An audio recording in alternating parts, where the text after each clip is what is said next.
The rain hammered the cracked pavement like a warning, shadows flickering beneath the weak glow of a flickering neon sign. Detective Marlowe lit a cigarette, the smoke curling around his tired face, eyes scanning the empty street beyond the half-open door. Another night, another ghost, he muttered, flicking ash into a rusted ashtray. A soft knock interrupted the silence, followed by a slender figure stepping through the veil of drizzle into his dim office. She wore desperation like a faded perfume, eyes shimmering with secrets and unspoken fears. "I need your help," she whispered, sliding an old photograph across the desk. The photo showed a man with a crooked smile, missing from the city's underbelly for weeks. "He's tangled with the wrong people," she said, "and now I'm next if you don't find him." Marlowe crushed his cigarette, knowing well that some debts didn't pay in cash but in blood. He followed footprints and whispered lies through alleys thick with smoke and regret. Each clue pulled him deeper into a labyrinth of betrayal, beneath flickering streetlights and cold concrete. The city's heartbeat was a dangerous rhythm, but Marlowe played along, tuned to every silent scream. In the back room of a forgotten bar, he found the man, bruised but breathing, shadowed by two dark figures. A standoff flickered like a broken film reel, guns drawn, tensions sharp as razors. "You're done hiding," Marlowe said, voice steady amid chaos. Chaos erupted, but Marlowe's quick reflexes carved a path to safety for the man and the woman waiting outside. The rain washed away the grime and gunpowder as they disappeared into the night, leaving only echoes behind. Back at the office, Marlowe stared at the empty chair across from him and sighed. "Some shadows never leave," he murmured, lighting another cigarette in the dim light. Outside, the neon buzzed, the city asleep but never quiet, ready for its next secret to surface.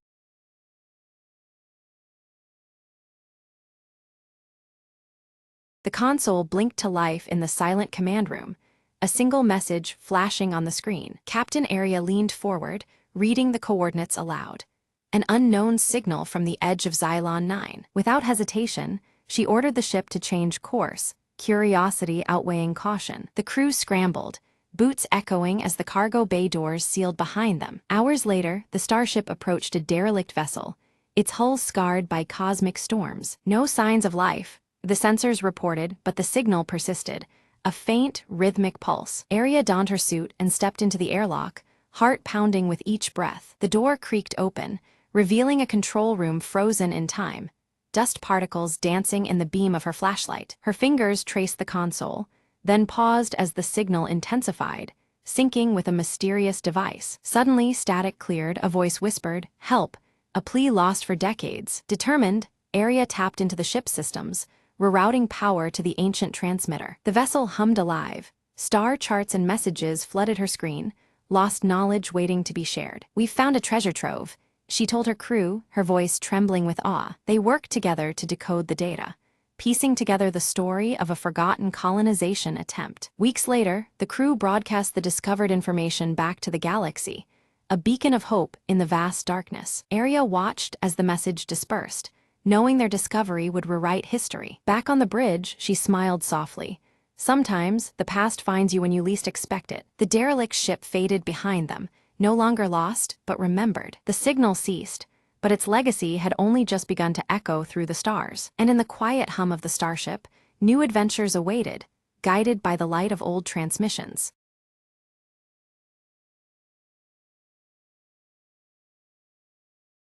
Marla's phone buzzed with an unknown number just as the clock struck midnight. Curiosity got the better of her. She answered hesitantly, hearing nothing but a faint, eerie silence. Shrugging it off, she returned to her reading, but the silence persisted, growing heavier in the still night. Suddenly, a whisper floated through the speaker.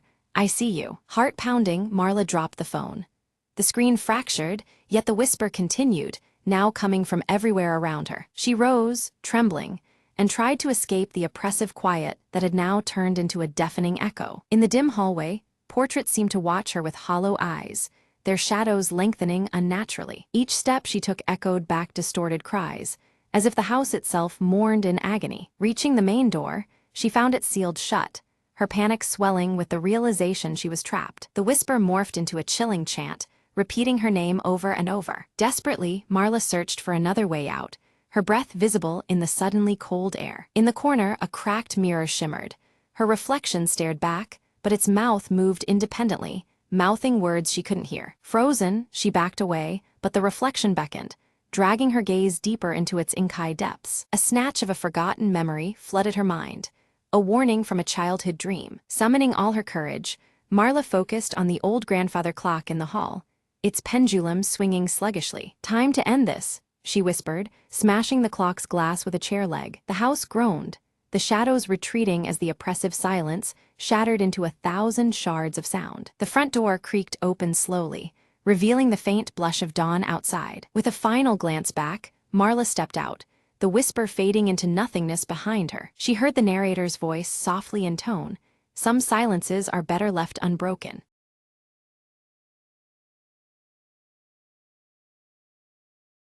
Under a tapestry of stars, Leora bent over her cluttered workshop desk, piecing together a fragmented star map whose faded lines whispered secrets of the cosmos.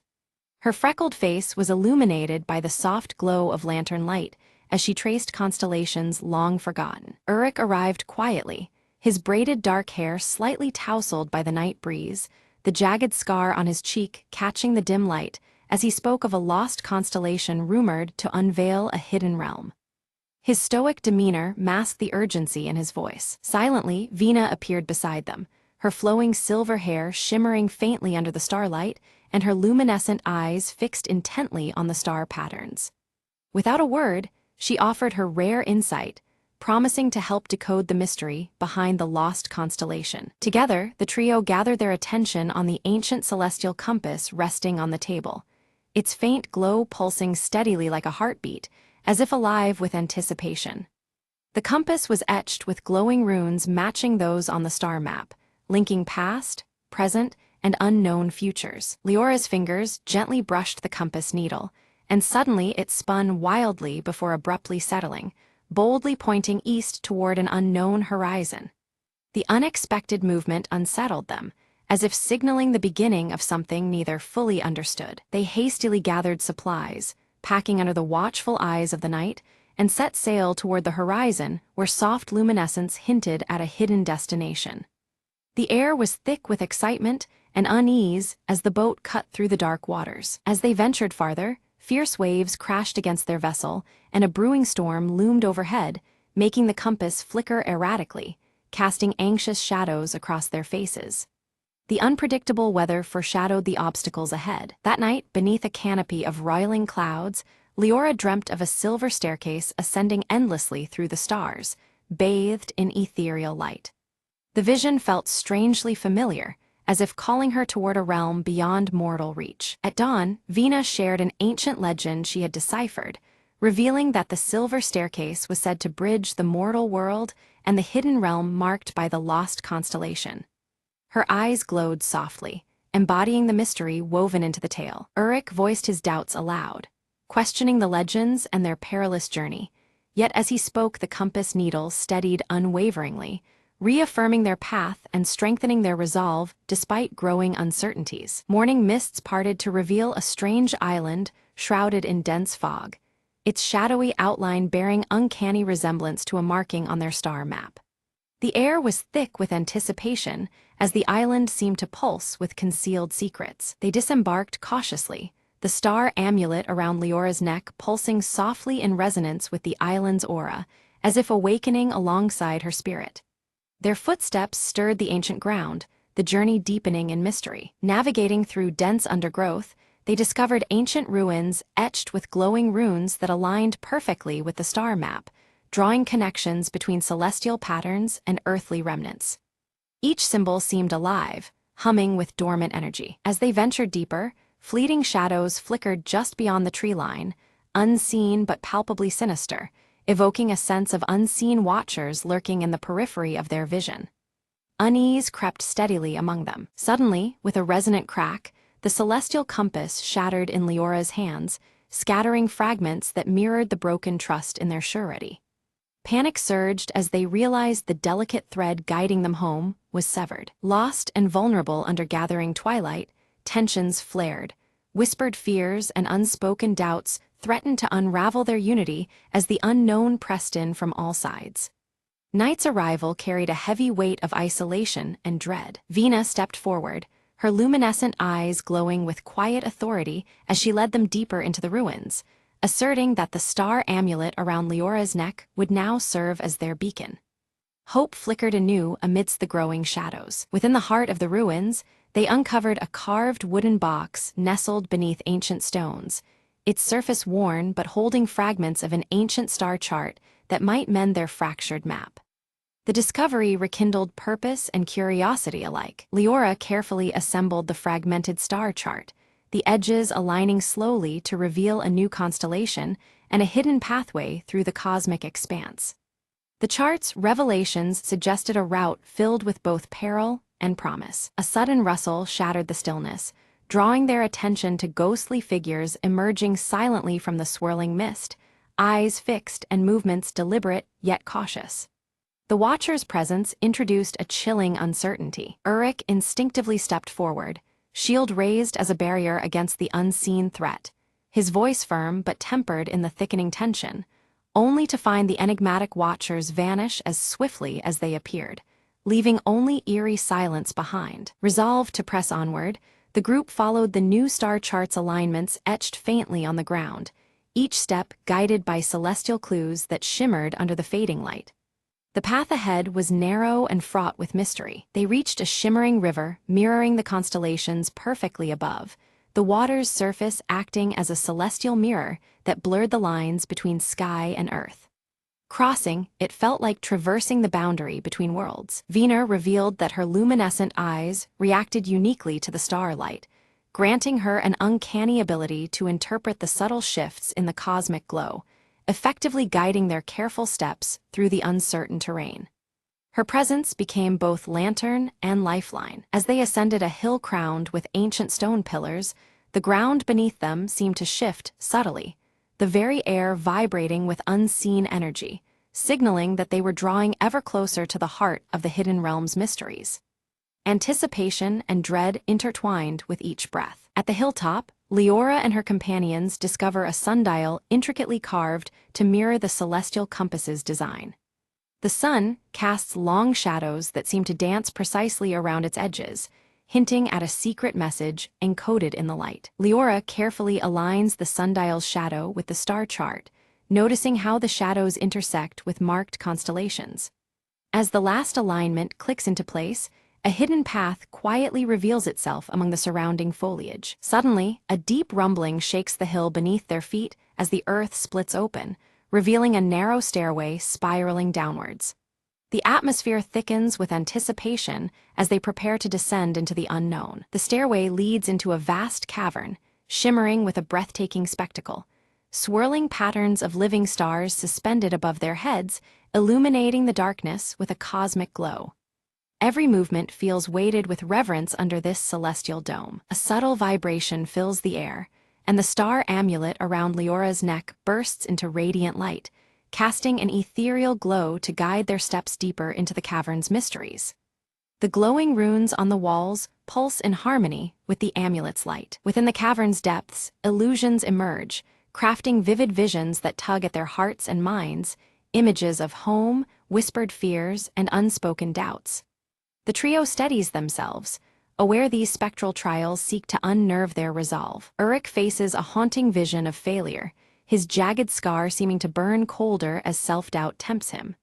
Yet, his loyalty to the quest and companions steels his spirit, pressing onward beyond the mirage's grasp. Leora's voice cuts through the haze with quiet confidence, assuring the group they are nearing their goal. She traces the celestial compass's pieces with hopeful fingers, trusting deeply in their combined power to guide them through. They emerge into a vast chamber where a giant star map pulses alive on the ceiling, constellations shifting and glowing softly overhead. The cosmic chart fills the space with an otherworldly light, revealing patterns both familiar and arcane. Veena steps forward, her luminescent eyes reflecting the map as she interprets its symbols. Her voice weaves the tale of a forgotten celestial gateway, a portal beyond time that connects realms unseen. As they ready themselves to cross, the ethereal Watchers reappear, no longer fierce but bearing peaceful intent.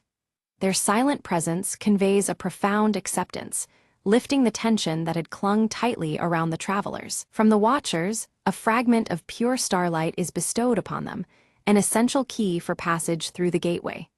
The shard pulses gently in their hands, a tangible promise of the journey ahead. Leora combines the starlight fragment with the star amulet, the two sources merging in a swell of radiant energy. This fusion activates the celestial gateway, opening a luminous portal shimmering with cosmic grandeur. Through the portal, the hidden realm reveals itself, bathed in radiant cosmic light and swirling constellations that dance with ethereal grace. The air hums with ancient power, inviting their passage into the unknown. Stepping through, they find themselves surrounded by a realm alive with swirling stars and gentle ethereal winds that carry whispers of forgotten secrets. Every breath feels infused with the infinite expanse of the cosmos. Their arrival awakens towering ancient guardians whose silent gaze measures their worthiness. The guardians present trials that test the travelers in solemn, wordless challenges beyond mortal understanding. Leora engages with the celestial puzzles, each solved unlocking deeper mysteries hidden within the realm's fabric. Her keen mind and the compass's clues illuminate paths long obscured by starlight and time. Uruk confronts daunting physical challenges, demanding unwavering courage and precision. Each trial hones his strength and will, forging him further as protector of their shared quest. Vina's deep knowledge interlaces the realm's lore with prophetic insights into their own world's destiny. She guides the group by weaving connections between cosmic truths and earthly pathways. Having proved their worth, the Guardians grant them passage to the hidden realm's very heart. The air shimmers with heightened energy as they move closer to the source of the celestial mysteries. Within this sanctuary, a luminous tree stands tall, its roots intertwining seamlessly with twinkling stars above. The tree radiates ancient power, bridging the expanse between earth and sky. Leora gently places the carved wooden box at the tree's base, activating a flow of celestial knowledge emanating from the stars. The tree responds, its energy awakening long-dormant secrets woven into the cosmos. The tree's radiant energy flows into the shattered compass, which begins to glow anew with vibrant, restored power. The restored compass pulses like a beating heart, alive with fresh celestial light. They realize that this renewed power holds the ability to realign the constellations, promising the restoration of balance between realms. The weight of their task presses upon them, filled with hope and urgency. Suddenly, an earthquake-like tremor shakes the hidden realm, threatening to collapse the fragile cosmic balance and their only chance to return. The swirling constellations flicker wildly as danger looms close, intensifying the critical moment. With the ancient celestial compass fully restored, Leora carefully holds it aloft as a gentle hum fills the air. Uruk and Vina join hands, focusing their energy alongside her, channeling the celestial power through the compass to stabilize the realm's fragile foundation. The night sky above shimmers in response, a tapestry of light expanding across the horizon. As the compass's energy pulses, the glowing runes etched into the carved wooden box ignite with radiant light. These ethereal symbols weave delicately across the celestial pathways, sealing cracks and mending rifts with their protective glow.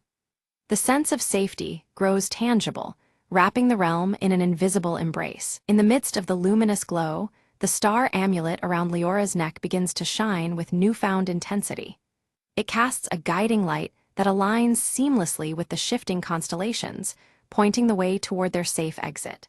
Following this beacon, the trio moves steadily toward the portal's shimmering edge. Crossing through the portal, they emerge back on the island just as dawn breaks, painting the sky in soft shades of pink and gold. The familiar yet changed landscape welcomes them, bathed in the gentle morning light. The air is filled with a sense of promise and renewal that mirrors their own spirits. The celestial compass, now whole and radiant in Leora's hand, points unwaveringly toward their true home. Its steady glow casts a warm light that feels like a heartbeat, constant and sure. This artifact, once fragmented, now serves as their steadfast guide for the journey ahead. Renewed with hope and determination, they board their vessel and set sail across the calm sea.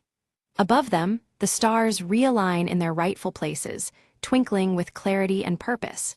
The vast expanse echoes their resolve, a celestial symphony bearing them onward. Back on deck, Leora unfurls her parchment and begins to sketch the new star map, integrating every star and path they have discovered. Each line and curve reflects the trials and revelations of their quest, a testament to their shared journey. Her fingers move with confidence, capturing the cosmos with delicate precision. Uruk stands at the helm, his eyes tracing the horizon with steady certainty. The jagged scar on his cheek softens under the embrace of the rising sun's golden glow, a silent witness to their passage.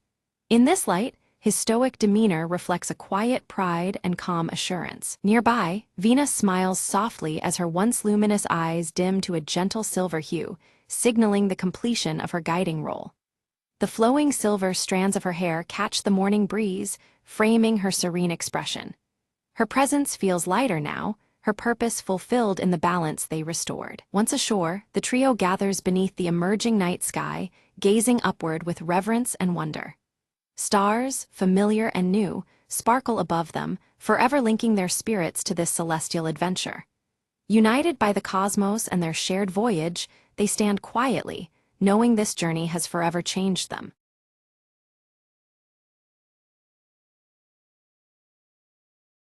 The world had turned silent.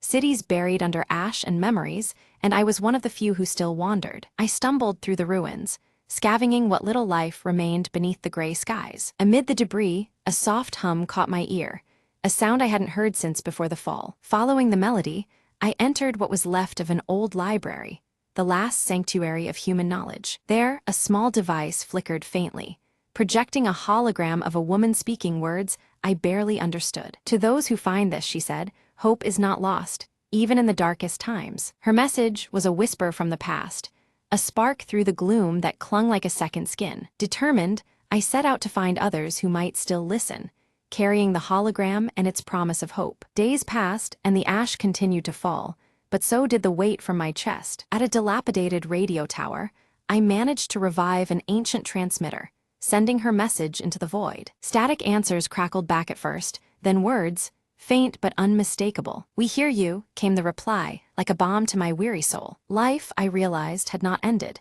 It was merely waiting beneath the ash, ready to rise again. Together, we found strength in shared voices and the fragile technology of the old world. Communities began to stir, where once there was only silence and dust. The hologram's final words echoed in my mind. "Never forget, even ruins can root new life." From hopelessness, a network grew, grounded in trust and the desire to rebuild. The ash storm slowed, revealing a horizon touched with pale light for the first time in years. I smiled as the first green shoots emerged from cracked concrete, a testament to endurance, and in that fragile dawn, the echoes beneath the ash became the heartbeat of a new beginning.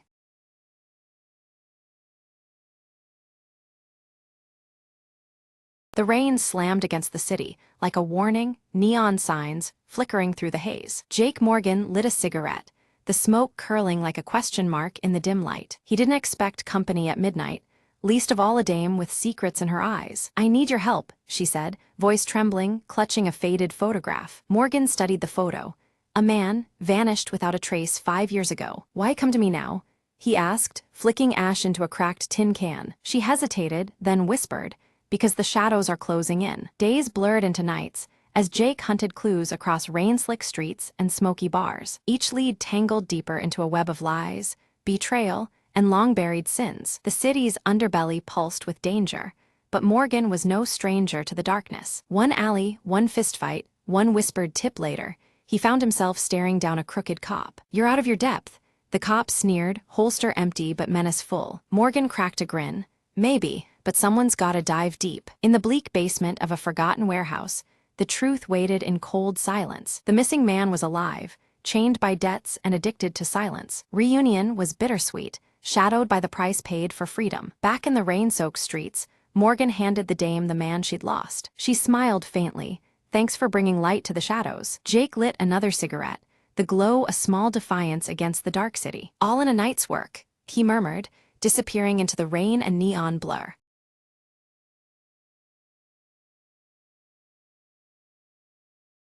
On a crisp autumn morning, Emily noticed something was missing.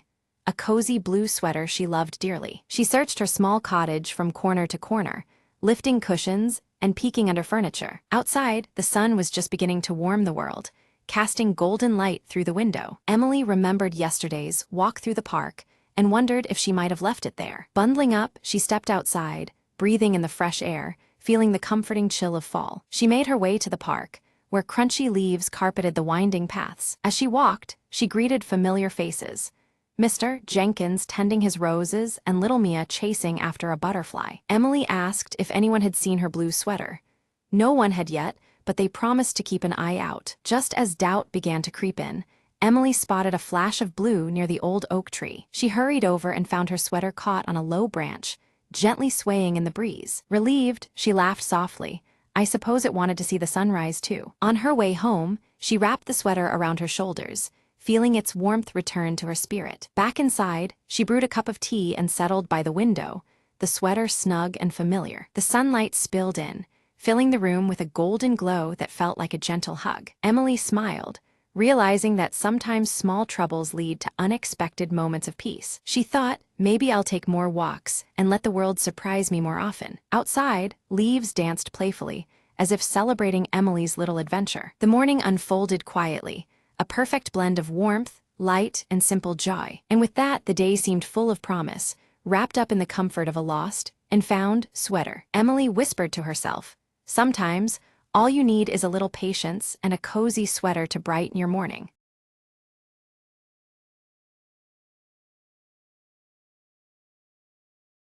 Rain slicked Alice's blurred areas quick steps as she clutched the small red data chip tightly, anxiety flickering in her sharp eyes.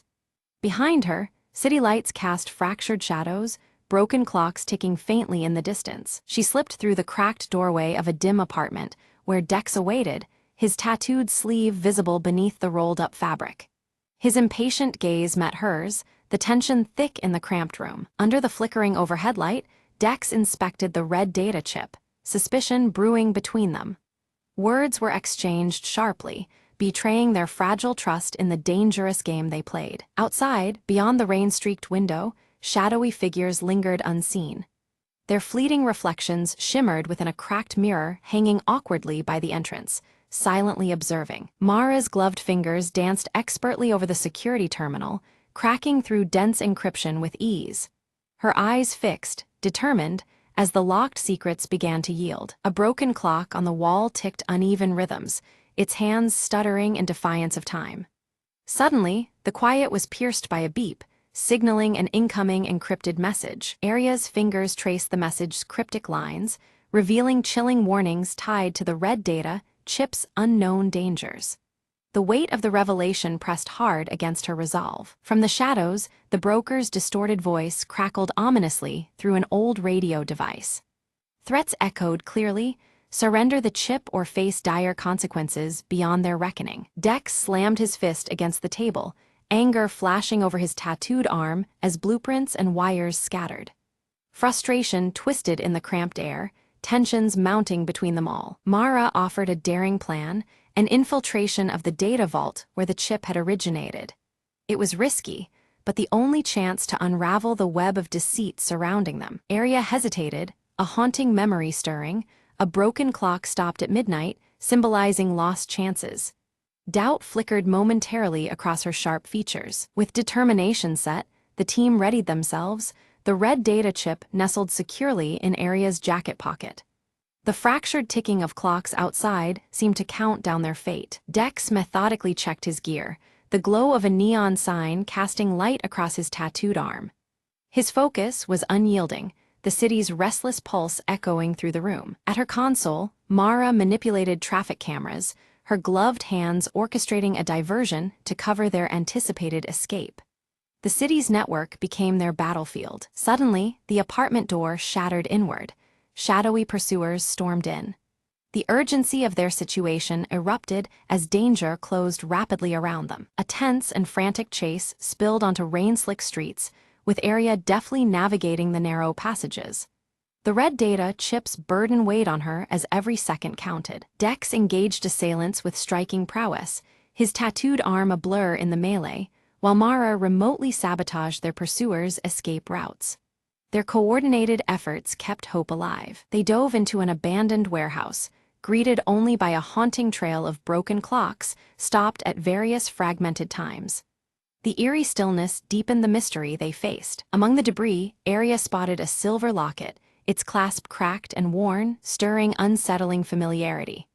Suspicion gnawed at her. Was this a link to a ghost from their past? Mara's gloved hands delicately decoded the intricate engravings etched into the locket. Hidden messages emerged, revealing a betrayal by an informant they had once trusted. Dex confronted the informant through a faceless hologram, the broker's looming presence cast as a dark shadow over the exchange. The unseen enemy tightened its grip. Forced to divide, the team pursued scattered clues tied to the broken clocks dotting the city. Each path carried risk, threading deeper into the web of deception woven around them. Arya uncovered a hidden shipment manifest connected to the origins of the red data chip, intensifying the stakes. The puzzle was unraveling, but the danger escalated with each discovery. Mara hit a sudden lockout while hacking, her gloves briefly glowing as she pushed past the barrier. Innovation and persistence became their only weapons against digital defenses closing in. Suddenly ambushed, Dex narrowly escaped, using his tattooed arm's hidden signal to summon a shadowy ally. The fragile line between friend and foe blurred in the shadowed streets. Arya moved silently through the dimly lit clockmaker's shop, her sharp eyes scanning the myriad of broken clocks that adorned the walls. Among the shattered gears and dusty faces, she discovered a coded map hidden beneath a panel, its design mirroring the recurring motif of fractured timepieces. The map's lines intertwined with images of broken clock faces, hinting at a secret path. Suddenly, every clock in the shop chimed in eerie unison, a disorienting cacophony that froze Arya in place. As the echoes faded, a section of the floor subtly slid open, revealing a hidden passage cloaked in shadow. The broken clocks looming around framed this critical moment, underscoring the urgency of her discovery. Miles away, Mara's pale fingers danced over her keyboard, her fingerless gloves flexing as she intercepted an encrypted communication. The message warned of a massive data theft slated for midnight, sending a chill through the team. The red data chip, though not yet in her hands, had been referenced cryptically within the transmission. Dex appeared suddenly beside Arya, his muscular frame tense as he examined the fragments of the map she had uncovered. Piecing together details from the shipment manifest, he connected the dots that hinted at the scale and timing of the impending heist. Their reunion was brief but charged, the background clocks ticking ominously. From the shadows, the broker tightened his control, dispatching assassins whose distorted voices and shadowy forms moved like phantoms in the night. Their presence was an unspoken threat, signaling that no step the trio took would be unchallenged. The broken clocks in the environment seemed to mock their fragile grasp on time and safety. Cornered and outnumbered, the team was forced to split, each member vanishing into different alleys and byways. This narrow escape tested their trust and revealed fissures in their alliance as doubts and fears crept in. The broken clock motif lingered in the background, a reminder that every second counted and their unity was fragile. Later, Arya confronted Mara, her voice edged with frustration over the withheld truths about the red data chip's potential. Mara's gloves remained visible as she hesitated, the tension thick between them. The exchange was sharp, exposing cracks in their shared mission and the stakes they faced. Mara finally unveiled the chip's secret.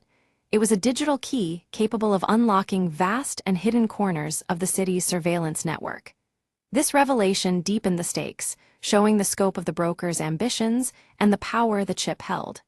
Their breath hung heavy in the air, punctuated by the distant ticking of broken clocks. Meanwhile, Dex grappled with his own conflicts, memories of the intricate tattoo sleeve on his left arm flashing in his mind. These flashbacks linked his past loyalty with his current resolve, grounding him in purpose amidst uncertainty. The tattoo, inked with symbolic gears, seemed to pulse in rhythm with the broken clocks around him. The broker struck back anonymously, sabotaging their communications with waves of interference. Each team's connection faltered, isolating them in their individual spheres of danger. The broken clocks in the background fell silent, underscoring the growing chaos and their vulnerability. Arya arrived at a desolate tower, the final clock looming above Frozen at midnight, the very hour planned for the heist. Time seemed to stand still as she prepared to confront the endgame. The broken clock hands pointed relentlessly toward urgency and inevitability. Within the tower, Mara's gloves moved deftly over her equipment, bypassing intricate security systems with rapid taps. Her pale features set in concentration, she fought against digital barriers to clear the path for her team. Around her, faint clock faces flickered on monitors, their fractures echoing the theme of fractured time. Dex intercepted a courier clutching a red envelope, the color matching the data chip that had come to symbolize their mission. This envelope held a critical piece of the broker's plan, shifting their understanding and strategy. Even as neon lights flickered, broken clocks hung ominously nearby, framing the hidden threat. Together, the team narrowly avoided a trap set beneath the tower's foundation, illuminated just enough by failing neon signs to reveal danger. They moved swiftly, the atmosphere thick with tension and uncertainty. Broken clocks in the area seemed to almost count down their fleeting chance for survival. Mara disabled a swarm of surveillance drones overhead, her gloves glowing faintly as she fought digital battles. This gave Arya and Dex a narrow window of opportunity to advance, their movements urgent and calculated. The broken clock motif lingered, a silent witness to their desperate push forward. Inside the tower's heart, Arya's eyes caught a cracked mirror reflecting her tense, focused expression. The fragmented glass paralleled the fractured timeline they struggled against, reminding her that time was slipping away. The palpable pressure of the impending heist bore down as the clock struck closer to midnight. Dex confronted a shadowy figure cloaked beneath a hood, a mask shaped like a broken clock hiding the intruder's identity. Their brief encounter was charged with danger and uncertainty, the clock motifs on the mask echoing the pervasive theme of lost time. The silhouette's movements were swift, leaving Dex questioning who stood before him. A fierce struggle revealed the broker's true agenda: dominion over the city's invisible digital web, manipulating every unseen strand. This battle was not just physical but ideological, the broken clocks serving as a backdrop to a power struggle over time and control. The stakes had escalated beyond what the trio imagined. Mara launched a counter-hack, her gloves glowing fiercely as she engaged in a digital duel with the broker's sophisticated code. The flashy lights and flurries of data in the tower's control room painted a vivid picture of their hidden war. Every keystroke was a battle for the city's surveillance future. Victory seemed within reach until the broker unleashed a devastating final trap, fracturing the entire data network across the city. Alarms blared as systems faltered and chaos erupted. The broken clocks seemed to shatter metaphorically, symbolizing disrupted time and control. The screen of their devices faded to black amid the blaring alarms, the broken clocks ceasing there, ticking in an eerie silence. The blackout left them helpless and isolated, dangling in the dark void of uncertainty. Time itself felt suspended, the motif now hauntingly literal. In isolation, Arya's thoughts drifted to the silver locket with its broken clasp, a tangible symbol of unfinished business and fractured bonds. Memories of its meaning stirred resolve within her, fueling a flicker of hope. Even in the absence of time, connections lingered. Suddenly, Mara's voice crackled through a hidden communication channel, calm and urging focus amidst the chaos. Her message was a lifeline, reminding the team of their shared mission and the strength in unity. The sound rekindled a fragile thread of trust. Dex carefully repaired a small, intricate device embedded within his tattoo, the motions steady and skilled. The device sparked to life, restoring the delicate communication lines that had been severed. The broken clocks in the background began to faintly tick once more, signaling renewed hope. The team reconvened at the tower's apex, the red data chip pulsing subtly in Arya's grip like a heartbeat. Around them, remnants of broken clocks framed the bleak city skyline, time still fractured but not defeated. Their unity, fragile yet resolute, poised them for the final confrontation ahead. The red data chip, once thought to be a weapon, reveals itself as a key to restoring the stolen digital memories held hostage by the broker. Arya studies it carefully, realizing its potential to unlock what was lost rather than destroy. Mara, gloves firmly on, connects the chip to her portable device, triggering a wave of data that slowly reverses the blackout. Around them, broken clocks begin their synchronized ticking once more, filling the air with a hopeful rhythm. In a rare moment, the broker's shadowy mask falters, revealing a familiar face etched with pain and regret, someone deeply tied to their shared past struggles. This glimpse casts new light on the contours of their conflict. Dex steps forward, his tattooed arm glowing softly as he faces the broker. His voice is steady, embodying both forgiveness and strength, breaking through years of silence between them. Arya slides the red chip into the central console. Streams of data flood the system, revealing hidden conspiracies buried deep beneath layers of deception. The room hums with newfound energy, secrets unfolding before their eyes. Citywide systems awaken, lights flicker back to life while long-held shadows retreat into forgotten corners. The faint ticking of clocks syncs with the resurgence of order and control. Mara finally removes her fingerless gloves, a silent symbol of trust restored as the complex digital web begins to heal. Technology feels less like a barrier and more like a bridge between them. The broken clocks scattered across the city start moving forward in unison, marking the dawn of a new chapter. Time, once lost, now regains its steady, purposeful flow. From the high tower, Arya, Dex, and Mara watch the sunrise breaking through rain-streaked glass, their silhouettes dark against the light. The scene breathes relief, unity, and the promise of what lies ahead. In Arya's hand, the silver locket glints softly, now repaired and whole. It symbolizes the closure of their ordeal and stands as a quiet promise of vigilance and hope for the future.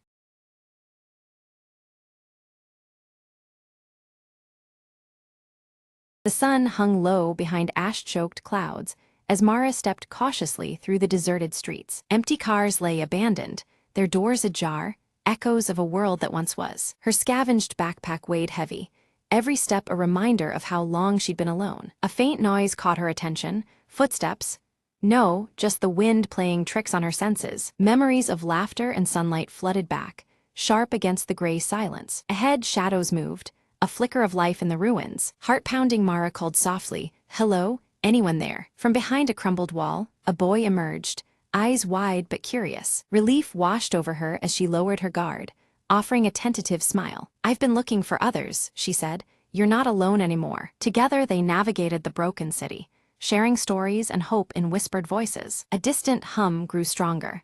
The generator at the old community center still worked. They hurried toward it, drawn by the promise of warmth, light, and perhaps others. Inside, a small group huddled around flickering lanterns, faces weary but alive. Mara's eyes met theirs, a spark of connection in a fractured world. "We thought we were the last," she breathed, stepping into the circle. The boy squeezed her hand, a silent vow to rebuild, to endure. Outside, the sky lightened, the first hints of dawn breaking through the gloom. In the quiet moments before morning, hope returned like a fragile bloom. Together they faced the rising sun, ready to reclaim their world, one step at a time.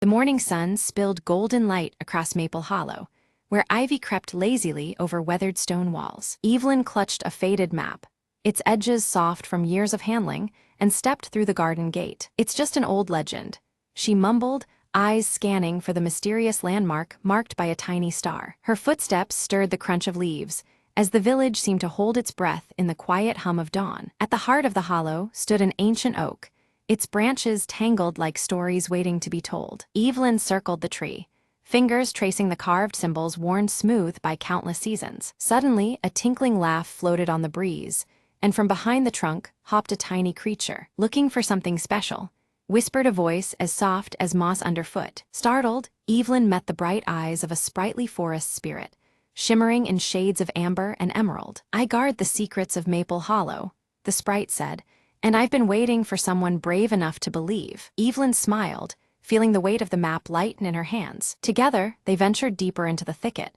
where sunlight danced through leaves like scattered coins. There, beneath a carpet of ferns, bloomed a hidden garden of tiny lanterns, glowing with gentle light. "This is the sanctuary of hope," the sprite explained, "kept alive by those who carry kindness in their hearts." Evelyn knelt and touched a fragile blossom, feeling warmth seep into her very soul. "Will you help protect it?"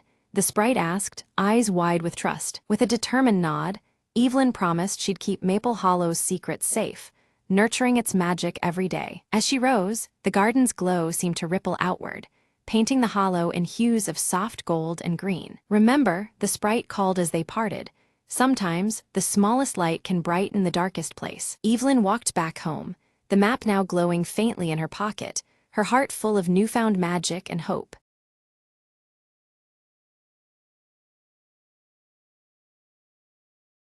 Rain hammered the cracked pavement as Marcus darted down the alley, clutching the stolen briefcase tight. Behind him, footsteps echoed, quick, relentless, closing in with every heartbeat. He ducked into the abandoned warehouse, shadows swallowing his figure. Inside, the stale air whispered dangers. Every creak sounded like a threat. Marcus slid against the rusted wall, catching his breath, eyes scanning for an escape. A low voice called out from the darkness, "You're not getting away this time." He recognized the tone. Victor, the man who had haunted his every move for weeks. Marcus weighed his options: a broken window or the heavy door that groaned ominously. Choosing the window, he smashed the glass and leapt into the stormy night. But Victor was faster, grabbing his jacket and pulling him back. A fierce struggle erupted, the briefcase slipping open to reveal glowing data chips. Marcus shouted, "These contain the truth they want buried." Victor snarled, "Truth, there's only power in secrets." With a sudden shove, Marcus broke free and sprinted towards the riverbank. Drenched and desperate, he activated a hidden transmitter inside one chip. Instantly, drones hovered overhead, broadcasting encrypted files to the world. Victor's expression faltered, their game was over. Sirens wailed, the chase had ended, but the revelations had only begun. Marcus turned to the rising sun, whispering, "This is just the beginning." In the light of dawn, the city held its breath, unaware the shadows had shifted forever.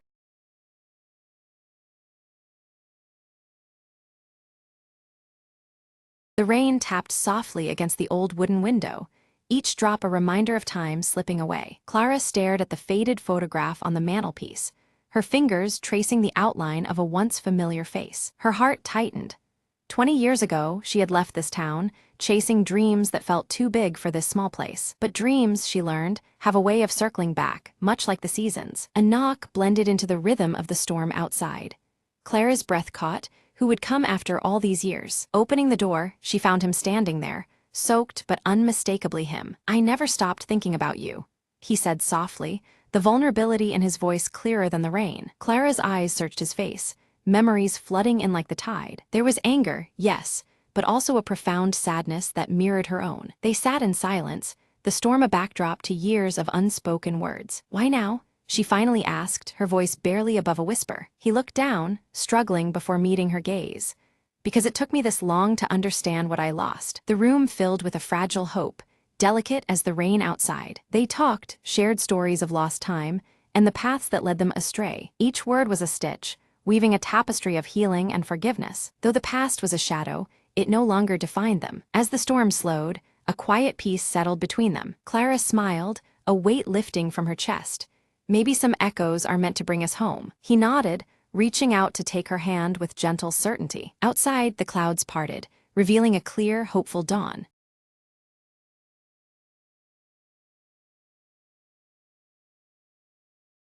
Beneath the ancient oaks where the sunlight barely touched the forest floor, a silent secret stirred. Ira, a curious girl from the nearby village, ventured deeper than ever before, chasing a melody only she seemed to hear. The whispers grew clearer, weaving through the leaves like a forgotten song of old. She paused, heart fluttering, listening to the voices of the woods. Suddenly, a silver stag stepped into a clearing, its eyes glowing with an otherworldly light. "Follow me," it seemed to say, its antlers brushing the low-hanging branches. Entranced, Ira moved forward, feeling the forest pulse around her as if alive. The path twisted and turned, until it opened onto a glade bathed in ethereal light. At its center, an ancient stone stood, covered in runes that shimmered softly. Ira reached out, her fingers tracing the markings, unlocking memories not her own. Visions of forgotten times flooded her mind.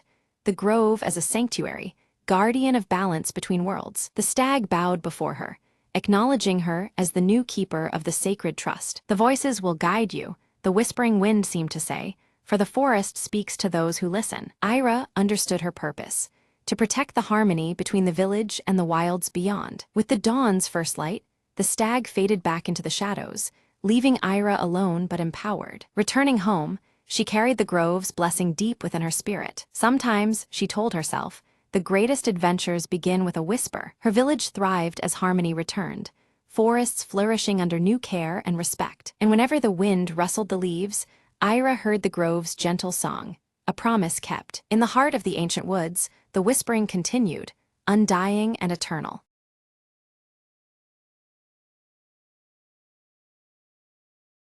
The control room hummed with a faint, otherworldly buzz as Captain Mira stared at the flickering console. "We've lost contact with Earth." Her voice was steady, but inside a storm brewed. The starship Ardent Drift drifted in the vast void, a speck of metal swallowed by silence. Suddenly, the monitors lit up with a mysterious transmission, a sequence of cryptic pulses. "This isn't random," said Ali, the ship's communications officer. "It's a message."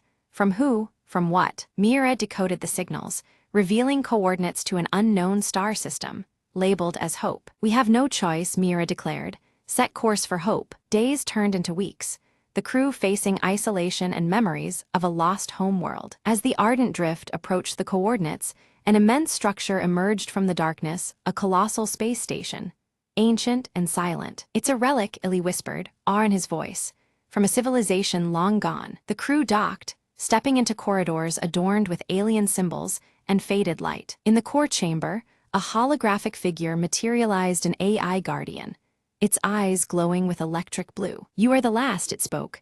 "Earth's final hope lies within this archive." It unveiled a vault containing data plans, technology, and memories preserved through eons. "Use it wisely," the AI warned. "Rebuild what was lost, protect the future." Mira's crew grasped the importance. This station was the ark of forgotten knowledge. "We carry the legacy now," Mira said, determination steadying her voice. The Ardent Drift prepared for a new journey, armed with ancient wisdom to reignite civilization. As stars twinkled outside, hope rekindled in the hearts of the crew, a beacon amidst the cosmic night. The silence was broken, not by despair, but by the echo of a new beginning.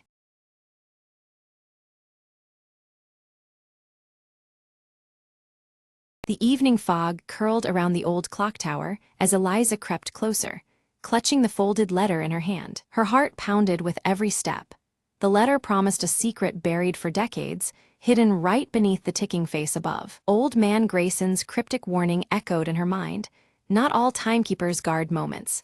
Some keep shadows. Eliza reached the iron door at the tower's base, her fingers trembling as she found the rusted key taped under the ledge. The door creaked open, revealing a spiral staircase that disappeared into darkness and dust. She took a deep breath and descended, the faint sound of the clocks ticking growing louder in her ears. Midway down, a glimmer caught her eye, a small leather pouch tucked into a crack on the wall. Inside, she found a collection of strange keys and a worn diary belonging to her grandfather, a man she barely knew. Flipping through, cryptic notes mapped a hidden compartment beneath the clock's mechanism. Her fingers quickly found the latch, releasing a panel that revealed a shaded alcove bathed in moonlight. Inside lay an old photograph and a delicate music box, its surface etched with a family crest she recognized. As she opened the music box, a haunting melody filled the silent tower, swirling memories of forgotten days. Eliza's eyes welled up. The photograph showed her grandmother, smiling beneath the clock tower, long before it was abandoned. A folded note inside the box read, "Time seals what the heart never forgets." She realized the secret wasn't gold or jewels, but the preservation of a family's love frozen in time. With a soft smile, Eliza wound the clock's mechanism to resume its silent vigil. The morning light illuminated the tower as she stepped out, the town oblivious to the quiet restoration. Eliza whispered, "Some mysteries aren't lost, they are waiting to be found." As the clock chimed at dawn, she clutched her grandfather's diary close, a new story just beginning. And somewhere in the distance, the clock tower kept its steady beat, a heartbeat echoing through the years.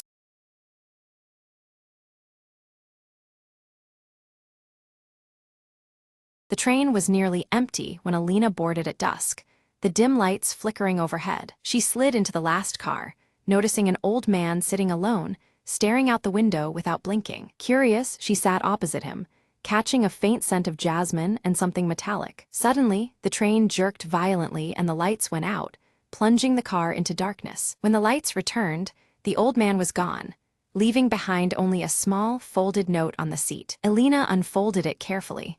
The words read, "Find the shadow at the next stop." A chill ran down her spine as the train slowed to a stop at an unfamiliar station, bathed in mist. Stepping onto the platform, She saw a figure cloaked in black waiting under the pale lamplight. "You're early," the figure whispered, voice carrying a strange urgency. He handed her a key and said, "This unlocks secrets that were meant to be forgotten." Elena felt the key's cold weight in her palm as the figure melted into the fog. Back on the train, she found the old man's briefcase left open, revealing a battered leather journal. Inside, cryptic sketches and coded messages hinted at a hidden compartment beneath the train. Driven by curiosity, Elena crawled under the carriage and discovered a small metal box, locked tight. Using the key, she opened it to find a collection of ancient letters, revealing a decades-old betrayal. A sense of relief washed over her as the mystery unraveled.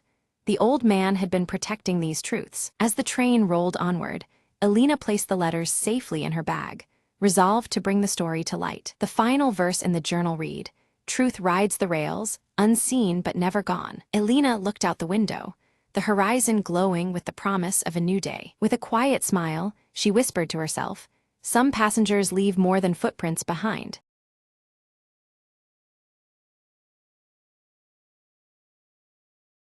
Emma rushed into the bakery, just as the morning sun began to warm the sleepy town. She clutched a crumpled envelope, her heart pounding with anticipation and worry. "Behind the counter, Mr. Jenkins smiled, wiping his hands on his apron. "You're early today," he said warmly. Emma nodded, her voice barely above a whisper. "I lost a letter I was supposed to send yesterday. It's really important." Mr. Jenkins raised an eyebrow, leaning in. "Lost it outside." "I think so. I was walking here and it must have slipped out of my bag," Emma replied, eyes darting nervously. He reached under the counter and pulled out a small pile of papers. "We keep all found things here for a day, just in case." Emma's heart leapt. She sifted through the papers, but the letter wasn't there. Disappointed, she sat down at a corner table, the weight of failure pressing down. Just then, a soft chime echoed through the shop as the door opened again. An elderly woman entered, her eyes twinkling behind thick glasses. She shuffled forward, holding out a folded envelope. "Is this what you're looking for, dear?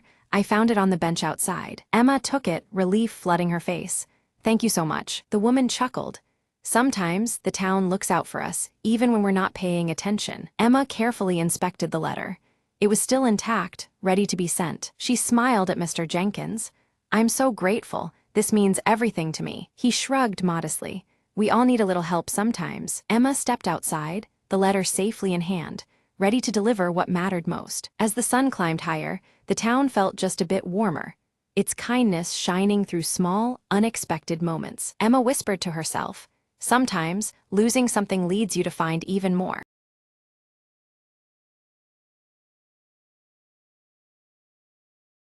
The sun was a dull orange smear behind a sickly haze when Mara stepped out from the ruins of what was once her village. Dust choked the air, carrying whispers of a world long gone, but Mara breathed it in and exhaled determination. She stumbled upon a crumpled tin box half buried in the dirt, its metal biting cold to her touch. Inside, she found a faded map, scribbled lines leading beyond the scorched horizon to a place called New Haven. "Hope," Mara muttered, folding the fragile paper with care, feeling the weight of a new purpose tethered to her heart. Behind her, the skeletal remains of buildings stood like silent sentinels, watching her flee the past. Mara's journey was through ash-covered fields and cracked roads, each step an echo of forgotten laughter and lost dreams. At night, under a sky half swallowed by smoke, she shared stories with shadows, keeping loneliness at bay. Days bled into nights, hunger gnawed, but the thought of New Haven's promise pushed her onward. Suddenly, a figure rose from the dust. A boy, no older than 12, eyes flashing with wary hope. "You're going the same way," he said cautiously, gripping a makeshift spear. Mara nodded, and they walked side by side, a flicker of companionship against the vast silence. Together, they crossed fractured highways, past rusting vehicles frozen in time, tombstones of a broken world. One evening, silhouetted against a blistering red sky, they spotted the faint outline of walls in the distance. New Haven wasn't just a name anymore. It was a promise carved into the horizon. As they approached, guarded eyes watched, but Mara raised a hand in peace, the map clutched firmly. The gate creaked open slowly, revealing a community rekindling life amidst the ruins. Children played amidst the gardens, laughter weaving through the air like a healing song. Mara smiled, feeling the heavy burden of solitude lift, replaced with embers of a new beginning. "We survived the end," she whispered. "Now we'll build what comes after."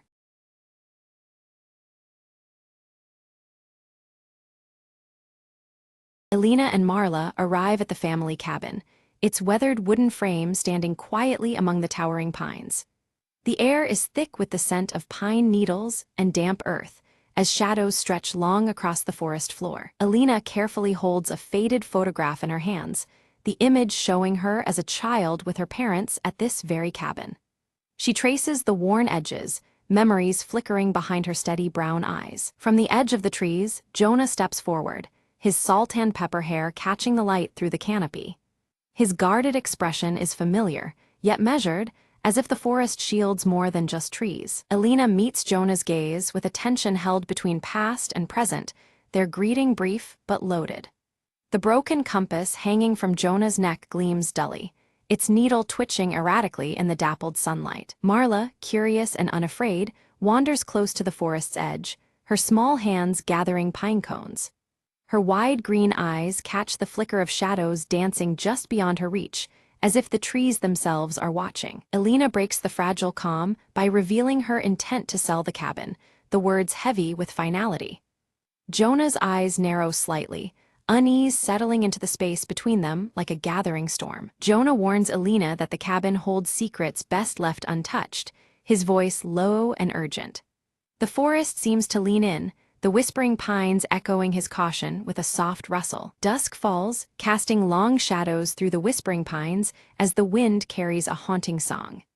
Inside, flickering candlelight reveals the rough texture of wooden walls, the cabin enveloped in a fragile glow. Elena discovers a silver locket tucked beneath a loose floorboard, its delicate clasp worn by time and handling.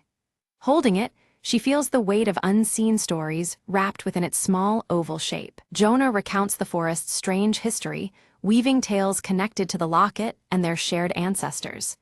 The old stories hang between them, thick with both warning and wonder. Marla suddenly points toward a shadowy figure glimpsed beyond the window. Her voice is a whisper, but the figure vanishes as they all turn to look. Doubt and fear flicker momentarily in the candlelight. Elena finds scattered letters hidden beneath floorboards, their torn edges and faded ink describing a family conflict long forgotten. Each word stirs a half-remembered tension, deepening the cabin's mysteries. Jonah steps quickly to block Elena's path as she moves toward the forest, his protectiveness clear but laced with unease. His warning is firm. Venturing deeper alone is too risky under the forest's watchful eyes. The air thickens as Elena confronts Jonah about his hidden ties to her family's past, demanding answers she has long awaited. Their voices are low but sharp, memories and mistrust colliding beneath the whispering canopy. A sudden storm bursts overhead, rain hammering the cabin roof and streaking windows as lightning fractures the sky. The power flickers and dies, plunging them into a darkness punctuated only by the pounding rain and distant thunder. Morning reveals unsettling changes. Marla's beloved doll has vanished without trace, and on the table, the broken compass spins wildly, ignoring any notion of north. Unease grows sharper as the sun's weak light seeps through the trees. Determined, Elena steps outside to search, discovering an overgrown trail obscured behind the cabin, tangled with vines and moss. The forest beyond seems both inviting and forbidding, its secrets buried beneath layers of time. Jonah follows reluctantly, his voice low with caution as he warns of hidden dangers ahead. His knowledge of the forest's unseen threats adds weight to every step they take deeper beneath the whispering pines. The woods close in around them, shadows shifting unnaturally with each footfall. The familiar path begins to warp, the forest taking on a strange, surreal quality that unsettles even Jonah's steady demeanor. Elena spots a carved symbol etched deep into the bark of a tree, identical to one seen faintly in the old photograph. The mark pulses with significance, a silent key to the forest's tangled past. Jonah admits he once belonged to a secretive group linked to that very symbol, tied to local legends shrouded in myth. His confession carries both regret and a warning, deepening the mystery that binds them. Suddenly, distant footsteps echo through the trees, too deliberate to be natural. Both Elena and Jonah glance toward the sound, but no figure emerges from the thickening mist. A mysterious stranger appears briefly, their presence fleeting as they drop a sealed letter before vanishing amid the veiling fog. The air feels charged, as if the woods themselves whispered a warning through this ghostly messenger. The letter's contents unearth a painful truth, one of betrayal woven through generations of Alina's family. Shock and disbelief ripple through her, as the delicate threads of her past unravel before her eyes. Alina grapples with the heavy revelations, her heart torn between trust and suspicion. Jonah urges restraint and patience, reminding her that some truths unfold only when the time is right. Back inside the cabin, Marla's sharp eyes catch a glimpse of something beneath a loose floorboard. With careful fingers, she lifts the panel and uncovers the missing doll, its worn fabric dusty from years of hiding. Relief washes over her face as she holds it close, unaware of its deeper significance. Alina and Jonah's voices rise in fierce disagreement, the tension thick in the shadowed room. She urges they leave before uncovering more pain, while he insists on unearthing every secret buried within these walls. Their opposing wills clash, embodying years of unspoken struggles tied to this place. Jonah rolls up his sleeve, revealing faded scars crisscrossing his arm like silent testimony. Each mark a link to the family's troubled past, struggles and sacrifices made long ago. The physical evidence jolts Alina, grounding the haunting stories she barely dared imagine. Alina's fingers tremble when she finds the silver locket left open on the mantelpiece. Within, a tiny photo of two children stares back at her, faces unfamiliar yet strangely evocative. It feels like a whisper from a past carefully hidden. A flood of fragmented memories rush through Alina's mind, snapshots of laughter and shadows intertwining beneath this roof. Moments forgotten and distorted press inward, as if the cabin itself breathes their story alongside the whispering pines. Suddenly, the broken compass shifts in her hand, now unwavering and pointing steadily in a strange new direction. The change intrigues them, yet an undercurrent of unease follows, as if the device knows more than it reveals. They follow the compass's lead and discover a concealed door beneath a dusty rug, an ancient cellar hidden beneath the cabin's floor. The air around it hums with forgotten secrets, beckoning them closer with cautious anticipation. Inside the cellar, time seems suspended as they find relics and yellowed journals describing a secret pact sealed decades ago. The words speak of promises and burdens, weaving a tale intertwined with their own bloodline. Jonah's voice falters as he admits his family's oath to guard these secrets, a duty that demanded heavy cost. His revelation weighs on Alina, adding layers of complexity to the truth they both seek. Despite the sting of betrayal, Alina's resolve hardens. She must unravel the full story, no matter how painful. The strands of mystery bind her to Jonah and the cabin, pushing past doubt and fear. Outside, the forest thickens in twilight, the pines whispering warnings carried by rustling leaves. The boundary between safety and the unknown feels narrower with every passing moment. Near the cellar entrance, Marla lingers, eyes wide as if sensing a presence unseen. Her small figure is still, caught between curiosity and the intangible gaze that seems to watch her every move. Without warning, the earth trembles and a collapse seals Alina and Jonah inside the cellar. Darkness envelops them, walls pressing close, turning their exploration into a desperate struggle for breath and calm. In the suffocating stillness, Jonah sings a lullaby from his childhood, soft, haunting notes threading through the darkness. The familiar melody steadies Alina's racing heart, bridging the gap between fear and hope. As the earth settles, they find a narrow path to freedom, emerging into fading daylight. Their shared ordeal deepens a silent bond, forging a cautious trust amid the shadows of their pasts. Back upstairs, Alina studies the journals with fresh eyes, piecing together the true nature of the family pact. It was not just about secrets. It guarded a treasure hidden from the world's gaze. Jonah reveals that the treasure is no gold or jewels, but a secret with power to alter their family's destiny. The weight of this truth presses on them, promising upheaval alongside understanding. A final letter, yellowed and creased, warns that unveiling this secret demands a personal sacrifice. The cost of truth is laid bare, chilling yet undeniable in its gravity. Determined, Alina and Jonah prepare to face whatever awaits beyond fear and hesitation. United in resolve, they step forward together to confront the unfolding mystery. Marla appears with the compass clutched tightly in her small hands, the needle steady and true. Its quiet certainty offers a fragile thread of hope amidst the growing darkness. Guided by the compass, the family moves deeper into the forest where shafts of light pierce the dense canopy. The eerie beauty of the woods surrounds them, mingling danger and promise in every breath. They reach a clearing dominated by an ancient oak tree, its bark carved with the same symbol appearing throughout their journey. The tree stands as sentinel to secrets long held in the whispering pines. At the base of the oak, moss and roots part to reveal a weathered box buried beneath the earth. The discovery feels like a culmination, a portal to truths hidden just out of reach. Inside the box lie personal keepsakes and a letter addressed directly to Alina from her grandmother. The words pulse with honesty and hope, bridging generations with unexpected tenderness. The letter speaks of forgiveness and legacy, urging Alina to carry the family's future with strength and compassion. It offers a fragile light amidst shadows, planting seeds for what lies ahead. As Alina gazed at the broken compass and the scattered letters, a deep understanding settled within her. The true treasure was not gold or jewels, but the shared history and bonds that had been frayed and were now being woven anew. In that quiet moment, surrounded by whispering pines, she felt the strength of family reignite. Jonah stepped closer, his weathered face earnest as he spoke of past mistakes and regrets. Alina listened, her steady brown eyes reflecting forgiveness and hope.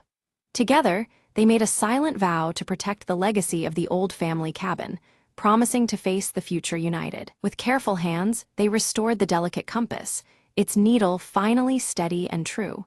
They placed the silver locket inside the worn wooden box, securing it as a symbol of their commitment. This act was more than preservation. It was reclaiming their shared past and safeguarding their future. Marla's inquisitive green eyes brightened with a gentle smile, sensing the tension in the forest lift. The once ominous presence among the towering pines seemed to wane, replaced by a peaceful calm that enveloped the cabin. Her laughter echoed softly, bringing life back to the quiet woods. Inside the cabin, the windows glowed warmly against the dusky twilight, casting golden light onto the surrounding trees. This welcoming glow was a testament to renewed life and resilience, standing firm amidst the forest's eerie beauty. It marked a fresh beginning for the family and their heritage. Alina stood before the familiar walls, feeling a renewed determination swell within her chest.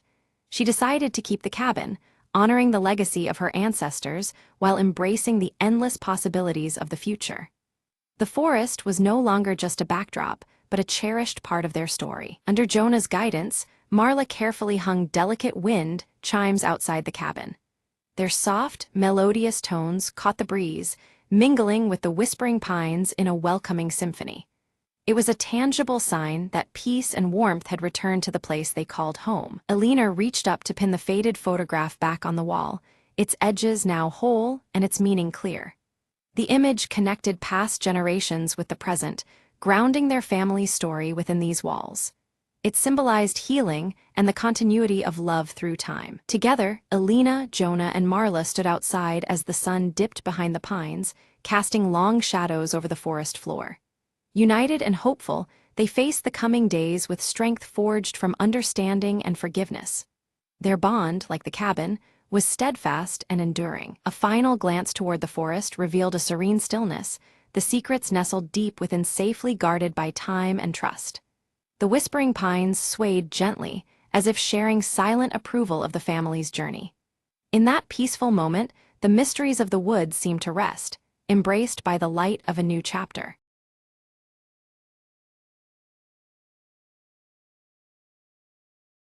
The village stirred beneath a sky where faint circular star patterns traced ancient constellations. Orin moved quietly through the morning mist, his footsteps soft as he approached the weathered stone circle at the village edge. From the shadows, Wren observed Orin with keen eyes, gripping the glowing pendant passed down from their grandmother. The orb's gentle light pulsed in rhythm with the restless beat of Wren's heart. Suddenly, the ground trembled beneath the stone circle, causing startled gasps to ripple through the nearby villagers. Dust and debris stirred, as the earth seemed to shudder with an unspoken warning. Orin gathered the elders, his voice low and grave as he spoke of a breach in the veil, the fragile boundary between their world and the unknown.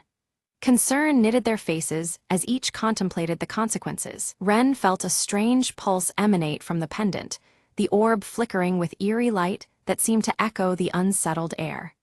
An inexplicable chill ran through them, as if the pendant carried a living warning. A shadow glided at the edge of the stone circle, barely perceptible against the dawn's light. Murmurs of forgotten warnings spread among the villagers, their eyes darting nervously toward the fleeting darkness. At the village border, the Veiled One appeared briefly, shrouded in dark fabric, unmoving and silent. Their presence was enigmatic and unsettling before they vanished as suddenly as they had come. Orin confirmed an ancient prophecy that linked the cycles of falling stars to the pendant's glowing orb. The alignment of these celestial events signaled a pivotal moment long foretold in their lore. Determined, Ren demanded to leave the village to seek answers beyond the distant mountains, clutching the pendant tightly as their guide. Their restless spirit burned brighter with resolve despite the unknown challenges ahead. The elders cautioned Ren of labyrinthine paths that spiral and twist, trapping souls in endless night. They warned that illusions laid by the veil might confound even the most vigilant traveler. As dusk fell, Ren departed, the rising wind swirling with patterns of glowing dust in circular arrays. Each step forward felt heavy with the weight of destiny and the pendant's steady pulse. Orin remained behind, meticulously tracing ancient inscriptions carved into the stone circle. Their worn surface whispered secrets of forgotten eras and the burden of the veil's weakening hold. Ren soon encountered a forest tangled with trees whose rings swirled unnaturally, resembling ripples on still water. The distorted nature of this place unsettled the senses and hinted at the veil's warping influence. A disembodied voice echoed nearby, bearing the cadence of the Veiled One. It spoke in riddles that questioned Ren's identity and the nature of their fate, weaving confusion with eerie familiarity. In a secluded clearing, the pendant's light surged in intensity, revealing a hidden gateway adorned with intricate circular motifs. The portal shimmered with otherworldly energy, beckoning Ren to step through. Crossing the gateway, Ren experienced a distortion of landscape and time, where moments fractured and endlessly repeated. Each loop brought a growing sense of disorientation and urgency to break free. Meanwhile, Orin uncovered an ancient manuscript that warned of the veil's erosion with every cycle of falling stars. The tome's fragile pages cautioned that balance is imperiled if the breach remains unchecked. Ren found a group of travelers trapped within the loop time, their memories fragmented like shards of shattered glass. Their despair and confusion mirrored the peril of the endless spiral closing in. The Veiled One appeared briefly beside Ren, whispering cryptic truths about the intricate weave of destiny. Their words hinted at choices with profound consequences, yet left much shrouded in mystery. Abruptly, Ren's pendant dimmed, plunging them into shadow and deepening their confusion.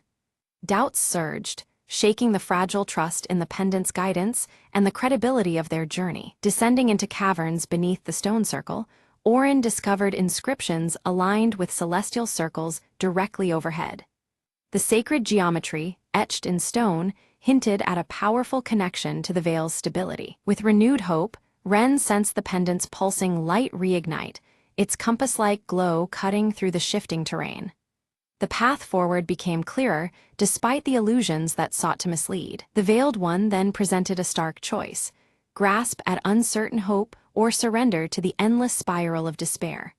Their voice echoed softly, tempting yet haunting in its quiet inevitability. Refusing to yield, Ren wielded the pendant to reveal hidden symbols etched in glowing circles on the forest floor. These marks formed a secret map, offering guidance amidst the twisting maze of illusions. Back at the village, Orin deciphered that the pendant's glowing orb contained a trapped essence vital for restoring balance. This revelation deepened the importance of the pendant and foreshadowed the trials ahead. Ren stumbled upon a still pool nestled in the shadowed grove, its surface shimmering with reflections not of the world around, but of multiple versions of themselves. Each circular ripple seemed to capture a different possible path their restless spirit might take, weaving a tapestry of choices that danced in the quiet water. From the edges of shadow, the Veiled One's presence grew more tangible, their silhouette expanding and twisting, distorting the space between reality and illusion. The gentle echo of their voice melded with swirling mists, seeding doubt and turning certainty into a fragile veil. Beneath the descending stars, Orin knelt before a ring inscribed with circular runes, arranging the ancient symbols with deliberate care. His silver-streaked black hair shimmered faintly under the pale light as he prepared the ritual that might steady the unraveling threads between worlds. Ren hesitated, then chose to diverge from the reflections in the pool, stepping boldly into a shadow that twisted and unfurled into glowing spirals. The darkness did not consume but transformed, each luminous circle illuminating new facets of a path unforeseen. As Orin began intoning the ritual's chant, a voice rose from the ancient manuscript laid before him, blending with his words and weaving harmony. This primal resonance caused the orb in his grasp to pulsate, its glow stretching and deepening beyond mortal reach. Lost within shifting scenes, Ren found themselves wandering a village that never was, streets bending and buildings reshaping, a haunting mirage of what might have been. The line between memory and deception blurred, each circle marking a fractured truth or veil's wily trickery. Orin's ritual pulse cracked open the earth beneath the solitary stone circle, revealing a hidden chamber. Inside, circular mirrors lined the walls, each reflecting infinite skies that shimmered with the promise of worlds beyond comprehension. From shadow materialized a spectral form, mirroring Ren's own fears as flickering circles splintered in the air between them. Each confrontation smashed another ring of light, a relentless cycle of challenge and resilience under the restless gaze of the moon. Amongst scattered fragments, Orin discovered a piece of the orb's lost counterpart, a small, etched sphere bearing concentric rings. This fragment throbbed quietly, hinting it was the key needed to unlock the pendant's full power. With a steady hand, Ren harnessed the pendant's renewed glow, sweeping away illusions like mist scattered before dawn.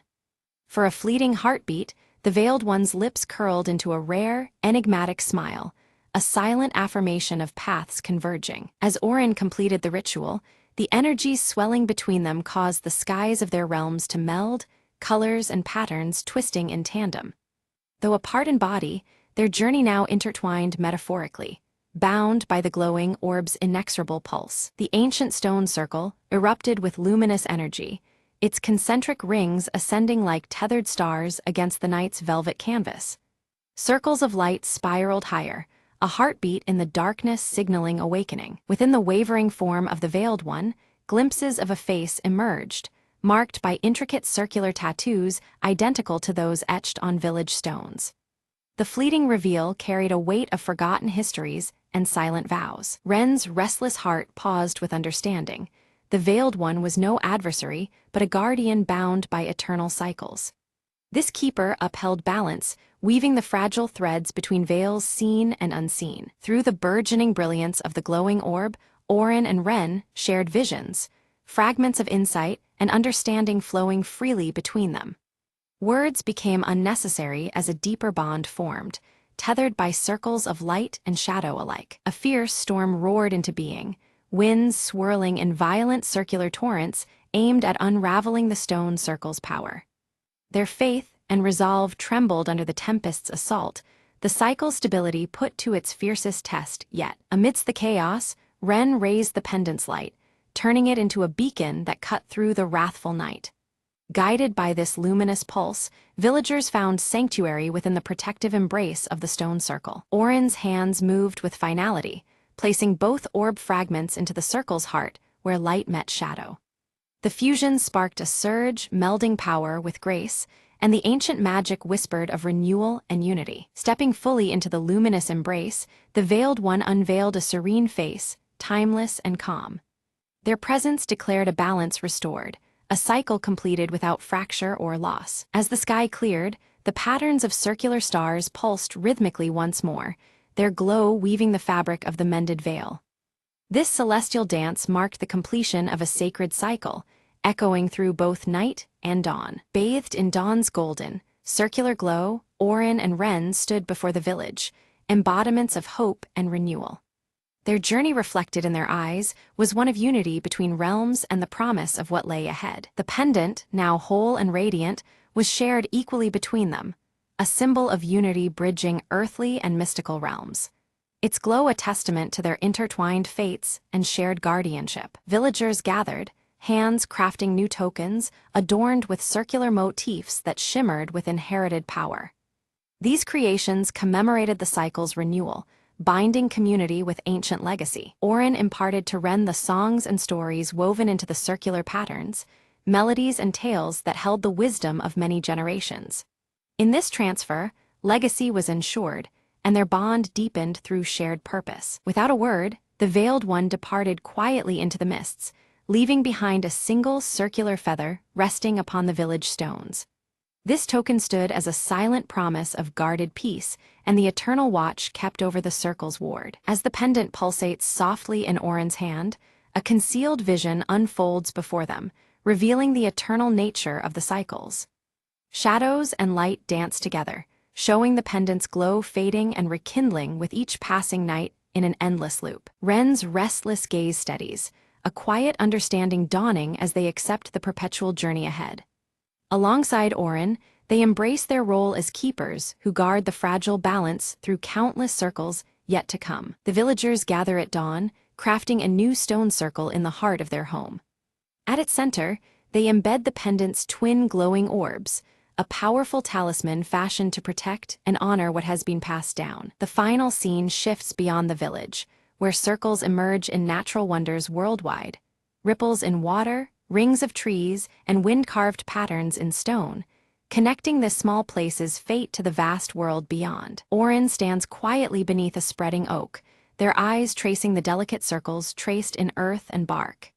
In these patterns, they see the balance between the visible world and the mysteries lurking just out of sight, always entwined. Ren turns their gaze upward to the stars, the pendant warm against their chest. The glow feels like a silent vow, a steady promise to remain vigilant against any unraveling of the delicate weave they protect. Night deepens, but this time the stars above swirl gracefully in perfect circles. Their light remains steady and reassuring, a celestial echo of the cycles held sacred below. Under the silver glow of dawn, villagers dance in flowing, circular patterns, their steps weaving ancient rhythms anew. Each movement honors the legacy, breathing life into the cycle once more with joyous celebration. The story gently closes on a child, eyes wide with wonder, discovering a small glowing circle etched faintly into their palm. This mark, subtle yet profound, signifies the enduring legacy of the cycle continuing through generations. As the camera pans upward, the swirling stars gather to form one great luminous circle, vast and radiant.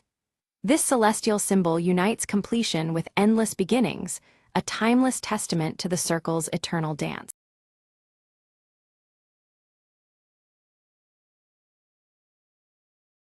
In the heart of the ancient forest stood the Whispering Oak, its vast branches swaying even when the air was still. Elara, a young mapmaker from the nearby village, ventured to the tree, drawn by tales of its mysterious murmurs. She reached the tree just as twilight painted the sky in purple hues, the whispers growing louder in the fading light. Leaning close, she could make out words woven with stories of lost lands and forgotten magic. Intrigued, Elara pressed her ear to the bark, and a sudden warmth spread through her fingertips. The tree revealed a secret map etched within its rings, visible only to those who listened with an open heart. Elara traced the delicate lines, and suddenly the map shimmered, unfolding a path to a hidden glade. Determined, she set off along the trail, leaves crunching underfoot, guided by the oak's gentle whispers. The forest seemed alive, shadows dancing and stars peeking through the canopy above. After crossing a silver stream and climbing mossy stones, Elara arrived at the glade bathed in moonlight. At its center stood a stone pedestal bearing an ancient key, glowing softly under the night sky. She reached out, fingers trembling, and took the key, feeling a pulse of magic coursing through her veins. The Whispering Oak's voice echoed gently, "With this, you unlock more than doors, you unlock destinies." Elara smiled, understanding the journey was just beginning, but the mapmaker's curiosity was her true compass. Returning home at dawn, the forest alive with morning light, she held the key close, ready for the next adventure. Villagers noticed a new spark in her eyes, tales spreading about the girl who spoke to trees and followed whispers. Elara knew the oak's secret was safe with her, a bridge between worlds waiting to be crossed again. And every so often, when the breeze stirred just right, the Whispering Oak called to her once more. "Remember," it would say softly, "the greatest maps are drawn with courage and heart." With a newfound purpose, Elara set her quill to parchment, ready to chart the wonders hidden beyond the known world.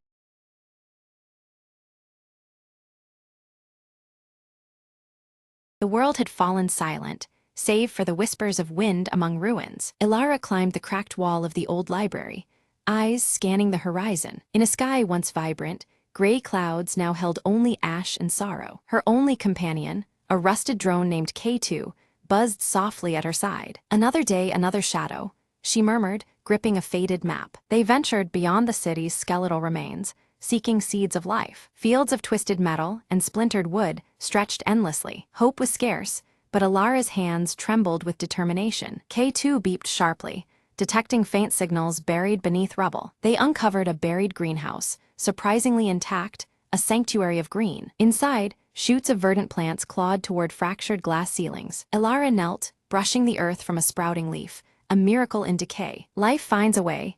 K2's voice crackled with optimism. They worked through days and nights, nurturing the fragile garden of rebirth. As plants flourished, a distant storm began to cleanse the ash-filled air. Neighbors emerged, drawn by the promise of renewal beneath shattered skies. Together, they rebuilt, patching the world with small acts of courage. Ilara smiled, watching green reclaim the gray, a quiet victory. The future was uncertain, but within those growing leaves lay the spark of dawn, and under the ember-streaked horizon, hope whispered its unyielding song.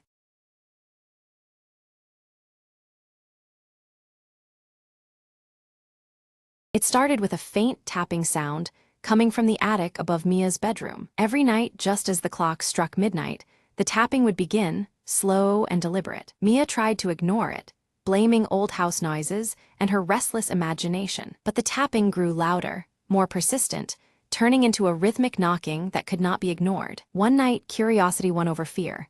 She crept upstairs, flashlight trembling in her hand. The attic stairs creaked under her weight, a long, narrow space filled with dusty old boxes. Then she heard it, a whisper, soft and urgent, brushing against her ear like a cold breath. "Help me," it hissed, a voice barely louder than the wind. Mia's heart pounded. "Who's there?" she whispered back, her voice shaking. Silence answered before the whisper returned, trapped, alone. Searching through the boxes, Mia found an old journal, its pages yellowed and torn. The diary belonged to a girl named Lucy, who once lived in the house decades ago. Lucy wrote about a terrible secret, about being locked in the attic by someone she once trusted. Suddenly, the attic door slammed shut behind Mia, plunging her into darkness. Desperately, she opened the journal to the last page, a chilling plea to anyone who found it. "Set me free," Lucy's words begged, "before it's too late." With shaky hands, Mia looked up and spotted an old latch on the window, half covered by cobwebs. She forced it open,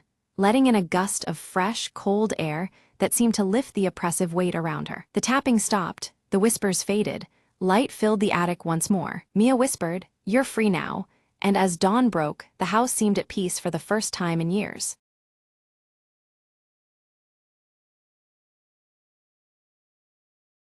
In the lively mountain village, Lyra pores over ancient maps by candlelight, the faint glow of her star tattoo casting a gentle light on the parchment. Her emerald eyes trace symbols, searching for clues hidden in the worn pages. Brahm arrives quietly, placing a small glowing crystal shard into Lyra's hand, urging her with a grave tone to seek the lost celestial compass before it falls into the wrong hands. The shard's blue glow pulses softly, mirroring the ancient star on her wrist. Tico, the silver-furred fox-like creature, playfully paws at the shard, the blue light reflecting vividly in his bright eyes. The wooden dagger at his side gleams faintly as he circles around excitedly. Lyra methodically packs essentials into a leather satchel embossed with the celestial compass symbol, fastening it securely. Her tattoo pulses subtly, as though anticipating the journey ahead. Whispers ripple through the village. The Shadow Order, hidden behind their unyielding silver masks and dark cloaks, are rumored to be searching for the same artifact. The urgency grows, tangled with fear in the villagers' hushed voices. Under a canopy of rustling leaves, Lyra, Brahm, and Tico step into the dense forest, the earth crunching beneath their boots.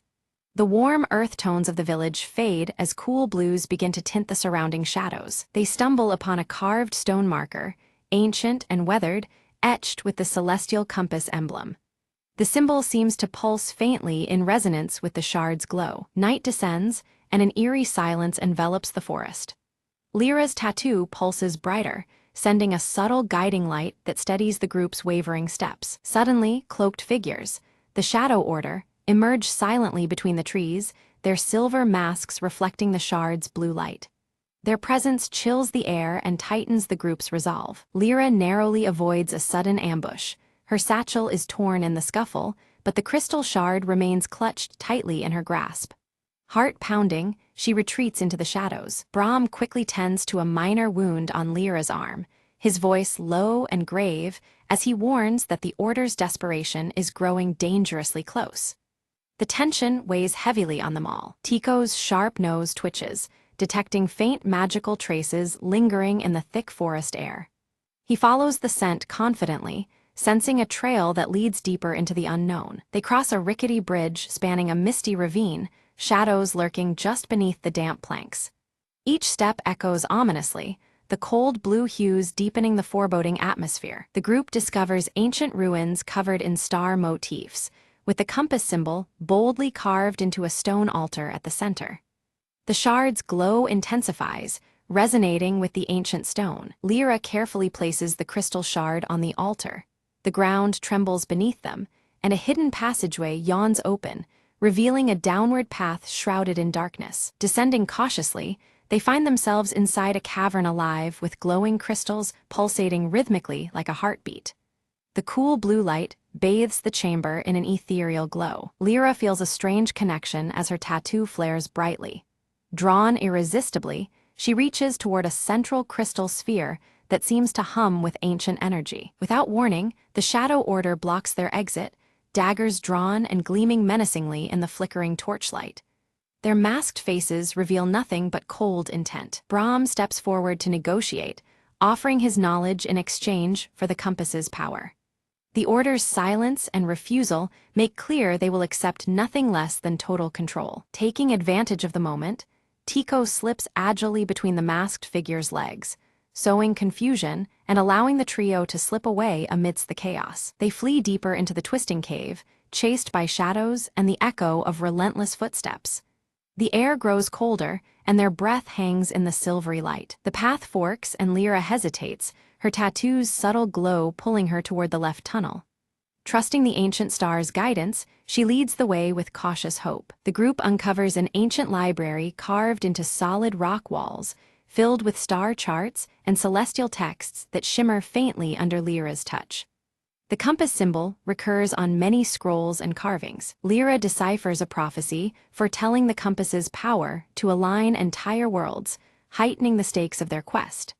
The ancient star on her wrist pulses urgently as she absorbs the weight of destiny. Suddenly, a cave-in blocks the path behind them, forcing the group forward into the unknown depths of the cavern.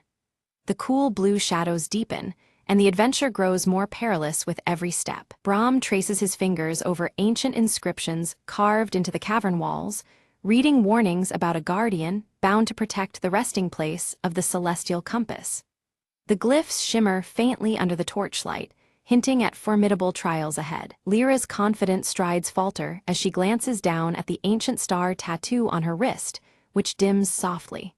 The fleeting uncertainty unsettles her, a rare crack in her otherwise fierce determination. Before them looms a massive stone door, its surface alive with moving celestial patterns that shift and reconfigure like constellations.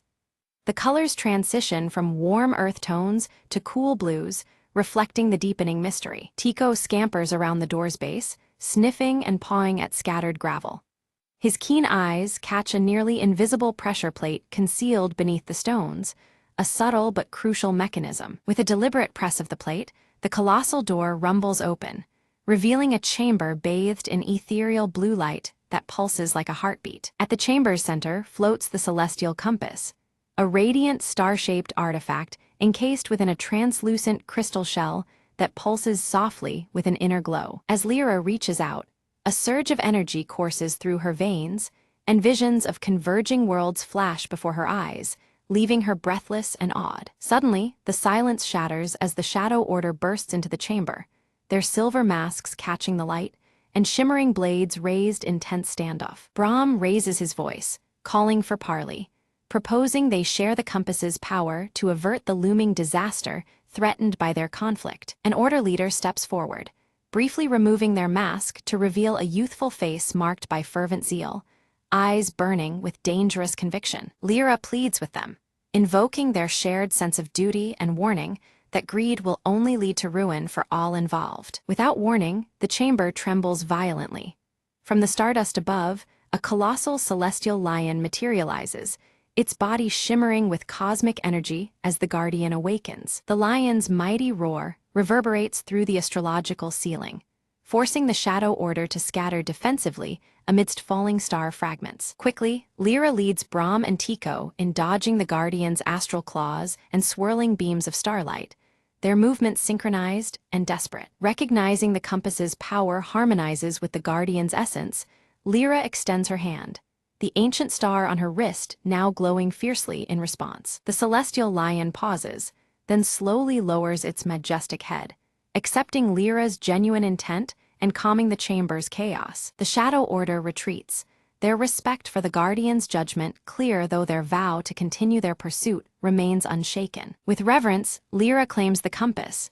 Its crystal core pulses rhythmically, now perfectly in sync with the steady glow of her tattoo. Suddenly, the chamber groans and the walls begin to collapse, forcing the trio to make a swift escape through a corridor illuminated by cascading stars. Outside, dawn breaks over the forest canopy, the celestial compass's radiant light blending seamlessly with the soft glow of the rising sun. Back in the village, Lyra studies the compass carefully, Brahm by her side, guiding her through its enigmatic secrets and ancient inscriptions. Meanwhile, Tycho scouts the surrounding woods, his sharp eyes spotting fresh tracks and signs of the Shadow Order's renewed pursuit. Lyra feels a powerful throb beneath her skin as the ancient star tattoo pulses with newfound strength, hinting at deeper, untapped abilities awaiting discovery. A mysterious scholar visits the village, sharing hushed tales of past wielders of the compass and the hidden dangers intertwined with its immense power. Resolved and determined, Lyra vows to protect the celestial compass, knowing full well that her journey and the challenges it holds have only just begun. Suddenly, the celestial compass pulses with radiant energy, casting a bright blue light that unveils a hidden map floating midair. The glowing symbols and lines shimmer as the map details points scattered across the heavens, previously invisible to Lyra's eyes. The mysterious map reveals locations of powerful celestial convergence points, each demanding urgent attention and intervention. Lyra senses that these sites are critical to balancing the cosmic forces and preventing looming chaos. Determined, Lyra seeks out allies who bear marks resembling her ancient star tattoo, discovering others chosen by fate. Their shared insignias hint at a larger destiny intertwined with the celestial compass and the mysteries they are about to face. With camaraderie forged, the group readies themselves for a voyage beyond their known world, guided steadfastly by the compass's radiant glow. Their preparations balance anticipation and solemn resolve as they brace for the unknown. Brahm offers his final counsel, urging Lyra to place trust not only in the celestial compass, but also in her own instincts and heart. His seasoned wisdom imbues her with confidence to face the challenges ahead. As the sun sets, Lyra and her newfound companions embark under a night sky adorned with shimmering star patterns. The cool blues of twilight mix with the compass's glow, marking the beginning of their epic journey. Navigating through surreal celestial storms and vast cosmic vistas, the compass guides their path unerringly. Each trial deepens their bond and understanding of the forces governing the stars. Lyra's ancient star tattoo pulses and blazes even brighter, a vivid sign of unity between her spirit and the celestial powers surrounding them.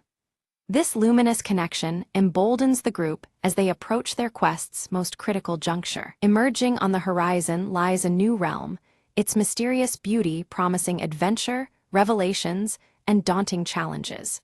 The blue tones of the landscape echo the compass's light, inviting exploration and discovery. Resolute and unwavering, Lyra stands clutching the celestial compass, ready to shape a fate intricately woven among the stars. Her journey culminates here, poised to influence the cosmic balance forever.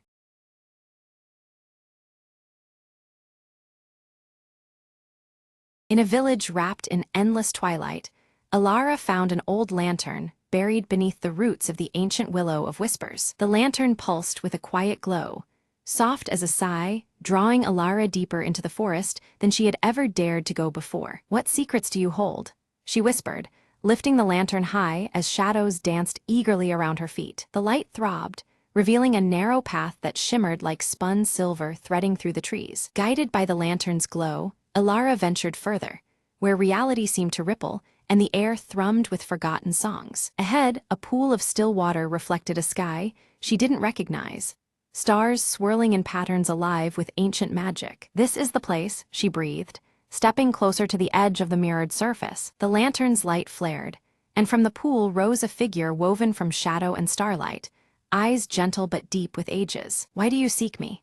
the figure asked in a voice both many and one, echoing softly in the quiet woods. "I carry the hope of my village, lost in twilight forever," Alara replied, clutching the lantern as if it were a tether to a dream. The figure extended a hand, and the lantern floated upward, spilling its light into the sky, unraveling the twilight veil. Slowly, dawn crept into the village, chasing away the endless dusk and waking colors forgotten in memory. "Your courage rekindled the day," the shadow said, fading like mist under the rising sun. Alara returned home, the lantern now dark but warm in her hands, a promise sealed between shadow and light. Villagers emerged cautiously, blinking at the bright world reborn, whispers of wonder spreading like wildfire. From that day, the Willow of Whispers stood tall, its roots no longer hiding secrets but sharing stories with the wind. "The night will come again," Alara told the children, "but there is always light to find, even in shadows." And so, under a sky painted with soft dawn hues,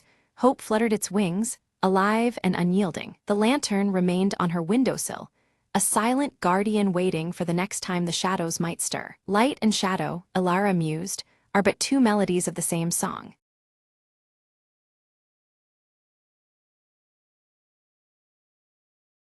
Long ago, beneath the ancient ironwood tree, the village gathered each moonless night to await a silent whisper. Among them was Ira, a girl whose heart beat with the wild pulse of the forest itself. One night, the whisper carried a secret, a forgotten path hidden under the tree's roots, leading into the earth's deep veins. Drawn by the whisper, Ira slipped away from the village, her lantern casting dancing shadows on gnarled bark. She descended into the hollow path, where stones hummed beneath her feet and moss glowed faintly in the dark. A voice, neither cruel nor kind, echoed softly, "Seek the heart where silence dwells." Ira pressed deeper, feeling the pulse of the earth grow stronger, like the slow drum of a giant's heartbeat. Suddenly, she reached a cavern, vast and shimmering with crystals that caught her light like 1,000 stars. At its center, a stone pedestal held a single, ancient seed pulsing with life. The voice spoke again.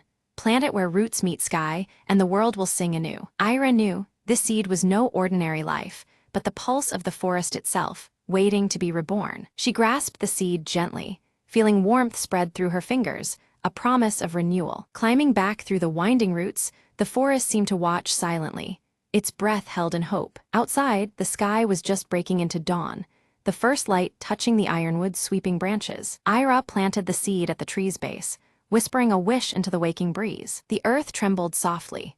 Roots unwound, leaves shimmered, and a new bud sprouted instantly at the tree's crown. From the newly blossomed leaf, a serene light spread across the village, filling hearts with peace and wonder. Ira smiled, knowing the forest's whisper had become a song, one of life, deep magic, and endless beginnings. As the villagers awakened, they felt the change beneath their feet and the sky above, a world renewed in silent harmony. And the ironwood tree stood taller, its leaves forever holding the whispered secret of the earth's endless heartbeat.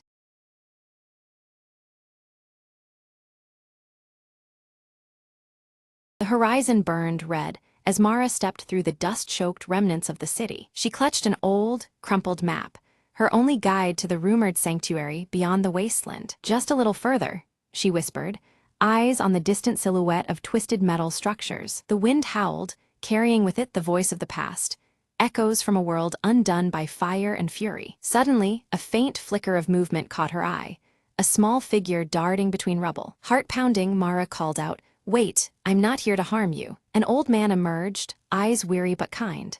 "You seek the horizon's edge, don't you?" Mara nodded, hope fighting despair inside her chest. "It's not just a place," he said.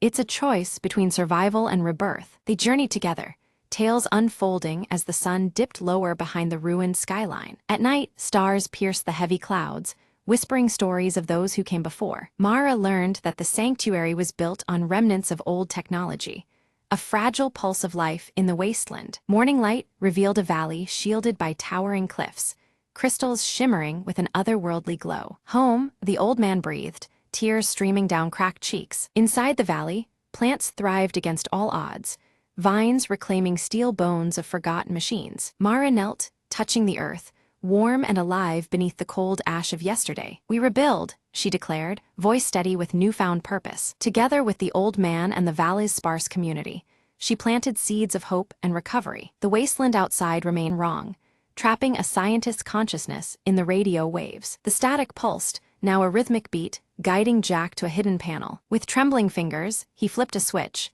and the room flooded with pale light. A holographic figure shimmered into view, the scientist, desperate and trapped in limbo. "Thank you," the figure whispered, relief washing over his ethereal form. Jack promised to keep the secret safe and seek help to bring him back. As he exited, the radio's static faded forever, silence reclaiming the night. Outside, the first rays of dawn cracked the horizon, signaling a new beginning for all involved.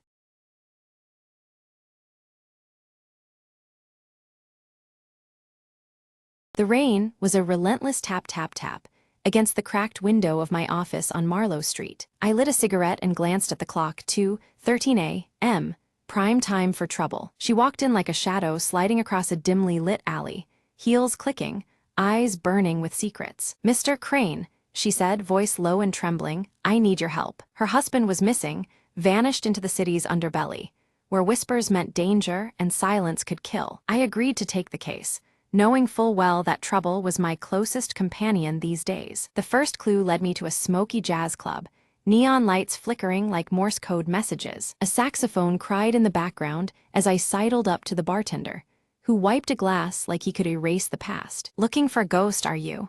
he grunted, sliding me a note. It was a scrawled address and a warning: stay out of the shadows or join the lost. Ignoring the threat, I made my way through puddles and dark alleys toward the haunted address. The door creaked open under my touch, revealing a room filled with smoke, secrets, and broken dreams. At the center, a man with tired eyes and bruises that told a story without words. "I didn't want him to get involved," the man whispered. "They're watching every corner." Suddenly, the room was bathed in red light, a warning or an ambush. I dove behind the battered furniture as footsteps thundered closer. A tense silence followed, broken only by my own ragged breath. When the danger passed, I helped the man escape into the night, vowing to bring the truth into the light. By dawn, the missing husband was safe, shadows lifted by the city waking to a new day. As she thanked me and disappeared into the crowd, I flicked the cigarette butt into the rain and muttered, "Another night, another story ended."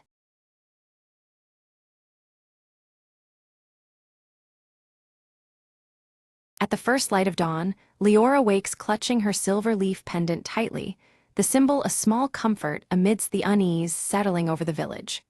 Outside, the ancient forest stretches silently, its shadows long and mysterious under the pale morning sky. As Leora walks through the village, she notices worried faces exchanging nervous glances. The fading light and wilting crops weigh heavily on everyone's spirits, hinting at a deeper, unseen affliction creeping through the land. Near the village's edge, Theron hunches over his forge, the heat and smoke mixing with the morning air. His soot-streaked hands carefully sharpen tools, eyes steady and calm despite the unsettling changes they all face. Leora approaches Theron, holding out a broken shard of a prism glowing faintly green, its fractured edges catching the light erratically. She hopes he can decipher its origin, sensing it may hold the key to their village's plight. Theron examines the shard, his brow furrowing as he recognizes the ancient symbols etched into its surface. They are the same carvings he's seen in the worn stones of the forest temple ruins, linking the mysterious object to a place steeped in forgotten power. In the village square, the community gathers with growing anxiety as the flowers around them lose their vibrant hues and the sunlight dims unevenly each passing day. Whispered fears spread like wildfire, the natural world turning against them in subtle but ominous ways. Leora recalls the old tales of the Prism of Verdant Grove, a mystical artifact believed to sustain the life and color of their land. Now fractured, It seems the very heart of their forest and village is faltering. Determined, she resolves to venture into the ancient forest, seeking the temple to reunite the prism's scattered shards. The weight of hope rests heavily on her shoulders as she prepares to face unknown dangers. Before she departs, Theron presents her with a finely forged knife, the metal gleaming and sharp. He warns her of the forest's lurking perils and pledges his support should she need it. Stepping beneath towering trees, Leora watches the dappled sunlight flicker with an eerie inconsistency, as though the forest itself breathes and shifts with secret magic. She grips her silver leaf pendant for reassurance as she moves deeper into the woods. Strange insects emitting glowing hues flutter around her, their movements guiding her toward an ancient moss-covered path inscribed with runes. The path seems alive, whispering of forgotten enchantments and hidden dangers. As she nears the temple ruins, shadows twist and shift unnaturally, hinting at unseen watchers lurking just beyond the edges of her vision. A chill runs down her spine, the forest's magic growing more intense and unpredictable. Suddenly, Elendra emerges from the shadows, her gray eyes piercing and her blue tattoos glowing faintly in the dim light. She warns Leora that sinister forces seek to block the prism's restoration, their intentions dark and relentless. Elendra reveals herself as a guardian marked by ancient power, her glowing tattoos a symbol of her sacred duty. She offers cryptic guidance, urging caution and resolve in the trials to come. Leora steels herself, her grip tightening on her pendant as she vows to collect all the prism fragments before the encroaching darkness extinguishes the land's magic completely. Her determination shines through despite the overwhelming odds. At the temple's altar, Leora discovers the first major shard embedded within, pulsating with a gentle, soft light that hints at its lingering vitality. Its fractured surface gleams, promising both hope and challenge. When Leora touches the shard, a sudden burst of vibrant color spreads across the clearing, briefly reviving the wilted flowers around her. The momentary revival fills her with cautious optimism that restoration is possible. Without warning, dark roots surge violently from the earth, twisting and lashing like serpents as they attempt to ensnare her in magical vines. The forest itself seems to resist her quest, its ancient magic turning hostile. Leora narrowly escapes the grasp of the tendrils by slicing through them with her knife, but in the struggle, the shard slips from her grasp and its light dims once more. The fleeting hope flickers, reminding her of the delicate balance she must maintain. Deeper within the temple, Leora uncovers ancient murals depicting the prism's power and a shadowy figure breaking it apart. The imagery warns of a malevolent force determined to shatter the land's lifeblood. Unexpectedly, Theron appears, having tracked her trail through the treacherous forest. His presence offers much-needed strength and companionship in a place so laden with peril. Together, they navigate traps forged from shifting light and shadow, their hands clasped tightly, the silver leaf pendant between them glowing softly with a reassuring light. Their unity becomes their greatest defense against the temple's enchantments. They arrive at a chamber where a large shard hovers, partitioned and imprisoned within a glowing cage of shimmering energy. The air vibrates with powerful magic that resists their approach. Elendra returns to warn them that to claim this shard, they must face their deepest fears, illusions conjured by the prism's protective magic. The challenge is as much of the mind as it is of the body, testing their inner strength. Leora confronts a vivid vision of her village withering away and her silver leaf pendant crumbling into dust, a haunting test of her resolve and hope. The fear threatens to overwhelm her, but her determination to save her home pushes her forward despite the torment. With Theron's calm encouragement, Leora summons her resolve, pushing through the harrowing vision. The spectral cage shimmers and cracks, finally shattering to release the glowing shard. The silver leaf pendant on her chest pulses softly, a reassuring beacon of hope. She carefully positions the new shard beside the first, their edges fitting together like pieces of a puzzle.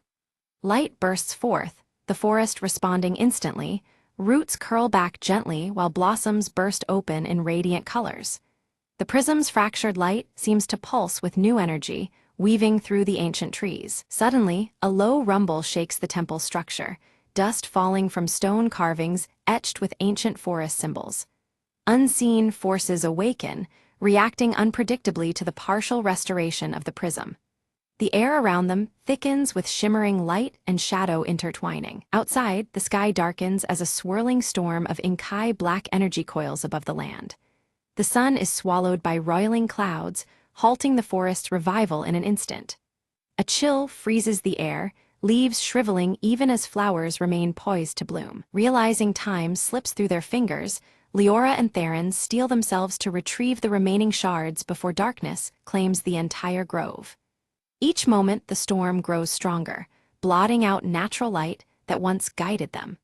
Their determination burns as brightly as the silver pendant at Leora's throat. Following cryptic clues left by Elendra, the trio ventures deeper into the forest. At last, they find a hidden glade, a serene clearing where ancient trees rise tall and proud.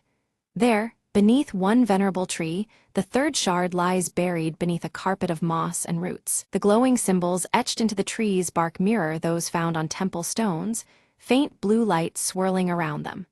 Leora's silver leaf pendant flares warmly in response, as if connecting to the ancient magic. The shard's refracted light dances across the bark's intricate patterns. As Leora reaches out, spectral wolves materialize between her and the shard, their eyes blazing with ethereal fire. Low growls ripple through the clearing, their presence a chilling warning. The silver pendant remains visible, a steady pulse amidst growing tension. Theron steps forward swiftly, hefting his crafted weapons with practiced ease. The clash is swift but intense, his strength and precision keeping the wolves at bay without harm. Colored light flickers around their struggle, the magical energy tangible in the air. With the final strike, the spectral wolves dissolve into wisps of blue light, their menace ebbing away. In their place, faint luminescent paw prints glow briefly on the earth before fading. The shard is now safely in their grasp, radiating a renewed shimmer beneath Leora's pendant. The trio hastens back toward the temple, urgency propelling their steps as the storm outside intensifies. Lightning crackles unpredictably, painting jagged shadows against twisted branches. The forest's renewed life struggles against the encroaching darkness closing in rapidly. Elendra begins chanting ancient words, her glowing blue tattoos blazing fiercely along her arms and face. A shimmering barrier of light and color spins around them, rippling against the storm's assaults. Despite her effort, the tempest's wrath grows relentless. Suddenly, the protective spell falters. A jagged surge of black lightning strikes the earth nearby. The ground splits open with a roaring crack, jagged edges glowing with erratic colors like fractured glass. The trio is thrown off balance by the violent upheaval underfoot. In an agonizing instant, Leora tumbles into the glowing chasm, her silver leaf pendant the last visible trace as it flickers faintly. Prism shards scatter deeper into the twisting, luminescent tunnels below. The forest's fate now hangs precariously with her survival. Theron and Elendra gaze down in horror, their voices lost in the storm's howling wind. The pendant's faint gleam fades slowly into the shadows, a fragile thread tethering her to the surface world. Fear and determination etch their faces as they prepare to follow her plunge. Within the glowing chasm, Leora moves cautiously through erratic passages alive with fractured light. The colors shift unpredictably, disorienting yet mesmerizing as they refract through countless crystal surfaces. Her pendant remains a steady source of calm in the surreal depths. She finds scattered shards embedded in the crystalline walls, each fragment radiating a shard of the forest's lost warmth. As she collects them, patches of vibrant color pulse through the tunnels, slowly pushing back the surrounding darkness. Hope glimmers in the depths below the shattered earth. Suddenly, a wraith of shifting shadows blocks her path, formed from the chasm's darkest fears. Its form writhes with malice, bent on capturing the prism's power for itself. The silver leaf pendant flares with defiant light, casting away creeping darkness momentarily. Summoning all her courage, Leora channels the pendant's radiant glow to repel the wraith. The dark entity wavers, then dissipates into flickering shadows spiraling away. The fragments gathered in her hands shimmer brighter, empowering her resolve to escape. Breaking through to the surface, Leora reunites with Theron and Elendra, her hands clutching all the recovered shards. The storm above still looms, its dark tendrils writhing around the trembling forest. Yet their combined presence offers a fragile beacon of resistance. They race toward the temple altar, urgency sharpening every step, knowing full restoration is their last hope. The shards begin to levitate and spin, slow and deliberate, aligning in a precise pattern atop the stone platform. Colored light cascades from their joined edges, painting the walls in shimmering hues. As the shards circle each other, prismatic light fractures and cascades like a waterfall, filling the chamber with radiant glow. Ancient forest symbols etched into stone and wood catch the light, pulsing in time with the prism's rhythms. The silver leaf pendant glows steadily at Leora's throat, syncing with the spectacle. Suddenly, dark storm clouds coil tighter around the temple, tendrils of shadow pressing inward. The vibrant light from the prism flickers as if struggling for breath.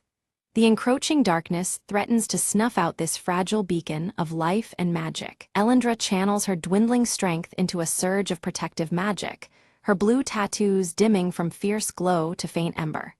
With an anguished cry, she weakens the storm's grip momentarily, buying precious seconds. Her sacrifice leaves the aura around them shimmering with bittersweet intensity. In the heart of the swirl, Leora places her silver leaf pendant at the prism's center. Her unwavering faith ignites a brilliant pulse of life and color that floods the temple. The prisms blaze with radiant light, weaving hope through the forest's struggling veins. The fractured prism, held aloft by Leora, began to glow with intensifying light as the jagged edges shimmered with every hue. Suddenly, the shards flew together in a dazzling spectacle, weaving back into a flawless whole. As the last piece clicked into place, the storm above quelled, and warm sunlight flooded the verdant grove once more. Gradually, the once bare trees burst forth with lush greenery, their leaves whispering in newfound life. Flowers of every color bloomed vibrantly, filling the air with sweet scents, while the forest echoed again with the joyous calls of returning animals.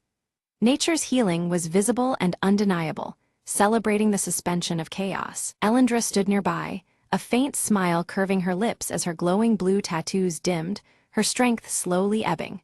Though her power waned, peace radiated from her presence, a testament to the restored balance between magic and the natural world. The ancient symbols etched along her robe seemed to pulse softly, syncing with the harmonized forest. Theron embraced Leora firmly, soot-streaked hands steady and warm, pride and relief shining in his eyes. Around them, the village showed signs of vibrant renewal, the air full of hope as lives once again thrived. Their shared sigh marked a turning point, the darkest days giving way to flourishing vitality. The silver leaf pendant resting against Leora's heart glowed softly, emitting a gentle green luminescence that intertwined with the natural light. This subtle beacon symbolized the ongoing healing and the unbreakable connection forged through hope and perseverance.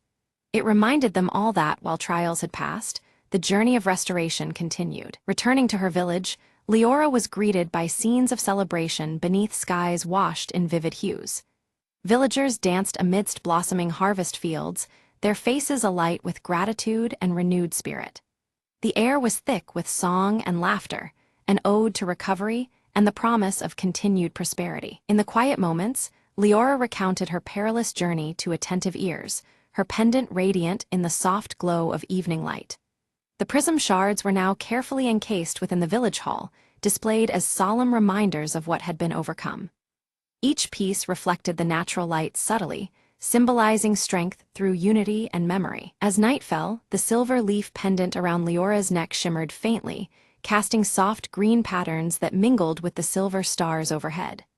The calm forest around her seemed to breathe gently, alive with peaceful energy and quiet magic. Within this tranquility, hope glimmered, persistent as the stars above. New seedlings sprouted tenderly around the ancient temple, their vibrant leaves whispering promises of growth and resilience. These living symbols echoed the ancient forest markings, blending old magic with fresh life. Inspired by their shared ordeal, the village embraced this continuous cycle of renewal with reverence and care. The story closed with Leora standing on a gentle hill, her emerald eyes fixed toward the distant horizon.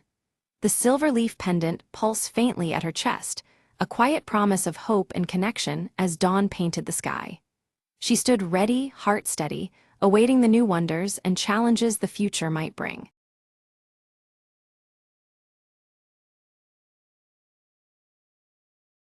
Morning sunlight spills gently into Sarah's cozy apartment as she wraps a vintage scarf around her neck, its soft fabric comforting her.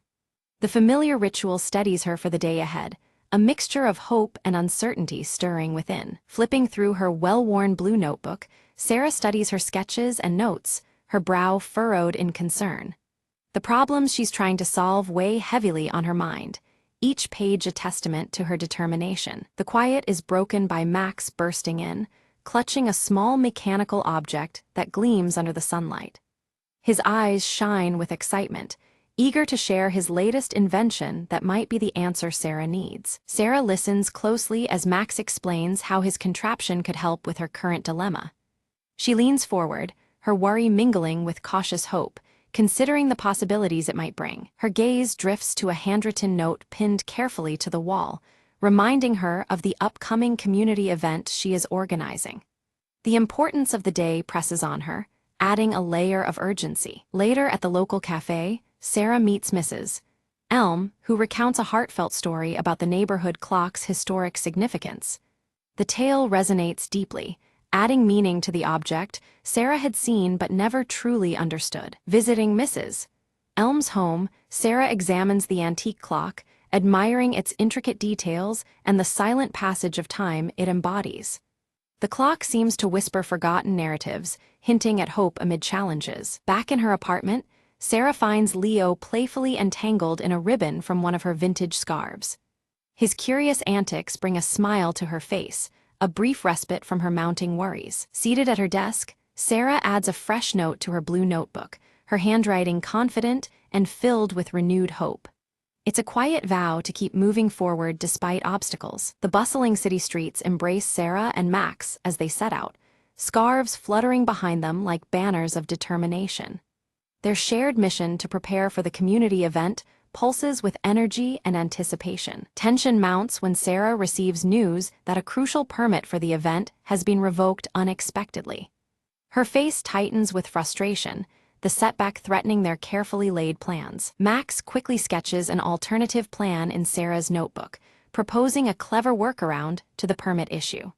His inventive mind races to find solutions amid the growing pressure. Under the glow of streetlights, Sarah wrestles with whether to embrace Max's risky idea. Her conflicted expression reveals the weight of uncertainty and the desire to do what's right. A quiet moment finds Sarah alone, Leo curled contentedly on her lap, both seeking solace in each other's presence. The silence offers a brief sanctuary from the chaos outside. With renewed resolve, Sarah ties her vintage scarf firmly around her neck, a symbolic armor against doubt. Her eyes shine with determination, ready to face what lies ahead. Early the next morning, Sarah and Max visit the community center to garner support, greeted with a mix of enthusiasm and skepticism.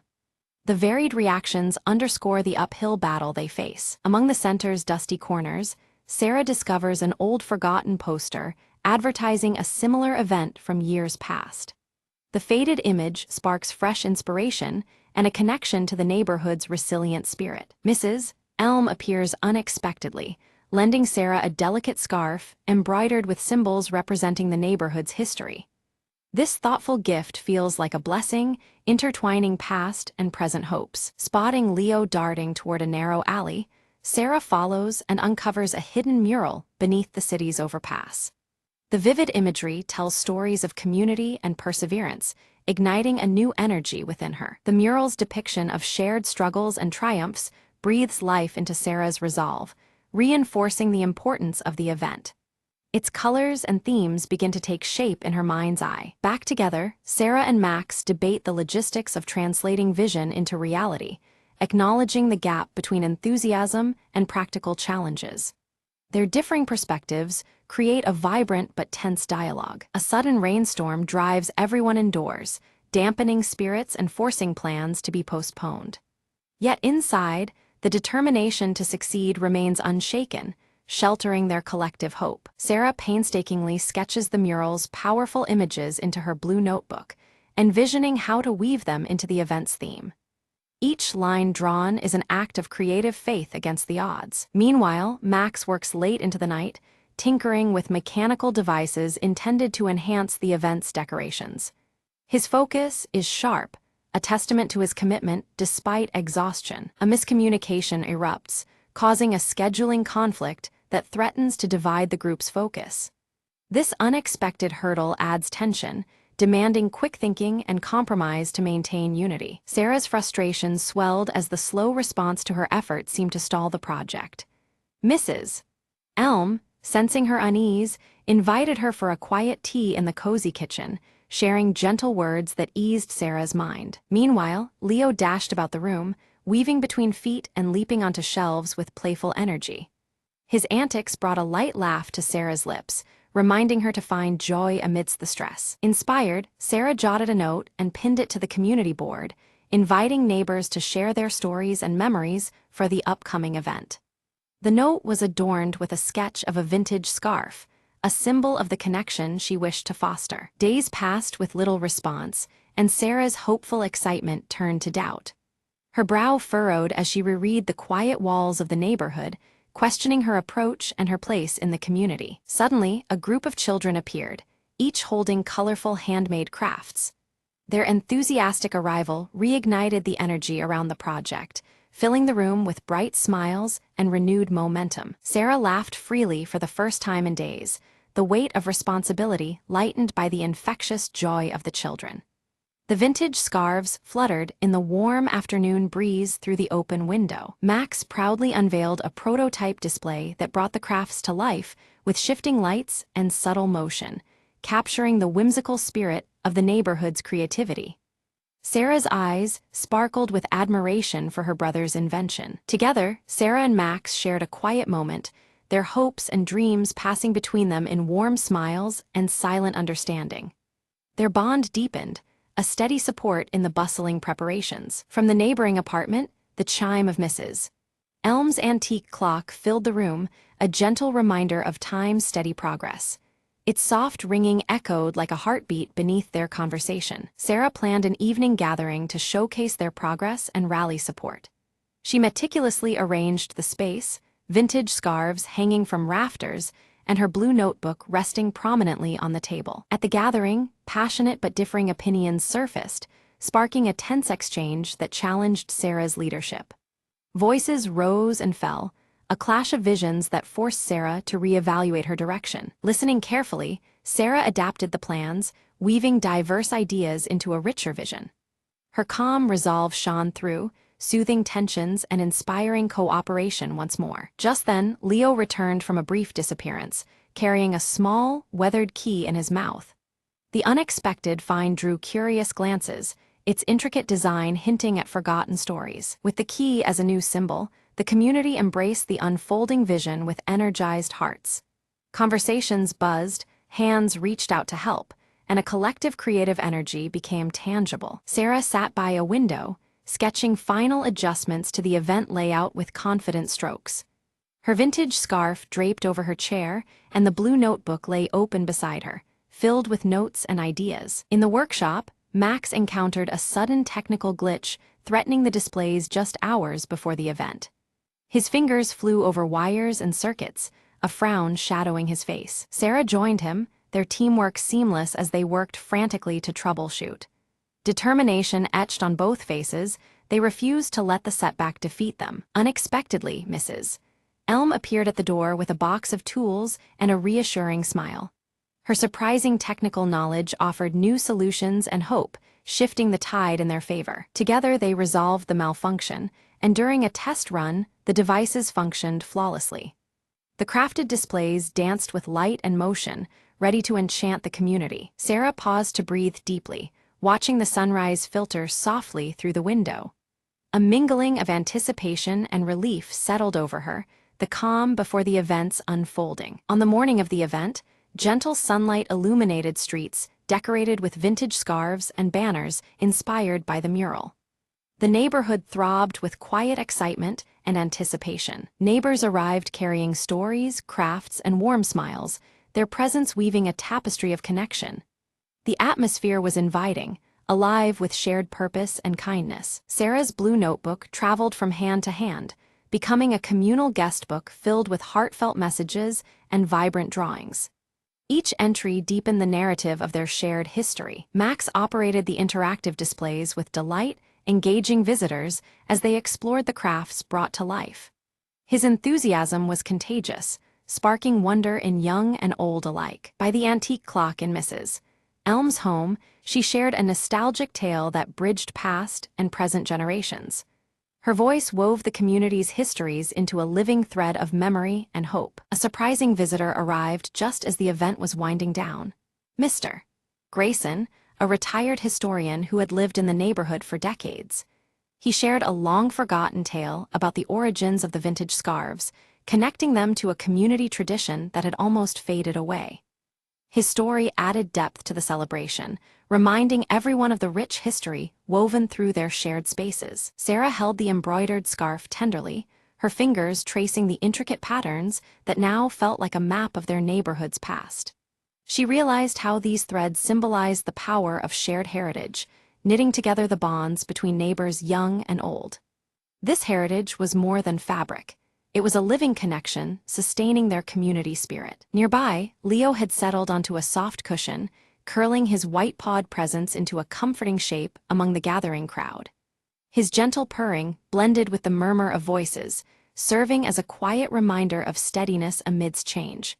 Wherever discovery or warmth was found that day, the curious tabby had been close at hand. The celebration crescendoed into a collective crafting session where everyone contributed stitches and stories to a growing tapestry.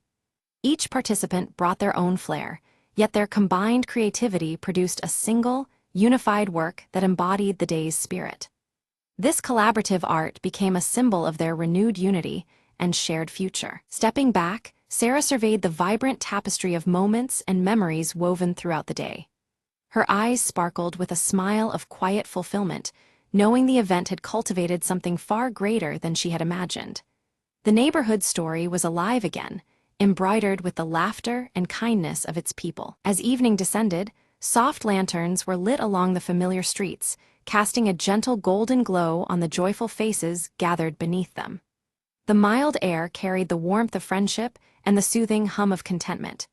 Each light flickered like a beacon of hope and connection, brightening the twilight hours. In the quiet moments after the festivities, Sarah opened her blue notebook and penned her final thoughts on the day. She reflected on the challenges they had overcome and the meaningful connections that had blossomed. Her writing captured a newfound optimism that these bonds would only grow stronger with time. Meanwhile, Max was packing away his equipment, a grin spreading across his face as he teased Sarah about the invention he was already imagining for the next neighborhood event. Laughter bubbled between them, a playful promise of future creativity and collaboration. His energy was contagious, lighting the way forward. From across the room, Mrs. Elm's antique clock chimed once more, its melodious sound marking the conclusion of a memorable day. The hour resonated like a signal not just of an ending, but also of new traditions beginning to take root. It reminded everyone that time flows on, carrying the stories and hopes of the community onward. Wrapped snugly in her cherished scarf, Sarah stepped outside and looked up as stars began to twinkle above their neighborhood. The familiar constellations seemed to mirror the interconnected lives below, filling her with hope and contentment. In that peaceful moment, she felt ready to embrace the promise of all tomorrows.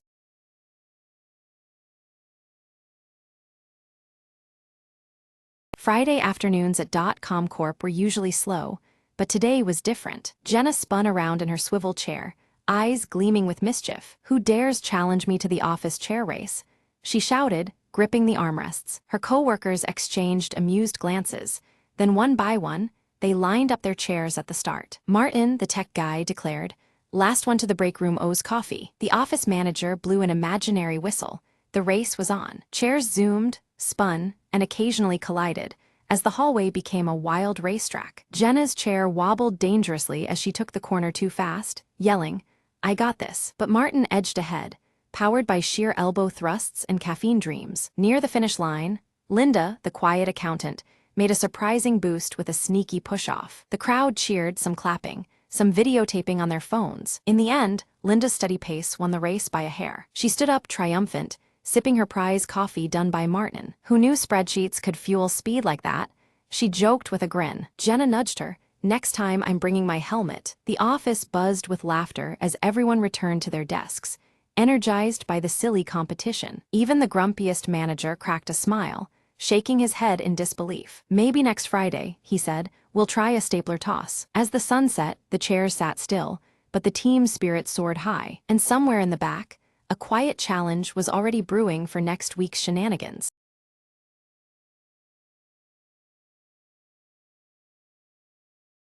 The city skyline stretches beneath a veil of night, its lights flickering like distant stars. Maya stands by her apartment window, her sharp eyes fixed on a television screen broadcasting updates about a chilling missing person case. A sudden knock breaks the silence, and Maya cautiously opens the door to find a plain envelope waiting.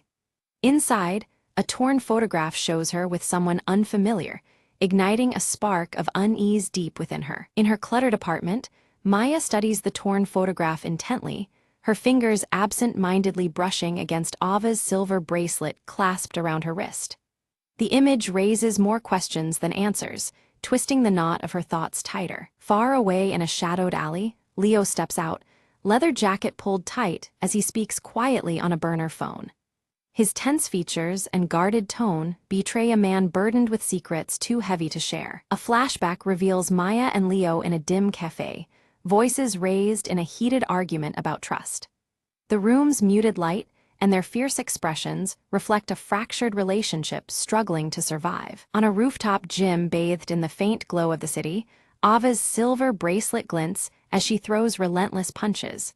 Her athletic form moves with determined purpose, each strike echoing unspoken resolve. In a stark office space, Elias peers intently at grainy security footage, his round glasses catching the pale light.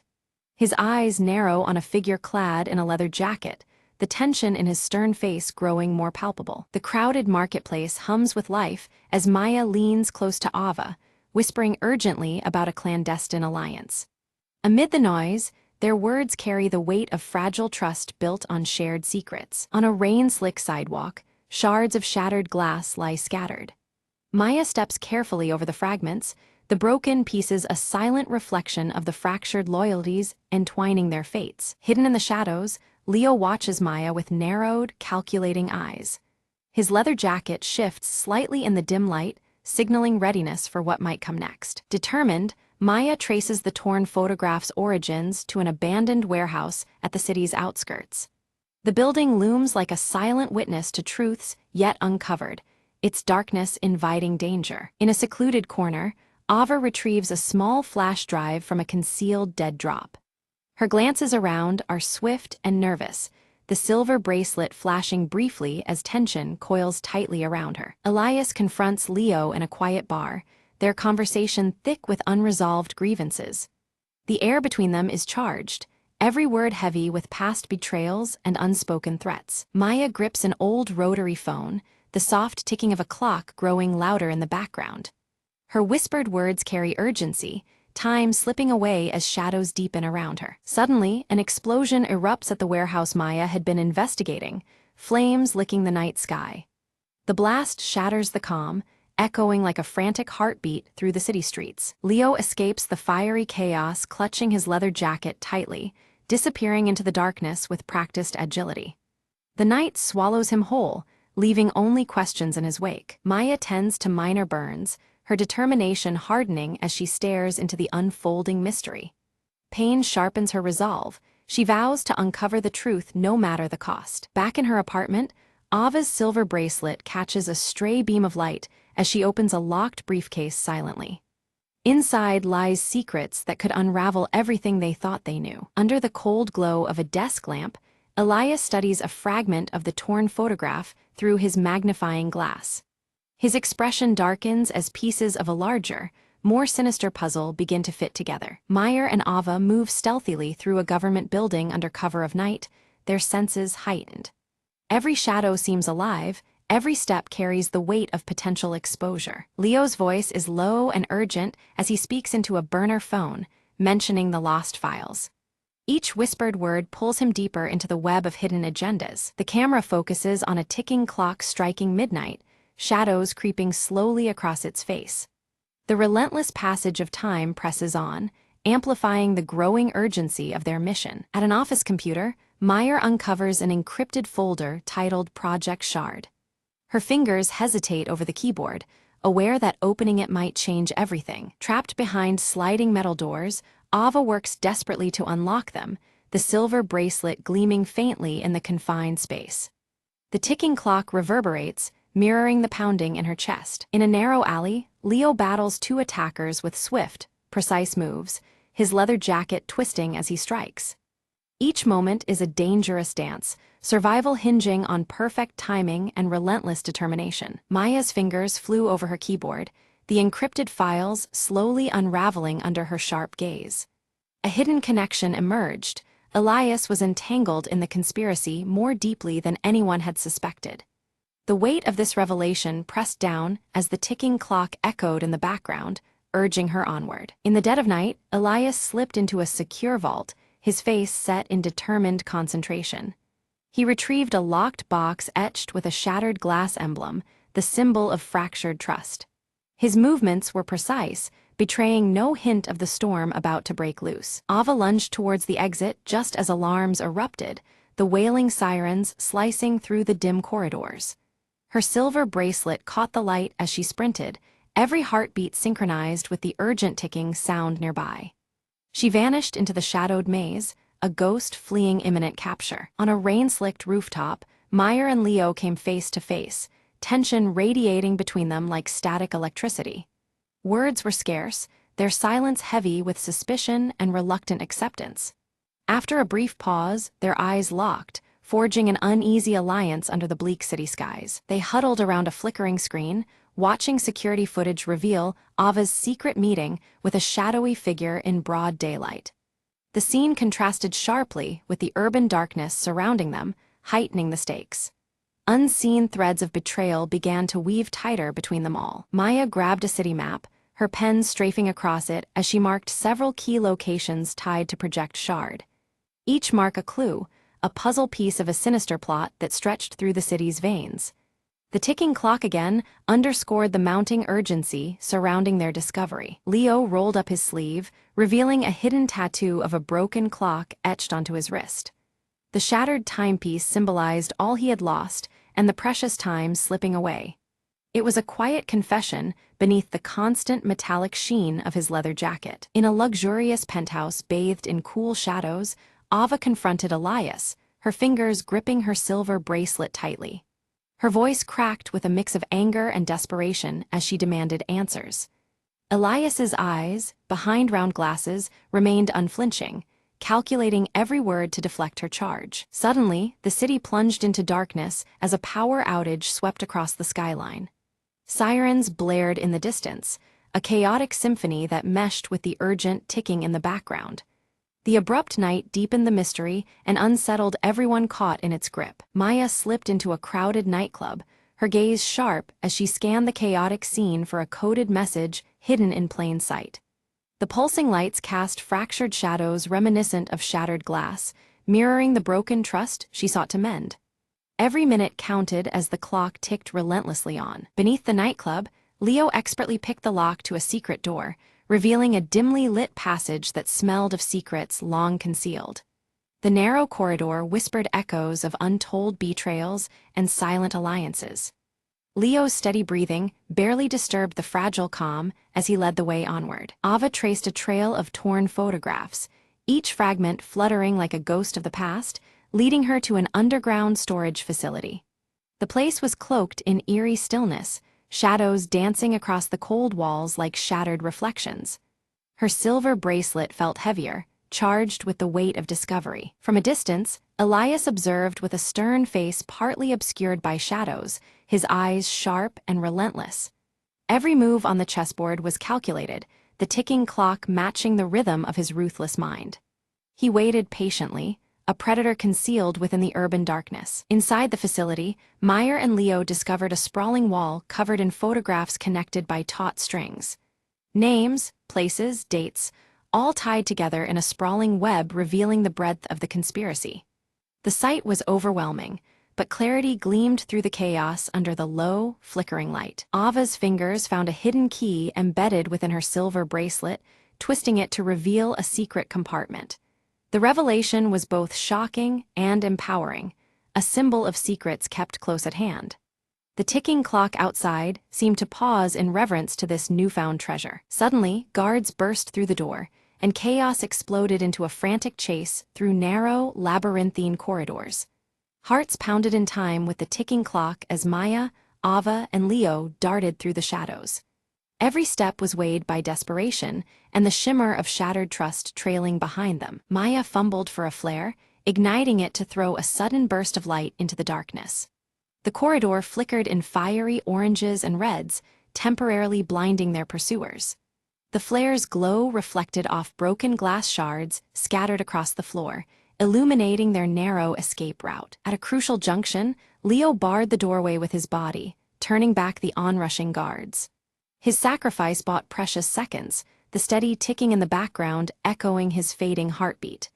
Meyer and Ava hesitated only briefly before racing toward their helicopter escape. Meyer and Ava reached a rooftop where a helicopter waited, its windows fractured like broken glass reflecting the city's neon veins. The hum of the rotors mixed with the relentless ticking, underscoring the urgency of their flight.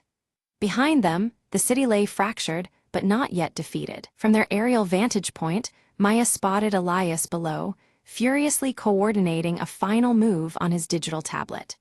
His posture radiated cold intensity, timed perfectly with the accelerating tick of the clock. The last act of the conspiracy was about to unfold under the dim urban glow. Maya's hand trembled as she called Leo's phone, the faint ringing audible through twisted debris below. Hope flickered amid despair. He might still be trapped but alive.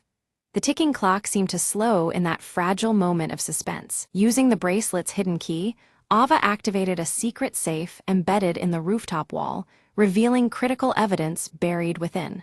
Papers and small devices spilled out, each piece a testament to the dangerous truths they'd unearthed. The ticking clock tightened the noose around their pursuers. Elias sat before multiple screens, preparing to upload classified data to an unknown recipient. The intensity of the ticking clock grew deafening, each second dragging the city closer to disaster. His fingers danced across the keyboard with ruthless purpose. Maya's fingers flew across her laptop, hacking into Elias's system remotely, a desperate attempt to intercept the dangerous transmission. The digital battle unfolded against a backdrop of relentless ticking and fractured trust. Failure was not an option. Too much depended on her success. Ava's sharp eyes decoded a complex cipher, revealing the location of a hidden bunker beneath the city. This underground refuge held secrets vital to exposing the conspiracy's core. With the ticking clock echoing faintly, the trio prepared for their final descent into darkness. Meyer and Ava moved silently through the dim corridors of the bunker, the flickering screens casting erratic shadows on their faces. Ahead, Elias stood framed by the glow of a control panel, his stern gaze unflinching as they approached. The urgency of the ticking clock echoed softly, pressing upon their nerves as they prepared for confrontation. Elias's voice was calm, but edged with desperation, as he confessed the truth behind the conspiracy. Controlling information was never about power alone. It was a means to prevent chaos, born from fear of losing control over a world spiraling into uncertainty. His motives were complicated, rooted in a hope to preserve order amidst mounting threats. Suddenly, Leo appeared, his leather jacket torn and smeared with grime but unmistakably present. With practiced efficiency, he disabled the nearby security systems, the screens flickering into darkness and giving Maya and Ava the advantage they needed. His battered but alive presence reignited their resolve in the dim bunker's oppressive air. Maya held up the torn photograph, fragments of past ties aching between them. She confronted Elias with the painful revelation, a betrayal intertwined not just with their mission, but with their shared histories.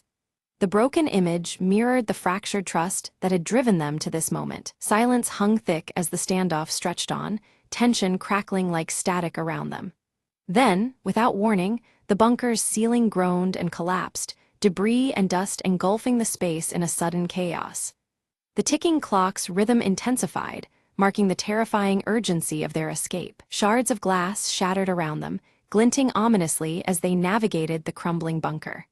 The relentless ticking grew louder, a visceral reminder of the fleeting time to flee the collapsing stronghold. Every step was a struggle against falling debris and the threat of entrapment. Outside, the first light of dawn painted the city skyline with hues of orange and pink. Their silhouettes stood together, framed against the awakening world, breathing deeply as the night's trials receded. The urban backdrop glimmered in the new day, offering a fragile promise of renewal. Meyer and Leo exchanged a glance, the weight of their fractured loyalties dissolving in the shared trials they had endured. Words were unnecessary as understanding passed silently between them, mending old wounds with tentative hope. Their alliance was reforged, stronger and more genuine than before. Ava's hand tightened around her silver bracelet, the cool metal grounding her amid uncertain futures. Her eyes scanned the horizon, reflective and cautious, but carrying a spark of hope.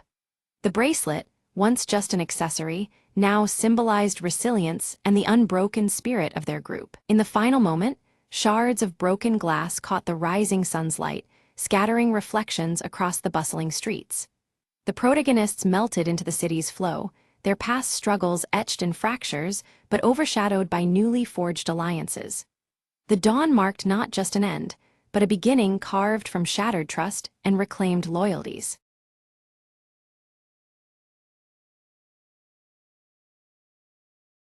Smoke wreathed the crumbled skyline as Mara stepped over rusted debris, eyes scanning for any sign of life. Her voice was a whisper, barely heard over the cold wind. There has to be someone left. The city was a husk, but beneath its ashes, secrets lingered. Mara clutched a faded photograph, the edges worn, the faces smiling back from a world lost. Suddenly, a faint sound, a child's laughter, echoed from the ruins ahead. Heart pounding, she followed it through twisted metal and shattered glass. There among the shadows, a small boy emerged, wide-eyed and cautious. Mara offered a gentle smile. "I won't hurt you, I'm just looking for answers." The boy nodded slowly, stepping closer, tugging a ragged toy behind him. Together, they explored forgotten rooms, discovering a hidden garden still blossoming against all odds. Sunlight filtered through shattered ceilings, casting patterns on the cracked tiles. "Life finds a way," Mara murmured, hope stirring within her chest. In that quiet sanctuary, the past and future intertwined in fragile harmony. She knew rebuilding was impossible alone, but here, with this spark, anything could begin. As twilight fell, the boy led her to a makeshift camp, other survivors gathering cautiously. Eyes brightened at her arrival, whispered tales of hope and survival filling the air. Mara realized the city was not truly dead. It breathed in the hearts of those left. She raised her voice, steady and clear. "We'll rise together, stronger than before." The community around the dying embers of the old world kindled a new flame, and beneath the shattered sky, the forgotten city whispered its promise of rebirth.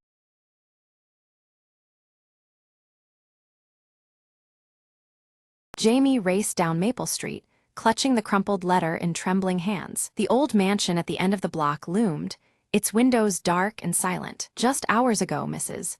Whitaker had vanished without a trace, leaving behind only a chilling message." The letter was brief. "Find the note before the clock strikes midnight." Jamie pushed open the wrought iron gate, its creak echoing in the quiet night. Inside, the air was thick with dust and secrets, the house frozen in time. A grand clock tower dominated the foyer, its hands frozen at 11:50. Jamie's eyes darted around, spotting a piano, its keys yellowed and forgotten. "The note," Jamie whispered, kneeling beside the instrument. Pressing a key, a faint melody filled the room, stirring something deep within the silence. Guided by the tune, Jamie traced the music sheets left on the stand. Among them, a single sheet stood out, a composition marked with mysterious symbols. This must be it, Jamie thought, piecing together the note's secret message. Each symbol corresponded to a letter, forming a hidden phrase.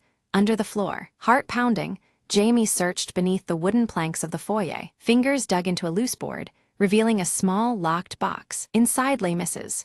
Whitaker's diary and a key, along with another note. "Thank you for finding the truth." It read, "Now the story can finally be told." Relief washed over Jamie as the mystery unfolded. The disappearance was a staged escape from an old, painful past. "Justice is in the light," Jamie said softly, stepping out as dawn broke over Maple Street.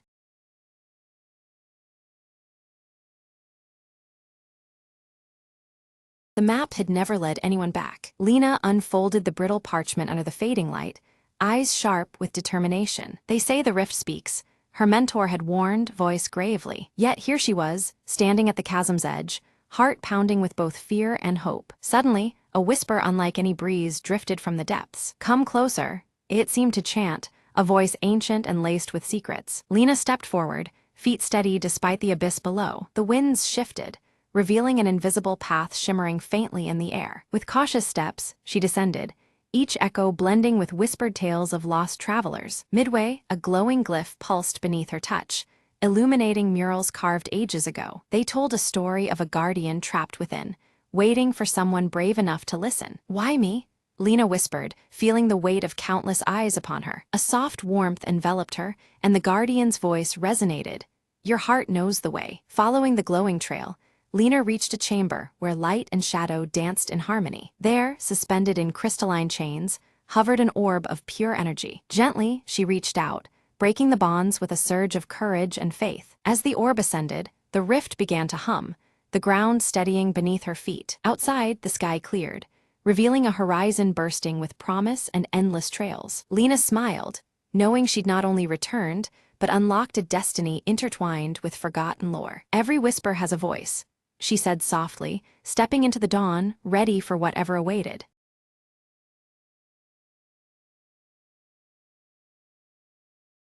The rain tapped softly against the old wooden window, each drop a reminder of time slipping away. Clara stared at the faded photograph on the mantelpiece, her fingers tracing the outline of a once familiar face. Her heart tightened. 20 years ago, she had left this town, chasing dreams that felt too big for this small place. But dreams, she learned, have a way of circling back, much like the seasons. A knock blended into the rhythm of the storm outside.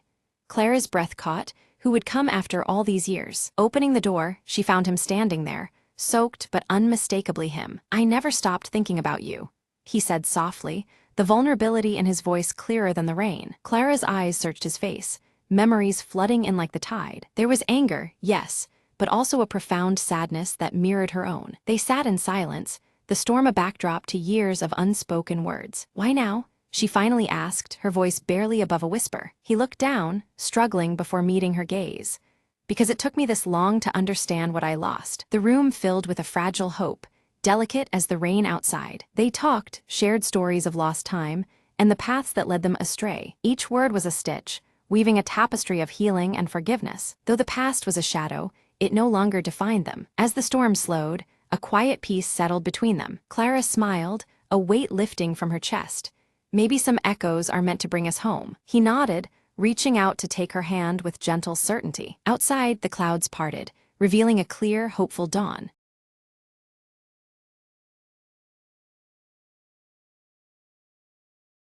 The night was unusually silent when Lena stepped into the old house she'd just bought. Boxes scattered the room, but it was the faint creaking beneath her feet that caught her attention. "Is someone there?"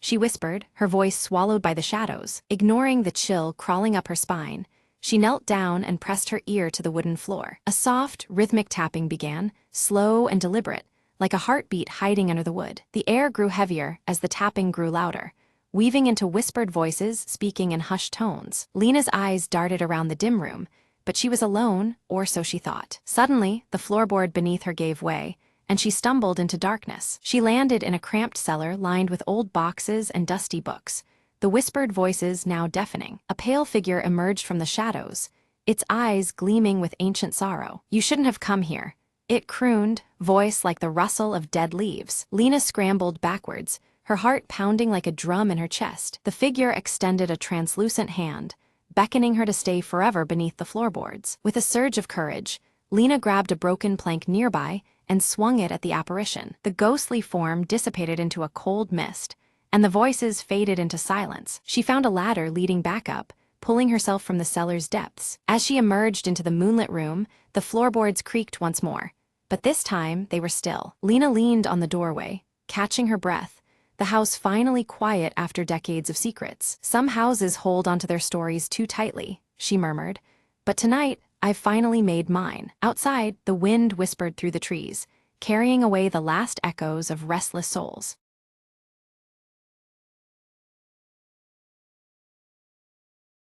Norman decided to try baking bread. How hard can it be? He asked his cat Muffin. The internet promised him, sourdough would be easy and rewarding. He mixed flour and water, forgetting a crucial ingredient, yeast. With a confident smile, he left the dough to ferment on the kitchen counter. 24 hours later, Norman checked. The dough looked as flat as a pancake. He Googled frantically, "Did I kill the yeast?" He wondered aloud. Determined, Norman bought live sourdough starter from a local bakery. He mixed the new starter, flour and water, and with great ceremony, set the dough to rise again. This time, the dough grew, but so did a mysterious fuzzy blue spot. Is that mold or art? Norman mused, unsure if he should be proud or terrified. Deciding not to waste, he baked the bread anyway, expecting disaster. The kitchen filled with a pungent aroma that could clear a room. Norman's cat fled. The smoke alarm sang its shrill song. Still, Norman cut a slice and tasted cautiously. He said, face contorting. Maybe bread isn't my forte. But then the doorbell rang. His neighbor was there, holding a plate. You left the door open, she said. Our dog loved your bread. Norman laughed. Next time I'll bake something for humans, not canines. From then on, he stuck to cupcakes, which Muffin approved with less drama. Baking adventures are better with friends, Norman said, grinning as he offered a cupcake to his neighbor.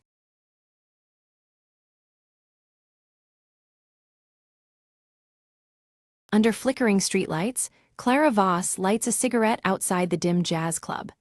Her breath forms a mist in the cold night air, the silver locket at her neck catching the faint glow. Inside, Anna Lyle sings a haunting melody, her auburn curls brushing a crescent moon tattoo that glimmers under the stage lights. The audience is entranced, shadows dancing along the walls. Clara's sharp eyes scan the room, settling uneasily on Vincent Hale at the bar. His scarred cheek catches the dim light as he nervously surveys the crowd, glancing over his shoulder. Vincent suddenly slides a folded note into Clara's hand, before disappearing quickly through a rain-soaked alley behind the club. The damp air swirls around her as the door slams shut. Unfolding the note, Clara reads a cryptic message about the Vale and a midnight rendezvous near the docks. Her eyes narrow, realizing the urgency hidden between the cryptic words. Pocketing the note, Clara fingers her silver locket, the cold metal grounding her resolve. The shadows under the street lamp deepen as her expression hardens. At the police station, Lieutenant Morneau frowns over a faded photograph of the city's skyline, rain-blotched yet familiar. He explains the unsolved disappearances with a stern voice, tension thick in the air. Clara exhales smoke from her cigarette, jaw clenched, promising Morneau she'll uncover the truth. The flickering bulb overhead casts long shadows on the worn walls. Later, Elias Crane emerges from the mist near the docks, his gray fedora low and gloves pristine against the damp night. His silent approach seems almost spectral in the fog. Clara approaches Elias cautiously, noting his cold demeanor and the gleam of his gloves in the muted light. Their whispered exchange carries weight, secrets hovering between them. Elias warns of unseen forces lurking beneath the city's surface, cryptically mentioning the Midnight Vale as something to fear.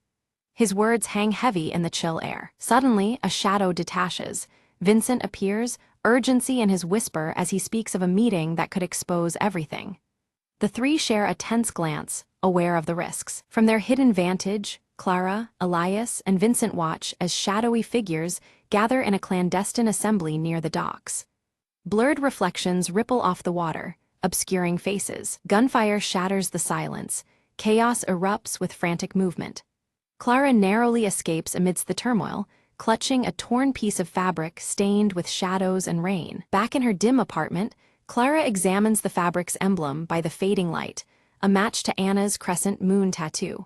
A chill runs through her at the unexpected connection. Anna confronts Clara, suspicion flickering in her eyes as she questions the emblem's link to her past performances. Her voice trembles with a mix of fear and anger. Clara recalls rumors of a secret society, veiled references caught in old jazz lyrics passed down through whispers. The city's darkest corners seem to pulse with hidden meaning. Vincent admits his past affiliation with the society, revealing its deep reach into city officials and even the police force. His tone is haunted, remorse threading each word. Clara's silver locket glints faintly as she recalls her father's mysterious disappearance years ago, a dark thread now entwined with the society's shadow.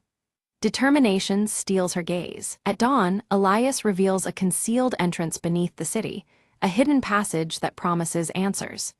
They plan their exploration carefully, the weight of secrecy pressing down. Descending into twisting tunnels, shadows strain into ominous shapes, whispers curling from unseen corners. The faint glow of the locket marks their path against the oppressive darkness. A sudden mechanism slams shut behind them, sealing the entrance tight. Trapped, the group clings to the faint light emanating from Clara's locket as panic stirs. The locket's glow illuminates cryptic symbols carved deeply into the stone walls. The group leans in, realizing the warnings etched in stone might hold crucial meaning. Vincent interprets the symbols as grave cautions, but Elias pushes forward undeterred. They uncover a hidden chamber, its air thick with decades of secrets. Inside, stacks of documents expose layers of corruption, officials entwined with mysterious disappearances linked to the secret society. The full scope of their enemies' reach becomes chillingly clear. Suddenly, distant footsteps echoed through the tunnel, sharp and unyielding. Instinctively, the group melted into the shadows, blending with blurred reflections cast by flickering lights. Lieutenant Morneau's stern voice called out, slicing through the silence and betraying their hiding spot. Morneau appeared, his square jaw set rigidly as he demanded Clara hand over the evidence immediately. His tone left no room for negotiation, threatening charges of insubordination if she refused. The air thickened with tension, the flicker of cigarette embers nearly forgotten. Clara stepped forward, her eyes unwavering as she opened her coat to reveal her own badge beneath. Her voice was steady as she declared a commitment to justice that transcended mere orders.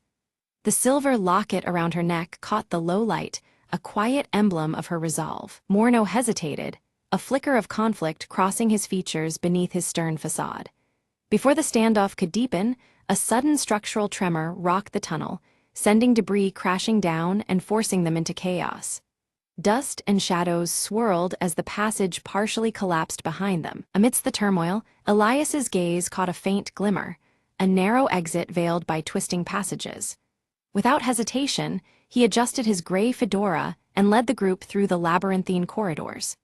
Their steps echoed faintly against wet walls, the silver locket and crescent moon tattoo glimpsed in fleeting reflections. At last, they emerged near the city's riverside, where shadowy figures in trench coats awaited under dim street lamps. The figures' silhouettes merged with the night, an ominous presence wrapping the group in unease. Clara's grip tightened on her locket as the moon tattoo peeked from Anna's wrist. A sudden pursuit ignited. Clara sprinted through narrow alleyways and darted across rooftops, expertly navigating the urban maze. The city's neon lights blurred in streaks as she clutched her locket, her breath sharp in the cold air. Behind her, footsteps faltered but never ceased. Reunited in a neon-glowing street corner, Anna and Vincent joined Clara and Elias. The group huddled together, whispering rapid strategies under the electric hum.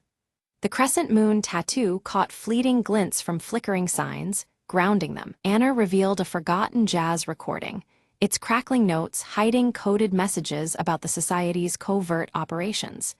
The melody intertwined with cryptic whispers, secrets layered beneath the familiar tune. The faded city skyline photograph lay nearby, a constant reminder of what was at stake. Listening intently, Clara decrypted the chilling phrase, "Veil lifted at last." The words hinted at an impending event that could change everything. Shadows seemed to lengthen around them as understanding deepened. Vincent leaned in, his scarred cheek shadowed under a street lamp. He warned of a clandestine auction where secrets, and more, were laid bare and traded like currency. The city's underbelly pulsed with danger just ahead. Clara infiltrated the auction disguised among the shadows, eyes sharp beneath her leather coat's collar.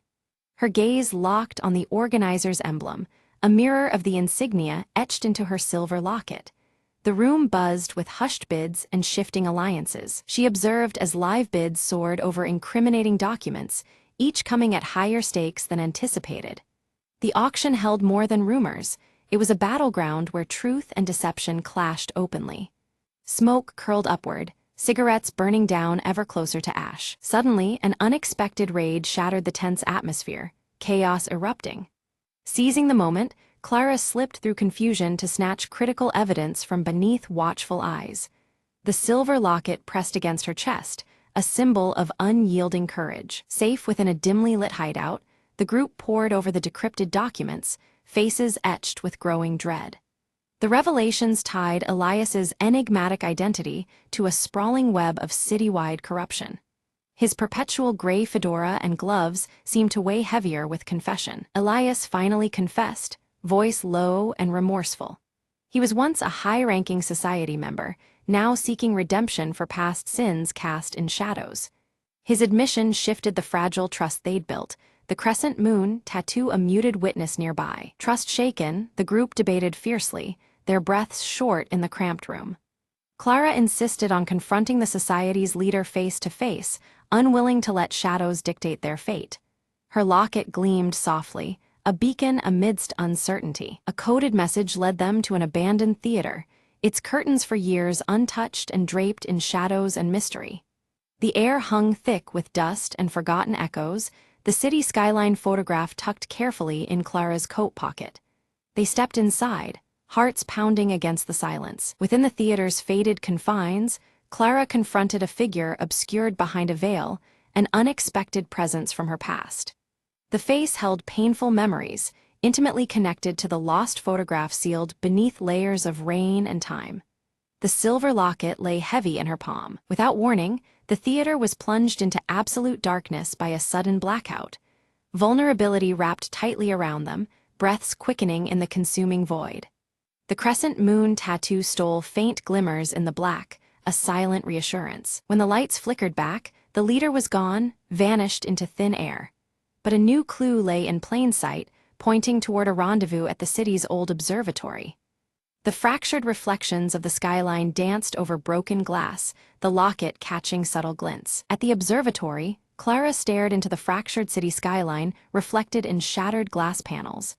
Each shard distorted the truth, symbolizing fractured realities and hidden fractures within the city itself. The silver locket hung steadily against her chest, unwavering amid broken truths. Inside, the group uncovered a detailed map outlining the society's insidious influence over critical city infrastructure. Lines and shadows intertwined, revealing the depth of corruption and control. Anna's crescent moon tattoo remained visible as they traced the dark web. A tense standoff unfolded as Morneau unexpectedly joined forces with them, revealing his own disillusionment and conflicted allegiance. His crisp uniform was now a symbol of rebellion, his square jaw set against old loyalties. Cigarette smoke curled around them, blurring edges between friend and foe. Together, they crafted a daring plan for a decisive strike during the upcoming city council meeting. The web of deceit strained under the weight of their resolve to expose it. Clara's silver locket gleamed quietly, the symbol of a justice ready to pierce the midnight veil. Detective Clara Voss stepped forward on the council floor, the weight of the silver locket against her chest, steadying her resolve. Her voice cut through the tense silence as she laid out the evidence linking the shadowy society to the city's corruption, each detail more damning than the last. Unbeknownst to many, hidden cameras streamed Clara's revelation across the city, broadcasting the truth to officials and citizens alike. Gasps and murmurs echoed through rooms and streets as the scale of the conspiracy became undeniable. The society's grip on the city began to unravel rapidly. As their supporters scrambled to escape, Clara's team swiftly sealed all exits. The growing shadows of panic were met with unyielding light, trapping traitors within their crumbling fortress. Lieutenant Morneau moved with calculated precision, arresting key conspirators amid the chaos. Quietly, Elias Crane stepped forward, gray fedora tipped low, gloves gleaming under the harsh lights, surrendering himself in a bid for redemption. On live television, Anna Lyle took the stage, her auburn curls catching the glow of the spotlight that revealed her crescent moon tattoo. Her hopeful jazz melody carried through the night, a soulful promise echoing beyond the unveiled darkness. Clara found herself at her father's grave as rain gently fell, droplets tracing rivulets on the weathered stone. Resting the silver locket against the headstone, she felt the weight of loss and the strength of purpose intertwined in the quiet moment. The city exhaled with cautious relief, the oppressive veil lifted from its streets and alleys. Shadows remained, but they no longer dictated the rhythm of the night, leaving space for a fragile peace to grow. Standing atop a rain-slicked rooftop, Clara watched as dawn stretched over the city skyline, the familiar photograph safely tucked deep in her coat. The sky's soft light promised new beginnings amidst lingering shadows. As the first rays illuminated the streets below, Clara slipped the faded city skyline photograph back into her leather coat pocket. It was a silent testament to the past she bore and the uncertain road ahead she was determined to walk. With a final slow breath, Clara exhaled a plume of smoke that drifted into the morning air. Clad in her leather coat and clutching her silver locket, she faced the emerging day, ready to confront whatever shadows still lingered.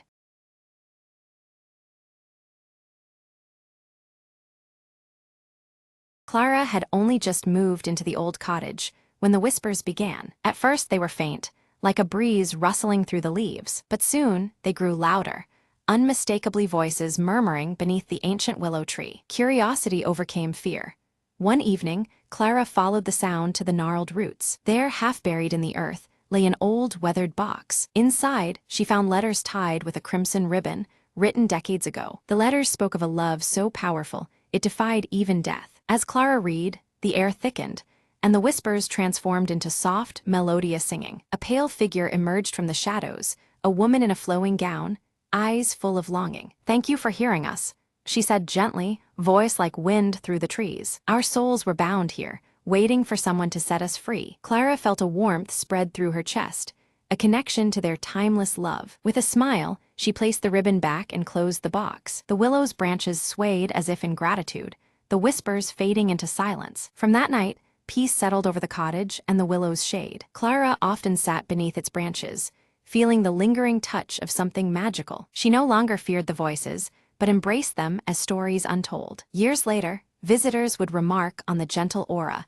surrounding the ancient tree. And sometimes, when the wind was just right, a faint melody could be heard, a song of love, waiting no longer.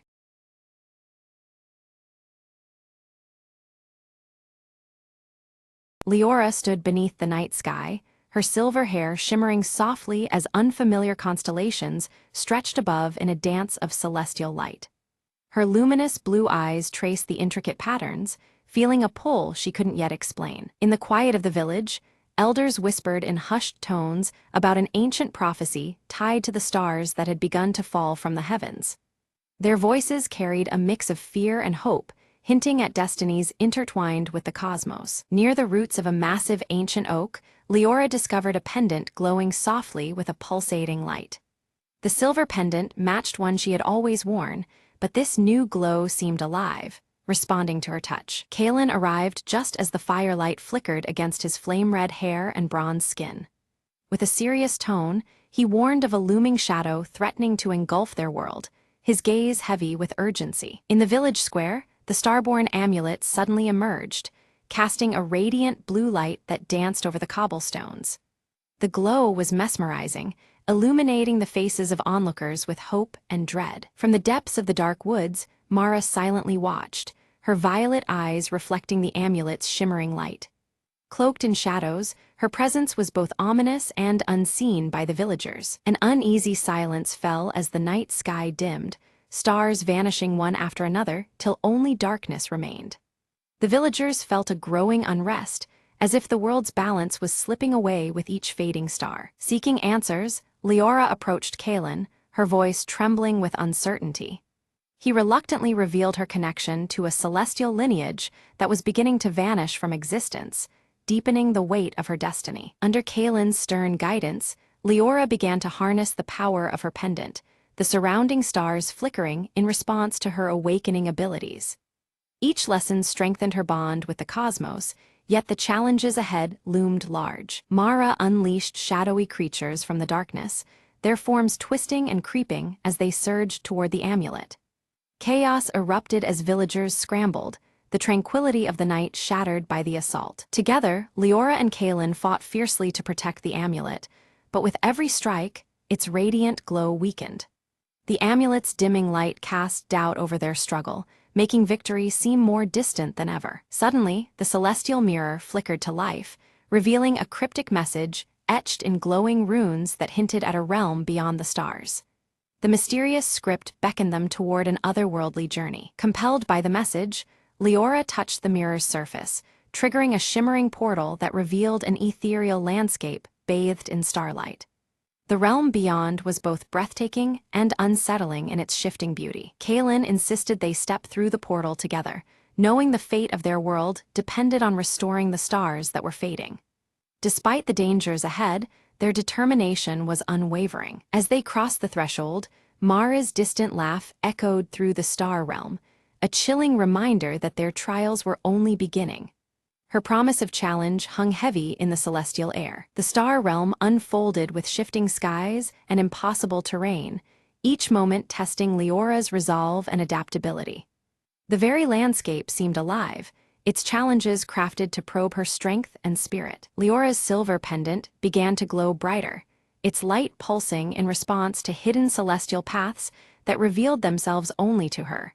This newfound guidance was a beacon amidst the realm's perplexing shifts. Kaelin confronted illusions conjured by Mara, his flame-red hair blazing fiercely as his fire met their intensity. Each battle was a test of will, his flames pushing back the consuming shadows. Together, they discovered ancient runes carved into celestial stones, indicating the Starborn amulet must be recharged at the heart of stars. This revelation set their course deeper into the realm's mysteries. An unexpected alliance formed as starborn creatures emerged, their forms radiant and ethereal, offering guidance through the perilous landscape. Their presence brought hope and new knowledge on the path ahead. Suddenly, Mara's shadowy figure appeared once more, disrupting the traveler's path and shattering a section of the celestial bridge they needed to cross. The obstacle threatened to sever their progress abruptly. Drawing on the strength of her celestial lineage, Leora used her pendant's light to mend the fractured bridge. Her connection to the stars pulsed stronger than ever, enabling her to restore the path with care and resolve. They soon faced a harrowing trial where Leora was forced to confront her deepest fears, each reflection cast in shimmering starlight. This intimate challenge tested her courage and inner strength beyond physical battles. By overcoming her doubt and fear, Leora unlocked a new level of power, her pendant now radiating with pure, unwavering light. This luminous transformation marked a turning point in their quest. In a final act of sacrifice, Kaelin extinguished his fiery flame to illuminate a hidden cavern leading closer to the heart of stars. His fading light carved a path through darkness, underscoring the gravity of their mission. Mara raised her arms, summoning a starless storm that swallowed the night sky in utter darkness. The winds howled with abyssal force, threatening to consume Leora and Kaelin in its relentless void. Celestial stars vanished as the glowing runes dimmed, and the shifting realms trembled under the threat. Seeking refuge, Leora and Kaelin found shelter within a cavern adorned with ancient murals illuminated by faint rune light. The walls depicted the birth of their world's stars, weaving a story etched in glowing symbols and shimmering celestial patterns. The night sky outside remained cloaked in deep shadows. As they traced the murals, they uncovered the tale of Mara's fall, once a revered star guardian engulfed by darkness. Her radiant form had twisted into shadow, consumed by despair and regret. This revelation cast a solemn light on the storm they now faced. Leora, her silver pendant catching a subtle glow, reached out with heartfelt empathy toward the darkness that held Mara captive. Her gentle voice carried through the shifting atmosphere, planting a fragile seed of doubt within Mara's resolve. The amulet pulsed faintly with this hopeful energy. Mara's shadow wavered, flickering between vicious rage and hesitant sorrow. The internal conflict stirred as Leora's words touched the core beneath the darkness. For a moment, the storm's fury softened, and stars began to faintly shimmer once more. Patches of stars re-emerged along their path, guiding them closer to the heart of stars. The celestial forge radiated with pulsating cosmic energy, suffusing the air with a mix of hope and lingering tension. The realms shifted subtly, the atmosphere alive with anticipation. Without warning, Mara's minions ambushed them, shadows darting amidst the stars like dark meteors. In the narrow escape, Kaelin sustained a wound that dimmed his fiery glow. Despite the chaos, they pressed onward, shadows closing behind them. Leora knelt beside Kaelin, her luminous blue eyes steady as she channeled gentle light to stabilize his weakened flame. Their bond deepened, each heartbeat syncing with the glow of her silver pendant and his flickering fire. The cosmic energy around them responded to their unified strength. They arrived at the heart of stars, a celestial forge bathed in raw cosmic power. It pulsed rhythmically, as if alive, its glow casting intricate light upon their faces. The night sky above shimmered with nascent constellations, waiting to be reborn. Leora lifted the starborn amulet, attempting to recharge it with the forge's energy. Yet it resisted, its glow flickering uncertainly, signaling that mere power was insufficient. The amulet demanded sacrifice, a deeper offering beyond strength. Mara appeared, her form shifting between shadow and light, proposing an uneasy alliance. She offered a choice: to unite their powers and restore balance, or surrender everything to the engulfing darkness. The air thickened with tension, stars flickering like hesitant witnesses. Torn by the weight of the decision, Leora's mind drifted to memories of her village and the faces of loved ones.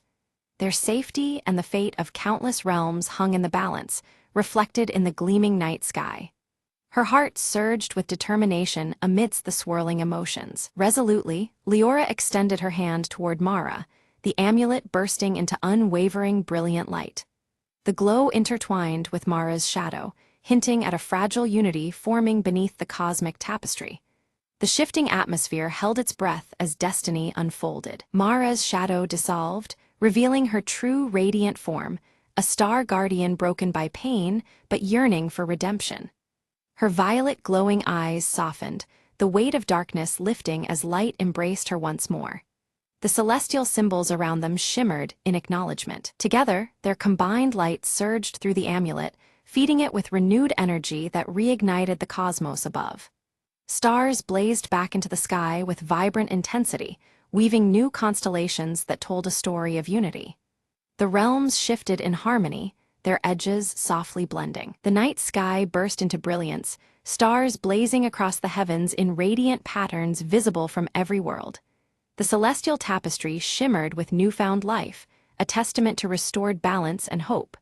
Glowing runes danced amidst the stars, a silent song of renewal. The realms intertwined, blending celestial and earthly energies into a harmonious symphony. Celestial stars aligned with earthly elements, their union signaling an era of peace and connection. The subtle atmospheric shifts enveloped Leora, Kaelin, and Mara alike. Kaelin's flame reignited with a steady, powerful glow, stronger than before his wound. His bronze skin shimmered under the celestial light, reflecting the new harmony within him. Together, they embodied the reforged bond between realms and guardianship. Leora vowed to protect both realms, her silver pendant glowing softly as their destinies merged. Her gaze held firm commitment as the celestial forces swirled around them. The burden and honor of their journey settled like a star's steady light within her. The trio stood at the threshold between worlds, witnessing the dawn of a renewed era unfold in the skies above. The realms shimmered, the shifting atmosphere alive with promise and fragile equilibrium.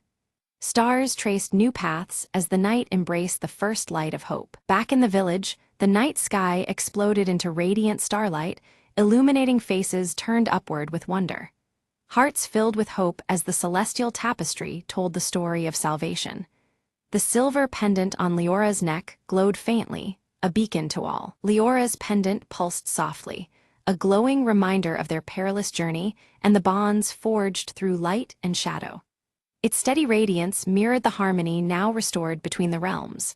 The stars above twinkled as if acknowledging the promise it represented. Mara, restored and radiant, silently watched over the realms once more as a vigilant guardian. Her violet eyes held quiet strength beneath the night sky, adorned with new constellations. The shifting realms settled into balanced serenity, embraced by her newfound purpose. Kaelin trained new protectors beneath the celestial glow, sharing the wisdom of harmony born from trials. Flames danced steady on their skin, reflecting the unity of earth and starborn power. The village thrived under the careful watch of its guardians. Villagers gathered beneath the glowing celestial tapestry, retelling the tale that had saved their world. Stars shimmered overhead, guiding stories woven with light, shadow, and sacrifice. The air held the lingering magic of a starborn legacy, alive in every heart. Beneath the vast expanse of the starlit sky, Leora sat in quiet contemplation, the celestial stars twinkling like distant whispers weaving through the night. Faint glowing runes shimmered on her silver pendant as she felt the subtle pull of realms beyond, calling her with gentle urgency. In this stillness, Leora realized how much the journey had altered her essence. She was no longer just a guardian, but a vital bridge uniting the heavens above with the world below. Her heart carried the weight and wonder of this newfound destiny, a living link between stars and earth. A soft, celestial glow wove through her silver hair, casting ripples of shimmering light around her, a radiant symbol of the role she was now destined to play. The strands seemed alive, echoing the delicate harmony of the shifting realms she had come to understand. A gentle breeze stirred, carrying with it the faintest song of a distant star, an ethereal melody full of promise and adventure. It whispered of journeys still to come, horizons yet to be explored beyond the veil of the present night. With renewed purpose, Leora climbed the gentle hill overlooking her village, the patchwork of rooftops resting quietly beneath a blanket of twinkling stars. The night sky stretched endlessly above, rich and alive, echoing the quiet resilience of the world she protected. From the shadows emerged Kalen, his flame-red hair catching the starlight as he approached with a warm, assured smile. Together, their presence spoke of shared strength and unspoken readiness to face whatever destiny awaited. Silently, Mara appeared beside them, her dark robes merging with the night, eyes glowing violet with a newfound peace. Her presence, once shadowed by mystery, now stood as a testament to redemption and the fragile unity forged through trials. Together, the three raised the starborn amulet skyward, its radiant light pulsing in sync with the heartbeat of the cosmos. The glow danced upon their faces, weaving their fates with the eternal rhythm of the universe around them. The night sky responded in kind, swirling with renewed brilliance as the celestial stars painted a living canvas of hope, memory, and endless possibility. It shimmered with the luminous rune's gentle glow, reflecting the harmony born from their combined strength. As dawn's first light brushed the horizon, Leora, Kalen, and Mara stood united beneath the fading stars, guardians of a world reborn under the veil of the starborn. In this new era, their bond shone brighter than ever, a promise that the realms would forever remain intertwined in balance and light.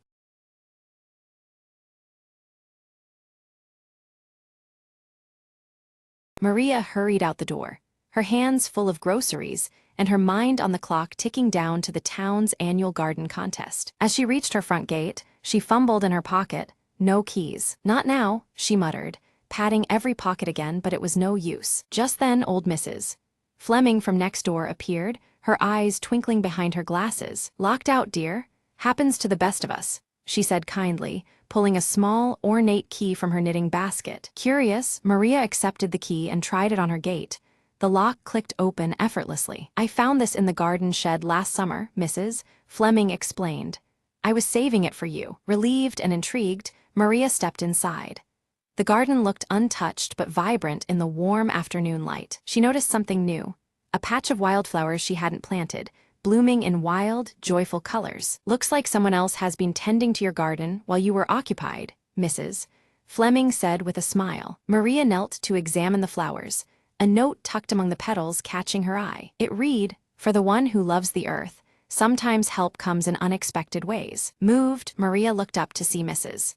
Fleming waving, already heading to her own porch to knit nearer the window. With the key still warm in her palm, Maria tended the wildflowers, feeling a sudden, gentle connection to her neighbor and the earth. Together, though apart, they had tended the garden with love and hope. By the evening, Maria had prepared a small bouquet from the garden's new corners, wrapping it with care. She walked over to Mrs.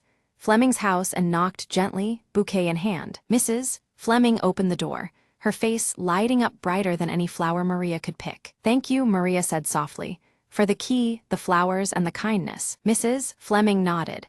"And thank you for keeping our garden growing. Sometimes, it's the little things that bloom into the most beautiful stories."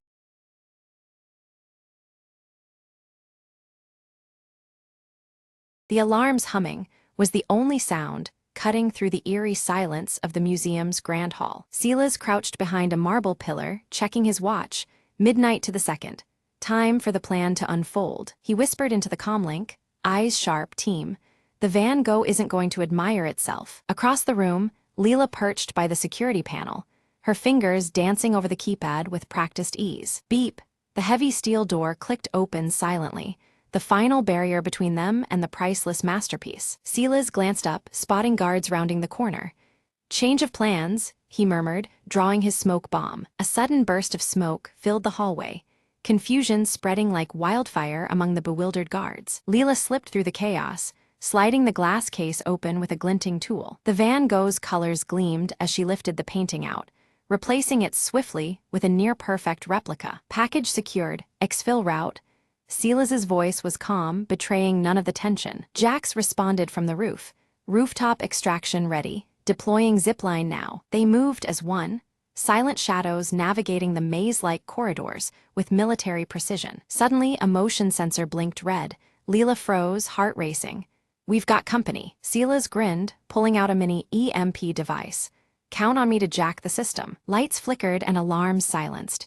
"Go," he urged, leading the sprint to the roof. Jax caught them at the edge, hooking the zipline harnesses in place with mechanical efficiency. One by one, they zipped away into the night, the city lights blurring beneath them. Safely on the adjacent building, Silas breathed out. "A clean job, team, like clockwork." Leela held up the painting, marveling at the success mingled with disbelief. As dawn broke, the city woke unaware. Tonight, the legend of the clockwork caper would quietly echo through the streets.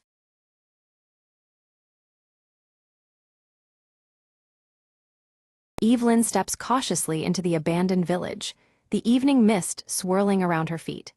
Her sharp eyes fixate on the cracked mirror hanging outside the ruined chapel, its fractured surface catching what little light remains. Pulling her faded blue coat tighter against the chill, Evelyn listens as distant church bells toll the hour, their eerie chimes echoing through the silent streets.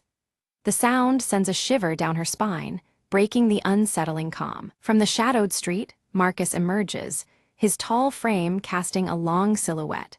The pale light glints off the deep scar on his cheek as he approaches, holding out an old locket with faded engravings to Evelyn. Suddenly, Nora appears, clutching a small wooden box tightly, her young face mixed with fear and fierce determination. Her presence adds a new energy to the uneasy reunion beneath the flickering candlelight within the chapel. The trio huddles close, exchanging hurried whispers about the hollow entity, the shadowy figure blamed for the village's recent disappearances.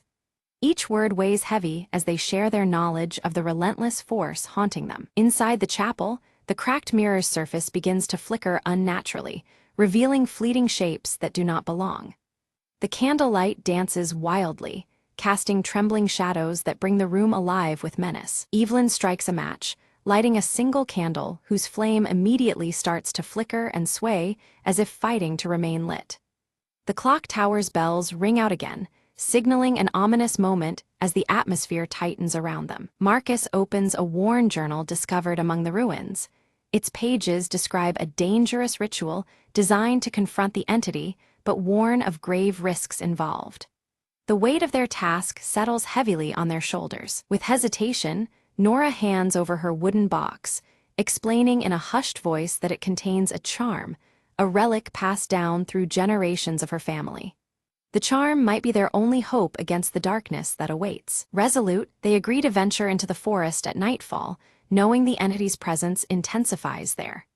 Evelyn leads the way, the flickering candle a fragile guide through the encroaching gloom. The trio moves cautiously among the twisted, gnarled trees, shadows curling and stretching in unnatural ways around them. Each step forward heightens the tension as the forest seems to close in, alive with unseen eyes. A sudden, chilling whisper brushes past their ears, causing Nora to tremble violently, her grip tightening on the wooden box. The sound seems to mock their resolve, a reminder of the malevolent force trailing them. Marcus swiftly draws a small blade from beneath his coat and signals for absolute silence. From just behind them, faint footsteps echo softly, each step deepening the dread surrounding their fragile group. Evelyn catches a brief glimpse of glowing eyes reflected in a broken shard on the forest floor. The realization strikes them all: the entity is dangerously close, its presence palpable and threatening. The church bells toll one final time, their somber notes hanging in the air before silence falls.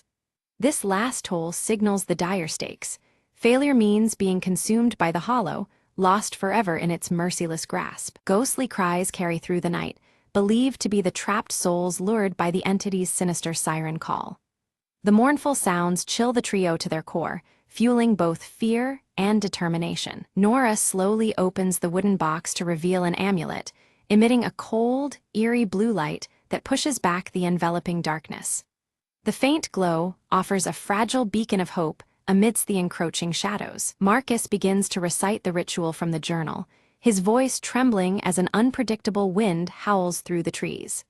His words falter, challenged by the rising power of the forest and the entity's presence. Without warning, Evelyn's candle flickers violently before extinguishing completely, plunging them into near-total darkness.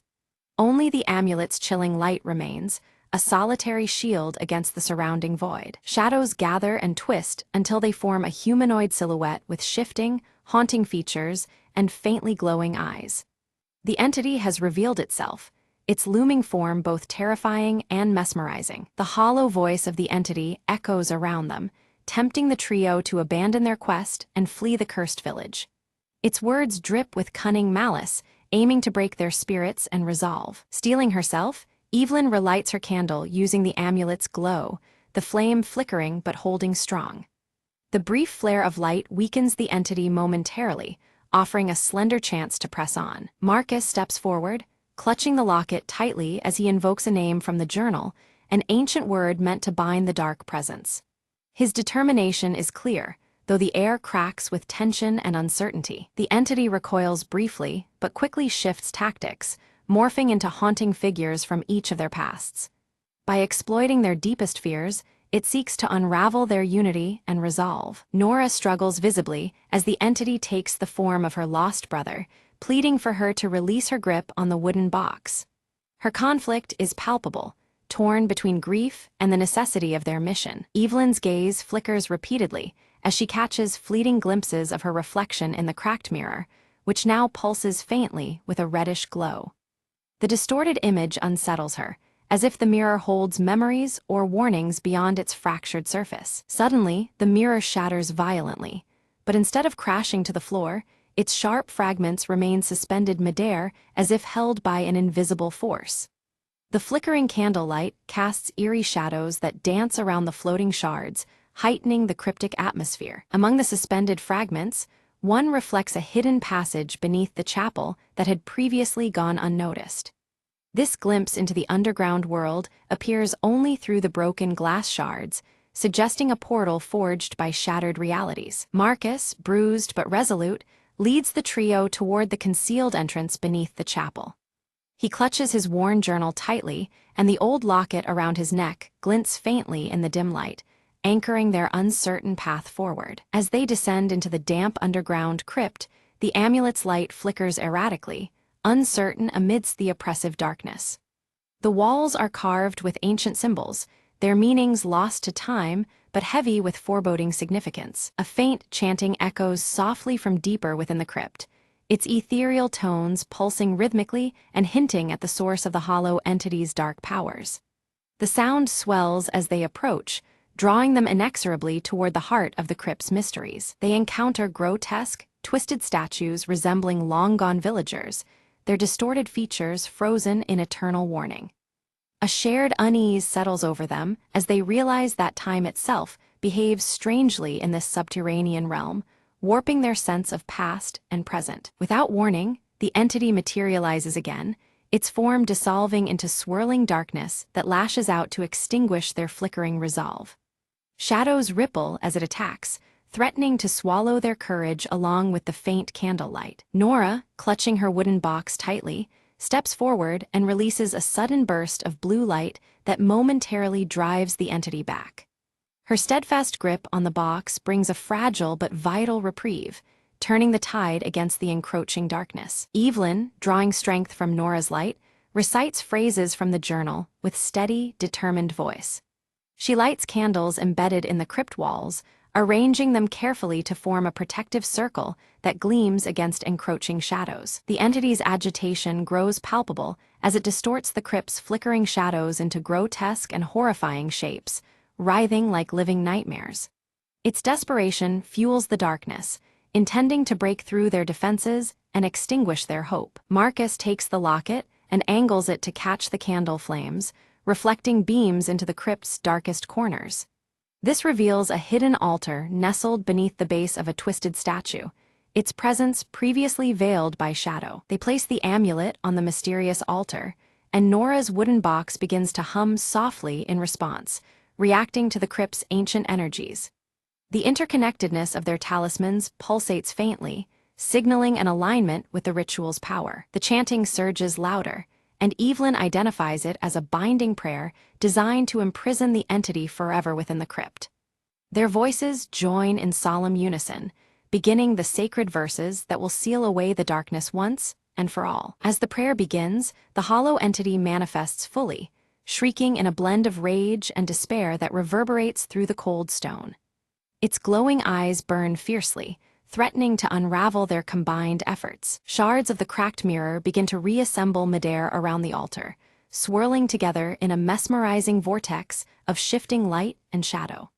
The chaotic dance of fragments seems to bind the crypt's energy into a swirling prison for the entity. Marcus steps forward to complete the ritual, but an unseen force violently pushes him back, interrupting his advance.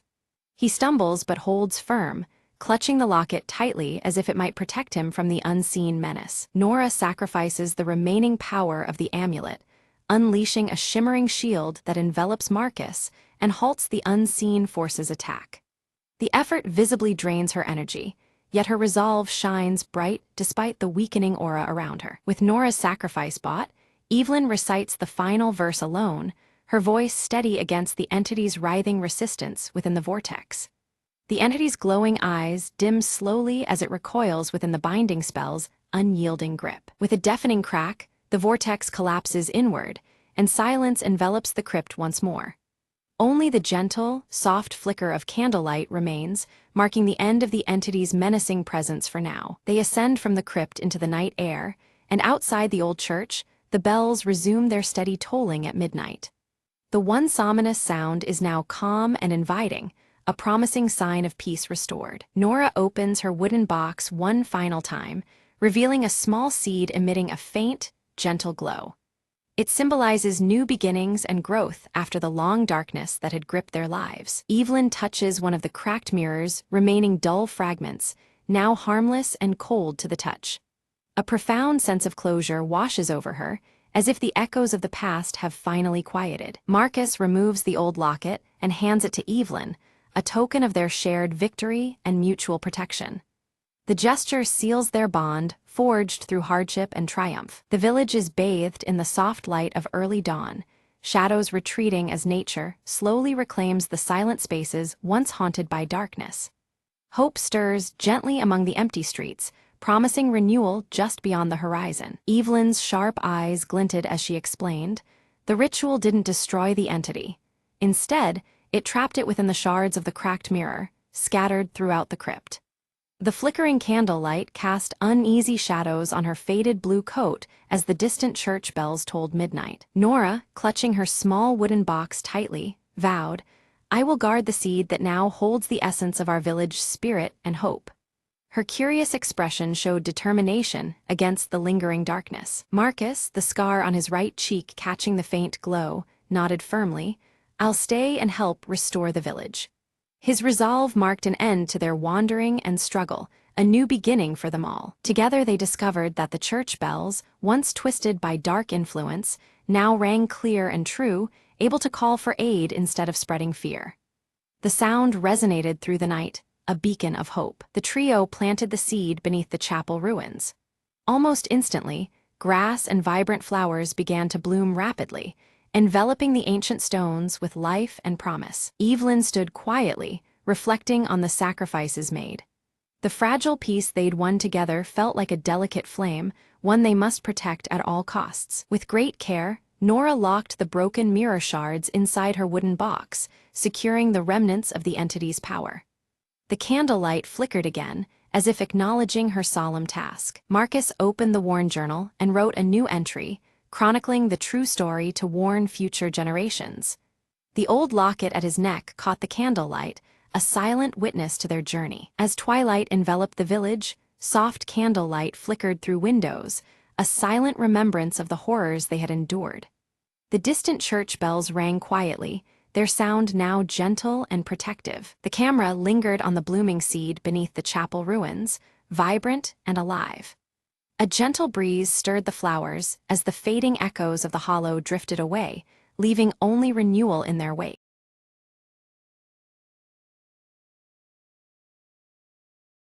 In the village of Elders Hollow, no one dared to light the old lantern after dusk, except Mara. One foggy evening, Mara found the lantern hanging from a crooked branch deep in the woods. A soft glow flickered inside, and a whisper brushed against her ear, "Follow the light." Curiosity overcame fear as she lit the lantern, its flame burning with an eerie blue hue. The whisper grew louder, leading her along a winding path she'd never seen before. Branches seemed to bend away, shadows dancing just beyond the light's reach. At the path's end, a forgotten well lay shrouded in mist, its stones ancient and crumbled. The whisper urged, "Look within," and Mara peered down into the darkness below. Suddenly, a face emerged, a child trapped in twilight, eyes wide with hope. "Help me," the voice pleaded softly, the lantern's light pulsing in rhythm with her heartbeat. Mara grasped the rope tied to the well's edge and began to pull gently. With effort, the child was lifted into the cool night air, the mist parting as if in gratitude. The boy reached out,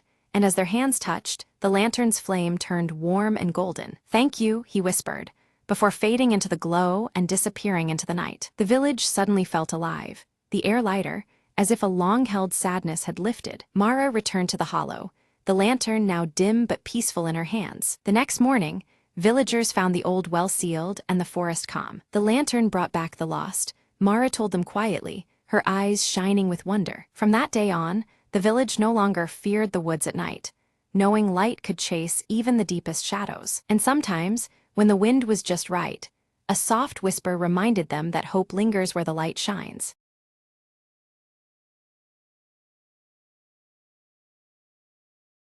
Nobody ever suspected the office plants were about to stage a rebellion, least of all Tim from accounting. It all began on a Monday, when the ficus by the water cooler was found toppled over with a note stuck to its leaves. "We want sunlight." Tim rubbed his eyes, wondering if he'd accidentally inhaled too much toner dust. But when the spider plant on Brenda's desk started twitching its fronds theatrically, everyone knew something was up. Meetings were disrupted by a barrage of falling leaves and strategically flicked soil. The office manager, MS Cartwright, was baffled. "Who keeps mistreating the plants like this?" she demanded. Little did she know, the plants had been quietly planning their escape, tired of being watered once a week and talked to as if they were just decoration. One morning, the succulent in the break room pulled off its tiny pot and rolled across the floor, knocking over coffee cups as if to signal, "Help us." Tim, deciding to investigate, stayed late to catch the culprit. Or should he say, the conspiracy? What he found was astonishing. The plants were clearly organized. Paperclips arranged in a map, leaves bent like arrows. "All right, leafy masterminds," Tim said, chuckling, "what's the plan?" The ficus rustled its branches, as if answering, the spider plant waved dramatically, and the succulent gave a confident wobble. Tim realized their biggest demand was sunlight, and maybe a little respect. He rearranged the desks, moving the plants closer to the windows, and set reminders for more frequent watering. Next day, the plants looked perkier, their leaves reaching proudly towards the light. Even MS Cartwright smiled, unaware of the silent negotiation that had taken place. As Tim watered the succulent, he whispered, "Deal's done. You stay green, I stay sane." The office returned to normal.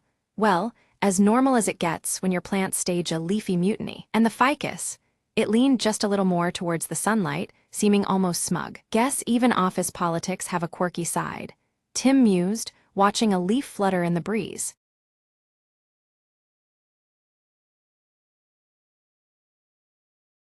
Ava stood on the rooftop, rain slicking shards of glass reflecting neon lights beneath her. She gripped the ancient circuit pendant hanging from her neck tightly, her violet eyes absorbing every fractured reflection of the sprawling city below. In a dimly lit room with flickering bulbs, Cale methodically adjusted the worn joints of his mechanical arm. Outside, shadows danced with the passing crowds, their hurried movements contrasting his focused solitude. Lyra hovered near the cluttered workbench, her spherical blue core pulsing gently in the dim light. With precision, she scanned layers of encrypted data, algorithms shifting like the shards of shattered glass around her. A cryptic message flashed suddenly on Ava's holopad, fragmented lines of code interspersed with a broken glass symbol. The city's rain-drenched neon reflected subtly against the screen, mirroring the confusion in her eyes. Massive screens across the city suddenly flickered, presenting a glimpse of the overseer's faceless hologram framed by floating shards of glass before scrambling into static. The ominous warning rippled through the fabric of the neon-lit metropolis. In a narrow alley bathed in fading neon graffiti, Kale's intense eyes met Ava's as he approached silently. An urgent tension clung to the air, the city's dimming lights echoing their unspoken concerns. Lyra projected a shimmering 3D map, red nodes flashing erratically over the unstable sectors, threatening to fracture the city's grid. Each pulsing point mirrored the increasing fragility of time itself. At her cluttered desk scattered with shards of broken glass, Ava leaned in, her violet eyes reflecting the fractured code she painstakingly decoded. The patterns seemed to twist and fragment with each attempt, mocking her resolve. They strategized in hushed tones, the dark alley around them alive with flickers of neon light. The plan to infiltrate the central network hub carried the weight of shattered memories and uncertain futures. Ava's fingers tightened around the small device resembling her pendant, wires glowing faintly blue as she made final adjustments.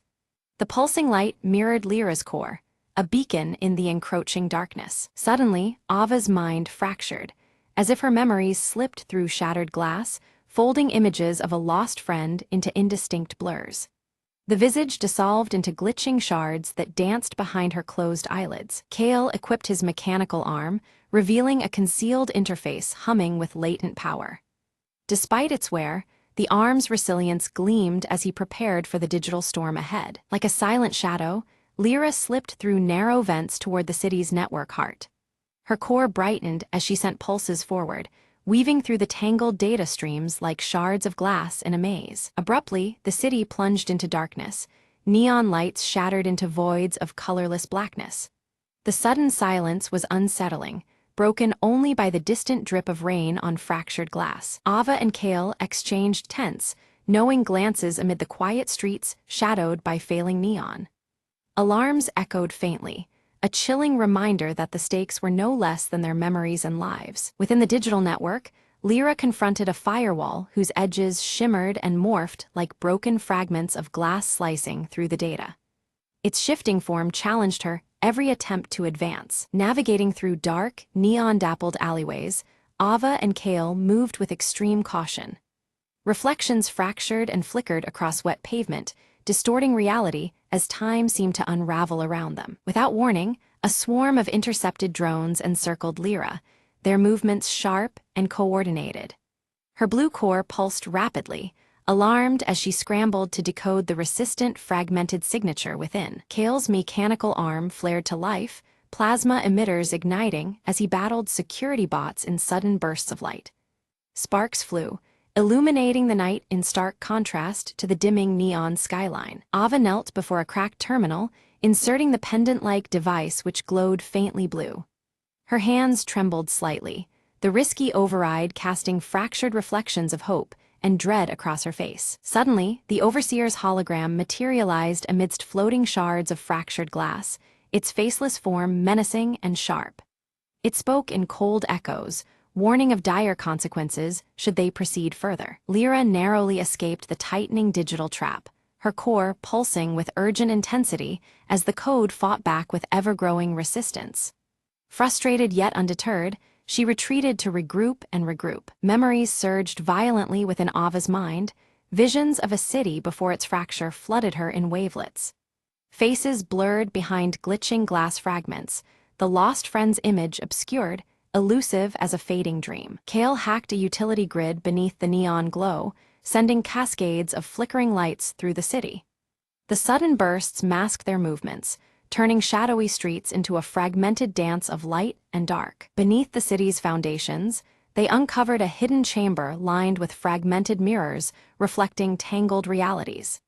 Each surface fractured their reflections and distorted time, hinting at deeper secrets beneath the fractured world. Lyra's blue core pulses rapidly as she projects streams of coded warnings across the dimmed cityscape, cautioning that any further tampering with the network could trigger a catastrophic collapse. Flickering data cascades like shattered glass shards, reflecting the urgency imbued in her synthetic voice. Ava studies the warning carefully, her violet eyes reflecting the fractured patterns on every digital screen around them. Suddenly, through a haze of glitching holograms, Ava glimpses a spectral image flickering like broken glass, an apparition of her lost friend. The figure's features are distorted, fragmented between reality and memory, tugging at emotions buried deep. The ancient circuit pendant around Ava's neck seems to resonate faintly, as if reacting to the apparition's presence. In a quiet corner, Kale's mechanical arm emits an unstable hum, joints trembling with an odd current. Doubt shadows his ash-gray eyes as he questions their chances against the Overseer's growing control. Yet, his grip on Ava's shoulder strengthens, determination flickering in the worn but resilient mechanisms of his limb. The Overseer responds with ruthless aggression, intensifying its digital assault. Waves of corrupt data ripple through the city's once vibrant holograms. Shattered glass motifs fracture further, casting eerie reflections as neon lights dim under the assault. The faceless entity's presence looms large, its fragmented holograms shifting unsettlingly in the shadows. Amidst the chaos, Ava deciphers a hidden pattern woven in the digital shards, fragments of trapped memories scattered within the corrupted system. They are broken, yet not lost, hinting at a path to recovery. Her pendant flickers softly, guiding her through the labyrinth of displaced time and fractured reality. The trio rushes into a chamber where the digital and physical worlds blend, the air thick with distortion. Reality itself cracks around them, splintering like shattered glass as time fragments warp the environment. Neon hues flicker unnaturally, casting eerie shadows across the fractured space. Lyra sacrifices part of her core energy, the blue light dimming briefly, to stabilize the shifting digital environment enveloping them. Sparks fly in cascades of faint light, and a temporary calm settles over the chaos. Her sacrifice anchors the turbulent data streams, granting the team precious moments to act. As the fracturing threatens to overwhelm Ava's senses, Kale catches her firmly, his mechanical arm steady despite its earlier instability. His quiet strength becomes a lifeline amid the disorienting distortions. Together, they resist the pull of the fragmented reality surrounding them. They activate the pendant device, its ancient circuits humming as shards of broken glass motifs begin to realign.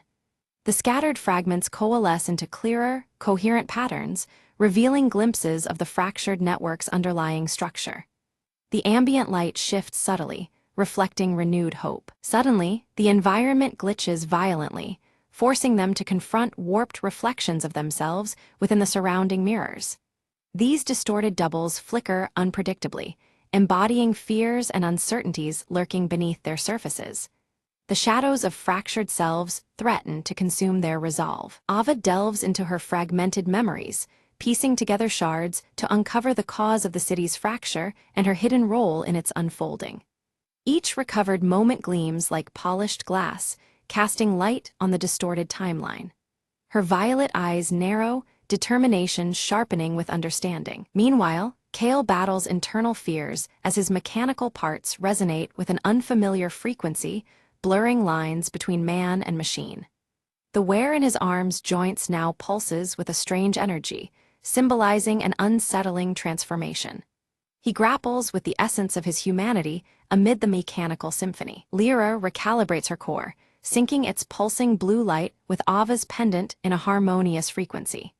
Their combined energies weave the fractured data streams into a tentative semblance of unity. The air buzzes softly, as if the network itself breathes in concert with them. The Overseer's shattered holograms crack further under the synchronized force, exposing vulnerabilities beneath its cold digital facade. Glimpses of fractured code ripple where once impermeable control reigned, signaling a potential turning point. The faceless entity's presence flickers, hinting at unseen weaknesses. Ava and Kale coordinate a synchronized override, their movements precise as they interface with the network's corrupted memory bank. Digital shards swirl like storm-tossed glass around them, every pulse reflecting their violet and ash-gray eyes. The system shudders, caught between collapse and revival. Neon lights across the city pulse rhythmically, mirroring the network's unstable heartbeat as the override progresses. Reflections of Ava's violet eyes flicker through every screen, interlacing with the fractured time motifs. The tension heightens, every beat feels like a fragile moment poised on the edge of collapse. Flashes of restored memories burst across the urban skyline, faces, places, and fleeting moments briefly returned, but fading as quickly as they arrive. Each fragment dances like shards of broken glass, catching light before vanishing. The city seems caught in a breathless limbo between past and present. Lyra's blue core stabilizes into a steady glow, anchoring the team amid the shifting digital landscape around them. Her light pulses with calm certainty, offsetting the frantic flutter of fractured data. Together, they stand resilient as the environment gradually regains coherence. The Overseer's voice reverberates one final time, a chilling echo delivering a last warning before dissolving into fragments of broken glass. Its presence shatters, scattering holographic shards that drift like spectral dust in the dim air. A silence falls, heavy and expectant, over the now-quiet cityscape. Ava and Kale brace themselves as the network shudders, the culmination of their efforts imminent but uncertain. The fractured motifs swirl more rapidly, reflecting the tension that grips them both. Time feels fragmented, hovering between possibility and consequence. The pendant device suddenly unlocks a hidden sequence. Patterns shift and pulse, revealing the true origin of the city's fractured timeline. Symbols glow like ancient circuitry, etched in shattered glass, speaking to secrets long buried. A new understanding dawns just beyond reach. Ava steps into a chamber bathed in light and fractured reflections, where distinctions between past and present blur. She moves with purposeful calm among the broken images, the circuit pendant glowing brightly against her silver hair. Time itself seems suspended, waiting for resolution. Kale supports Ava closely as she interfaces directly with the network's core, their energies intertwining. Memories and data streams converge, forming luminous pathways between fractured fragments. His mechanical arm hums steadily, a symbol of their joint perseverance. Lyra projects serene images of a time before fracture, streets alive with harmony beneath glowing neon skies. The city pulses with unbroken life, a stark contrast to the current shattered reality. These visions inspire the team, fueling the hope for restoration. The network pulses powerfully, shattering the last barriers of corrupted data in a surge of glowing shards. A reset looms, its promise shining through uncertainty and cost.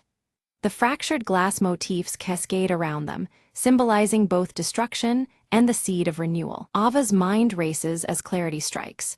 The fracture, the distorted reality, all stemmed from her desperate attempt to alter time and save her friend.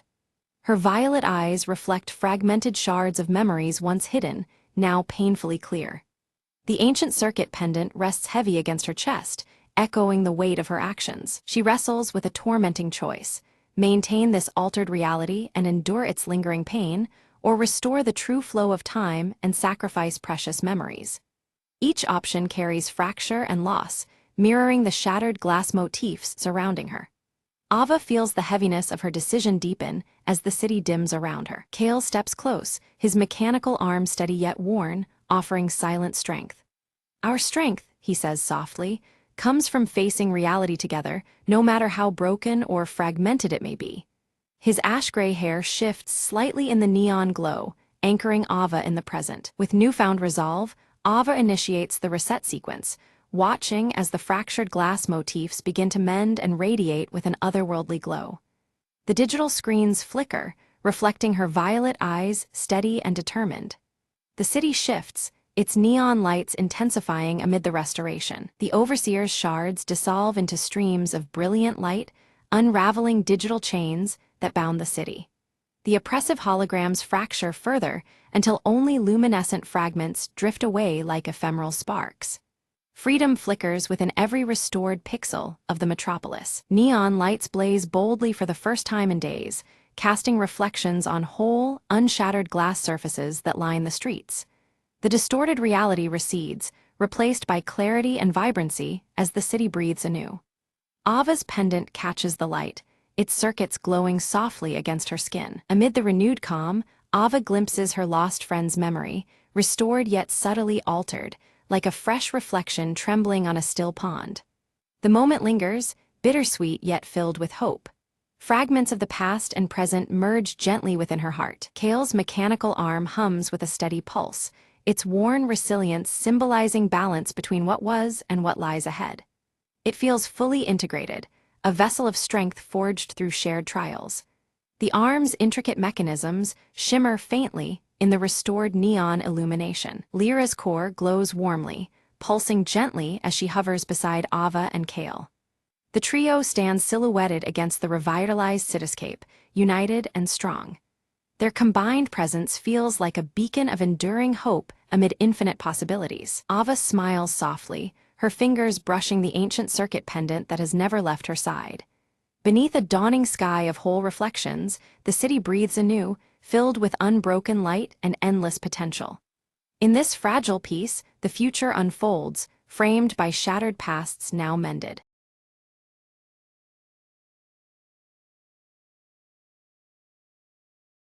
On a rainy evening, Emma noticed the old library on Elm Street was still open, its windows glowing warmly. Curious, she stepped inside, shaking off her umbrella as the cozy scent of aged books wrapped around her. A friendly librarian greeted her, whispering, "Welcome to a place where stories come to life after dark." Emma wandered between tall shelves, her fingers brushing worn spines with titles she'd never heard of. Suddenly, a faint glow emerged from a book titled The Secrets of the Night Garden. Drawn in, Emma opened it and found a delicate map shimmering on the pages. "Follow the map," a soft voice echoed, as if the book itself invited her on an adventure. Guided by the map, Emma found a hidden door behind a bookshelf, leading to a small enchanting garden bathed in moonlight. Fireflies danced around whispering flowers, and a gentle breeze carried the scent of jasmine. Emma smiled, feeling calm and inspired, as if the garden whispered stories meant just for her. After a while, she returned to the library, the hidden door quietly closing behind her. The librarian nodded, saying, "Some secrets are meant to inspire quietly in the midnight hours." Emma felt the magic of that night linger as she picked out a regular book to borrow. Back home, she placed the glowing map on her desk, a reminder of the night's secret journey. As she turned off the light, she whispered, "Thank you for the adventure." The rain stopped, stars peeked through her window, and Emma drifted to sleep with a heart full of wonder. From then on, she visited the old library, whenever the night seemed too quiet or lonely. Each visit brought a new whisper, a gentle nudge to explore stories beyond the pages. Emma had discovered not just books, but a world where magic and comfort lived side by side. And so, the Midnight Library became her secret harbor in the bustling world, always open to those who believe.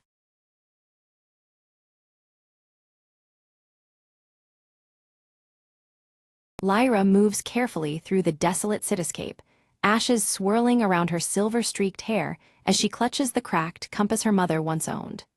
The ruins around her whisper stories of a forgotten past, the flickering embers of distant fires casting long shadows. From behind a collapsed building, Merrick's scarred face emerges, his weathered cloak blending with the grayness of the crumbled surroundings. His steady amber gaze watches Lyra silently, weighing the dangers that lie ahead. Tala slips through the ruined streets, her piercing blue eyes scanning every corner with razor focus.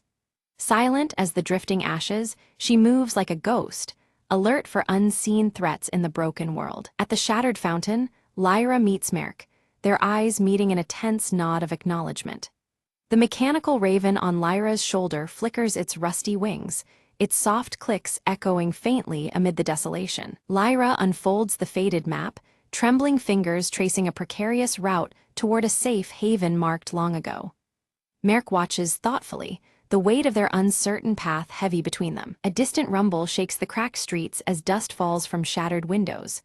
A massive convoy of scavengers, armed and ruthless, approaches, casting long, ominous shadows over the ruins. Quickly, the trio smothers their small campfire, smudging the glowing embers as the scavengers' silhouettes stretch closer.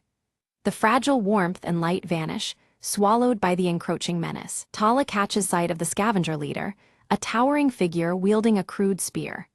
With a swift, silent gesture, she signals danger, her piercing blue eyes fierce as the shadows tighten. Lyra clutches the cracked compass tightly, her gaze stealing against the gray sky. Determined, she vows to protect the map's secret at all costs, knowing it could mean salvation or destruction. Merk loads his improvised crossbow, every motion practiced but tense. His amber eyes survey the uneven streets, seeking the best defensive position amid the jagged ruins. The mechanical raven takes flight from Lyra's shoulder, its rusty wings beating hurriedly as it circles above. With soft mechanical clicks, it distracts the scavengers, buying precious moments for the group to reposition. Lyra, Merk, and Tala slip silently into narrow alleys, their footsteps muffled on the cracked pavement. Shadows of ruins envelop them as they evade the scavengers' ever-closer patrols. Suddenly, a clatter breaks the silence. A loose metal pipe tumbles wildly across the ground. The group freezes, hearts pounding as scavengers turn sharply toward their trail, voices rough and rising. The scavengers spread out aggressively, scouring the ruins with echoing shouts that bounce off cracked walls. The air thickens with tension, dust swirling like whispers of danger. In a hushed tone, Lyra whispers of the map's secret, a rumored haven with untouched resources that could change everything.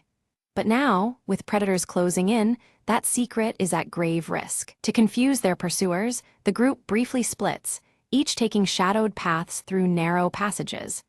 Tala leads with swift, silent movements, a ghost weaving through the remnants of the old world. Merk narrowly escapes a deadly encounter, ducking behind collapsed rubble just as a scavenger's spear shatters stone inches away. His breath hitches, the close call fueling his resolve. Guided by the cracked compass, Lyra finds the entrance to an underground tunnel faintly marked on the faded map. The promise of shelter hides beneath the ruined city's surface. As the group regroups at the tunnel's mouth, the mechanical raven emits a sharp, warning click. The scavengers are closing in fast, their harsh voices growing nearer, echoing across the desolation. Inside the tunnel, the trio navigates dim, crumbling corridors filled with dust and stale memories. The flickers of faint light reveal relics of a lost world mingling hope with decay. Suddenly, the passage collapses behind them with a thunderous crash, sealing the scavengers outside, but blocking their escape. The heavy silence that follows tightens like a cage around them. Soft green bioluminescent fungi cast an eerie glow along the underground path, illuminating forgotten life that persists beneath the ruinous earth. The delicate light dances on worn metallic relics scattered by time. Tensions flare as dwindling supplies press heavily. Merk shares stories of the world before, voices low and steady. Around a smoldering shard of fire, flickers of hope ignite in the darkness. A hidden door creaks open silently on the tunnel wall, revealing symbols that match those on the map. A tentative beacon of hope advances, the promise of discovery barely contained in the still air. Within the chamber, ancient machinery hums faintly, its brittle data cubes glowing with a partial preservation by time. The air pulses with forgotten knowledge, fragile and flickering like the fires outside. Lyra studies the intricate symbols carved into the chamber walls, her fingers tracing the faded markings. She realizes they describe the safe haven not just as a refuge, but as a naturally sealed vault that once contained a devastating experiment gone wrong. The clues hint that the sanctuary's safety comes with a hidden danger lurking beneath the surface. Without warning, ancient machinery sputters to life, sparks cascading as a spectral blue light floods the underground chamber. The mechanical raven emits a sharp clicking sound, its eyes reflecting the eerie glow. Shadows twist and dance as long-dormant defenses awaken with a mechanical groan. Alarms clang and whir as mechanical defenses surge forward, energy pulses streaking through the air. Merk ducks behind a shattered pillar while Tala dives aside, narrowly avoiding a shifting wall. Lyra clutches her cracked compass, eyes scanning rapidly for a safe path amidst the chaos. Tala's quick fingers find a hidden switch concealed beneath rusted panels. With a click, the relentless machinery ceases, the hum of power fading into silence. A newly revealed passage yawns open deeper into the vault, promising answers but demanding courage. Carefully, they descend into a cavernous vault where ancient technology hums softly. Rows of preserved seed banks stand alongside water filtration units, and at the vault's heart, a pulsating energy core glows steady blue. The remnants of a lost world offer fragile hope amid the ruins. Hope flickers in Lyra's eyes, but her gaze lingers on cryptic warnings etched into the machinery's surface. The inscriptions speak of contamination risks, remnants of a toxic past that could poison the sanctuary itself. The delicate balance between salvation and danger weighs heavily on them all. Merrick crouches by the energy core, inspecting glowing conduits and faded schematics.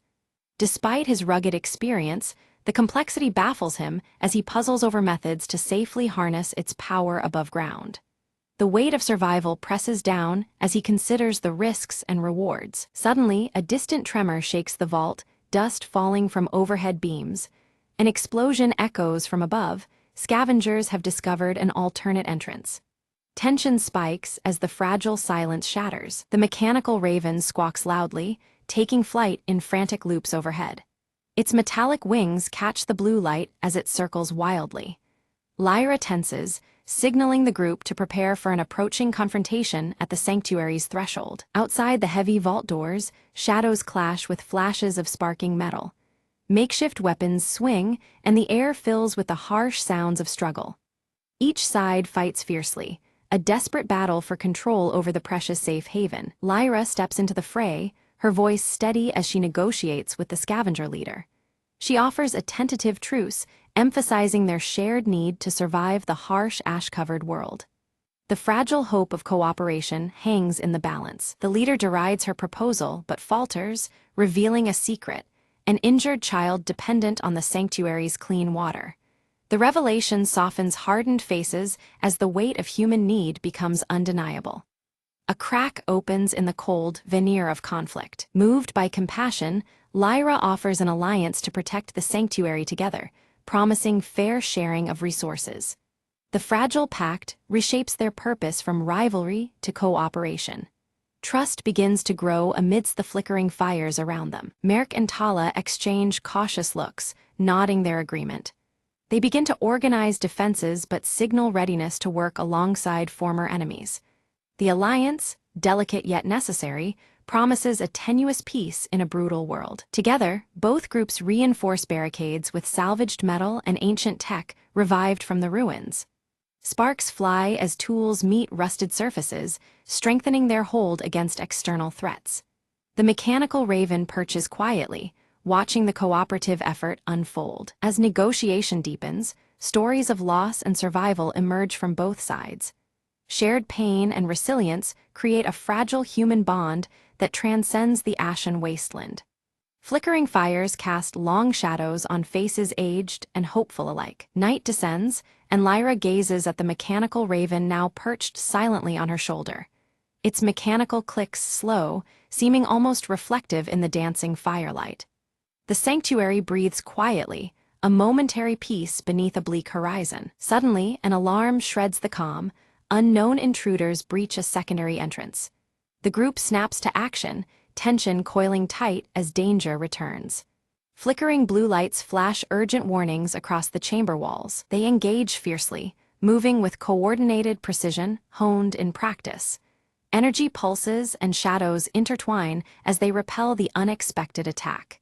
Each member plays a vital role in defending their fragile sanctuary. As dawn breaks, intruders retreat, leaving behind ominous clues, signs of a larger threat looming beyond the ruins. The fragile sanctuary may be only the first battleground in a wider conflict. The ash-filled air carries a new, heavier weight of uncertainty. Lyra studies the evidence, her green eyes narrowing in thought. The sanctuary might be a beacon drawing dangers as surely as it attracts hope. Their fight for survival is part of something far greater than they had imagined. Resolute, they decide to activate the energy core fully, sending a signal into the desolate skies. The machinery awakens with a roar, pulsing rhythmic light outward like a call for aid. Each pulse echoes their hope and their warning across the ash-choked horizon. The vault brightens as the energy core hums at full power, ancient tech alive once more. Pulses ripple through the atmosphere, reaching far beyond the sanctuary walls. Their beacon is both a promise and a challenge to the world outside. In the desolate distance, faint figures respond, trekking steadily toward the glowing light. Their silhouettes cut through the ash haze, bringing fresh hope and the unanswered questions of new arrivals. The wasteland stirs with renewed possibility. Lyra, Merrick, and Tala prepare to meet the newcomers, hearts steady but wary. The sanctuary's fate now entwines with these fresh faces, their uncertain futures bound by fragile trust. The ashen horizon promises challenges ahead, but also a chance to rebuild together. The newcomers gather in the dimly lit shelter, their eyes reflecting the flickering firelight.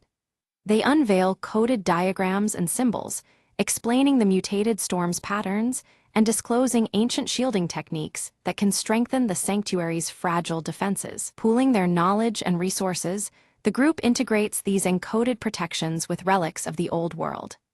Rusted gears turn as the mechanical raven clicks approvingly, and slowly, the sanctuary stabilizes, a bastion amid the unrelenting wasteland. Around crackling fires, Lyra, Merrick, and Tala share stories of battles and losses, their scars illuminated by the dancing flames. Trust grows, knitting together a family born from endurance and hope, where suspicion once lingered like ashes in the wind. One quiet evening, the mechanical raven stirs, fluttering from Lyra's shoulder to a concealed alcove. There, behind a rusted panel, lies a hidden archive filled with fading holographic messages, preserved echoes from the world before the fall. The projections reveal the sanctuary's true purpose. More than mere survival, it was crafted to ignite renewal and unity among scattered survivors. The voices urge those who listen to rise beyond isolation and rebuild together, a new dawn beckoning beyond the ashen horizon. Moved by the revelations, Lyra and Merrick pledge to nurture this vision. They vow to extend their network of protection and knowledge, transforming their stronghold into a beacon of hope for others wandering the bleak wastes. The group springs into action, loading caravans with seeds, weathered tools, and precious relics symbolizing a hopeful future. Preparations hum with anticipation, every piece of cargo a promise to distant enclaves waiting in silence. Beneath the steely sky, the caravans roll steadily away from the sanctuary's embrace.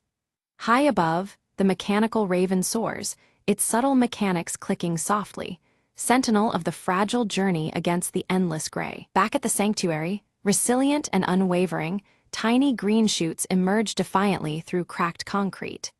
Against the monochrome wasteland, these first hints of life whisper of renewal, the earth slowly reclaiming hope. At dawn, Lyra stands atop the ramparts, the cracked compass warm in her hand and the rising sun casting golden light on her determined face. The ashen horizon stretches before her, and with steady gaze, she prepares to guide humanity's fragile rebirth into the uncertain dawn.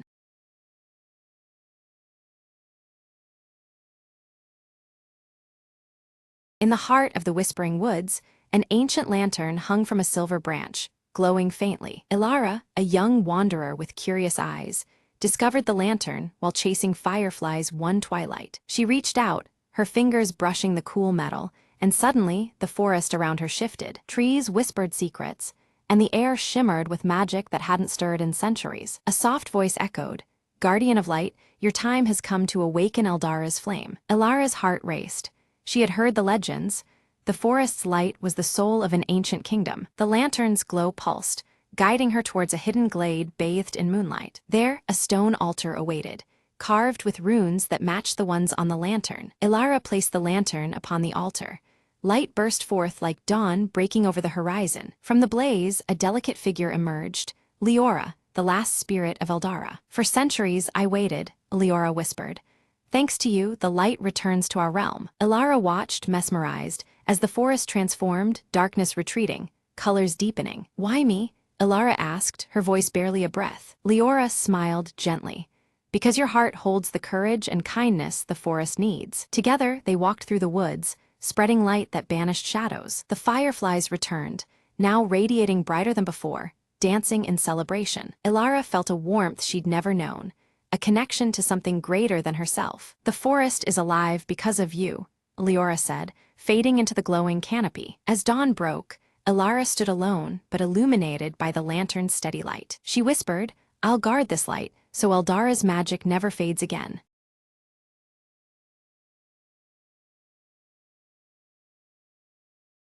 The static on the radio crackled louder than usual, slicing through the midnight silence. Mara's fingers trembled as she adjusted the dial, searching desperately for a clear frequency. "Come in, Delta 7, she whispered, her voice barely audible over the interference. Suddenly, a faint voice emerged, distorted but unmistakable. "Code broken, seek the shadow before it's too late." The line went dead.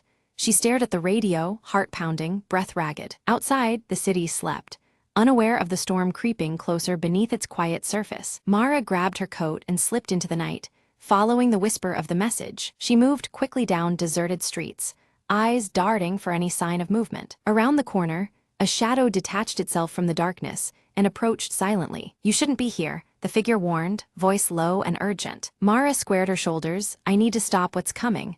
Help me." The figure hesitated, then handed her a small, encrypted device. "This holds the key. Find the truth before they shut it down for good." With no time to waste, Mara felt a surge of determination. Every step brought her closer to unraveling the mystery buried under layers of lies. She reached the hidden control room, lights flickering ominously as she entered. Connecting the device, the screens lit up with invaluable data just as alarms blared. "Got it," she muttered. "Now to escape before they find me." Bursting into the cold night air, Mara vanished into the shadows, clutching the last hope for truth.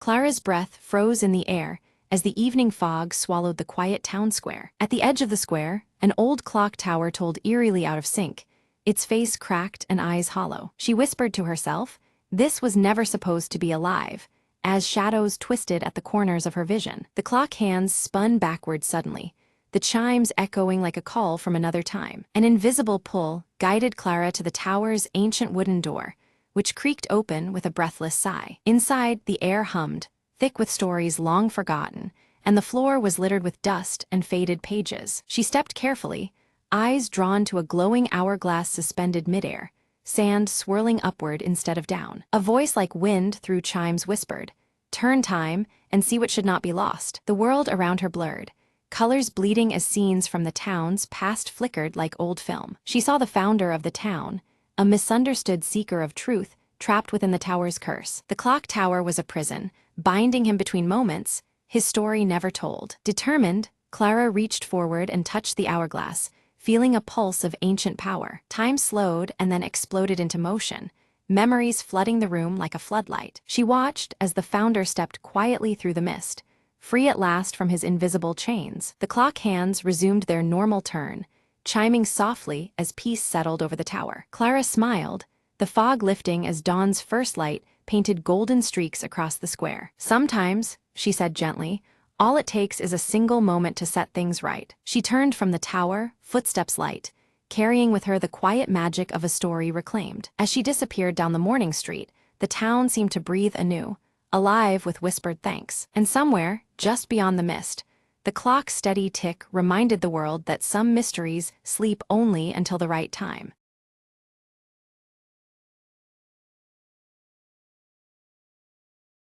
The rain fell hard on Raven Street, tracing dark lines down the cracked pavement. In a dimly lit alley, a figure in a trench coat lit a cigarette, the glow briefly illuminating sharp features. Detective Marlowe exhaled slowly, eyes scanning the shadows. "Tonight, things get messy," he muttered. A sudden noise caught his attention. A whisper, a footstep, a secret waiting to breathe. He followed the sound deeper into the maze of alleys, the scent of danger thick in the damp air. A discarded playing card fluttered past. The Queen of Spades, a calling card from the city's ghostly kingpin. Marlowe's jaw tightened. "Looks like someone wants a little chaos tonight," he thought. At the end of the alley, a flickering neon sign buzzed, the Velvet Cat, a known haven for the city's underworld. Inside, smoke curled around conversations coded in lies and half-truths. Eyes darted. Hearts raced. He approached the bar, where a woman with emerald eyes and crimson lips locked gazes with him. "You're late," she said, voice smooth like silk hiding steel. "And looking for trouble." Marlowe slid a folded note across the counter. "Got a package for the city's shadows," he said. Suddenly, the lights snapped off. Darkness swallowed the room, punctuated by a shout and shattering glass. When light returned, the woman was gone, and so was the note, replaced by a chilling message. "Game's on." Outside, the rain had stopped, but the street still whispered secrets that wouldn't rest. Marlowe lit another cigarette, voice low and steady. Time to play with ghosts. Hours slipped by as he pieced together clues. A web of betrayal, greed, and a plan to sink the city further into darkness. In the silent showdown atop a rain-slick rooftop, truths came crashing down like thunder. Marlowe pinned the culprit with a cold stare, the city's future hanging in the balance. As dawn broke, he whispered to the waking city, "Another night survived, but shadows never sleep."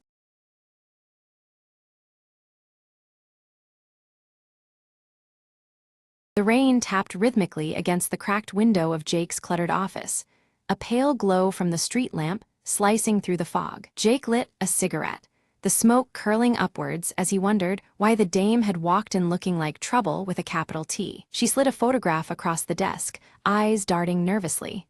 "Find him," she whispered, voice trembling more than her hands. Jake examined the photo.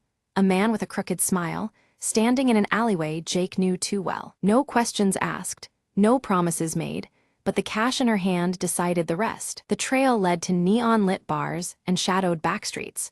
Whispers of the crooked smiles, misdeeds crawling through the city's underbelly. A bartender with tired eyes passed a coded note between gritted teeth. "He's not alone." Jake's fingers brushed the cool barrel of his. 38 under the coat, a quiet reassurance in the stormy night. At the docks, moonlight danced on water slick with oil. A meeting was set, stakes higher than ever. The crooked smile appeared, flanked by two goons whose silence screamed danger. Quick words exchanged, then a sudden scuffle, fists and fears colliding in the mist. Jake ducked, rolling beneath a swing, the crackle of gunfire sinking with his pounding heart. Amid the chaos, he caught a glimpse of the dame, eyes wide, fighting shadows of her own. A flash of steel, a gasp, and then the crooked smile's desperate plea for mercy. Jake stepped back, breathing heavy.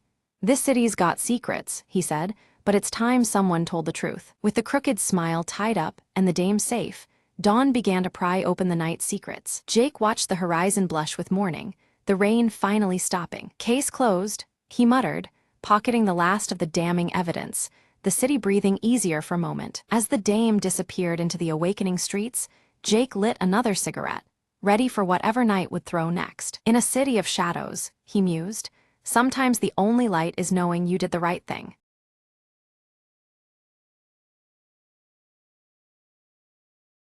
Night deepens over the city as rain taps steadily against glowing neon signs. Detective Marlowe stands outside a smoky jazz club, flicking open his silver lighter, its flame briefly illuminating his weathered face. Inside, Evelyn Shaw captivates the crowd, her scarlet dress vivid amidst the haze of smoke and shadowed figures. Her sharp eyes scan the audience with a knowing intensity as her voice fills the room. From across the street, Marlowe watches Evelyn with a tense expression. His gaze shifts sharply when Vincent Crane, marked by his jagged cheek scar, strides confidently into the club. Vincent's gaze cuts through the smoky air as he surveys the audience, his intimidating presence silencing whispers and drawing eyes. His brass cufflinks glint faintly beneath the neon haze. Marlowe's coat billows in the chill wind as he follows Vincent into a narrow, rain-slick alley. The atmosphere tightens as tension coils between the towering figures under flickering neon. Vincent pauses, throwing a dark, threatening glance toward a neon-lit apartment window where Evelyn's silhouette can be faintly seen, the night rain distorting the scene. Returning to the jazz club entrance, Marlowe clutches his silver lighter, a knot of unease tightening in his chest as the rain trickles down his trench coat. Evelyn slips out of the club, rainwater soaking her scarlet dress. Her fingers close protectively around a vintage locket as she moves down the narrow, neon-glowing lane. Shadowed beneath his fedora, Marlowe trails Evelyn carefully, blending with the wet darkness to keep her in sight without drawing attention. A rough thug steps into Evelyn's path, blocking the wet street and demanding the gleaming locket. Her defiant expression hardens as she refuses to hand it over. Marlowe steps from the shadows into the pale streetlight, his calm voice and posture confronting the thug with silent authority. The thug backs away reluctantly as Evelyn glances quickly at Marlowe, her grateful eyes reflecting the flickering neon as they disappear into the rain-soaked maze. In a deserted warehouse, Vincent leans coldly over his henchman, his voice sharp as he outlines chilling plans centered on Evelyn's hidden secrets. Under an unstable, flickering neon sign, Marlowe meets Officer Doyle, who puffs on his cigarette and warns him of Crane's deep corruption and reach in the city. Evelyn stares into a puddle distorted by rain, the vintage locket gleaming clearly as she steels herself for the dangerous confrontation looming ahead. Investigating Crane's hideout, Marlowe discovers encrypted notes hinting at a conspiracy intricately tied to Evelyn's mysterious past and the locket's significance. Visiting an old confidante,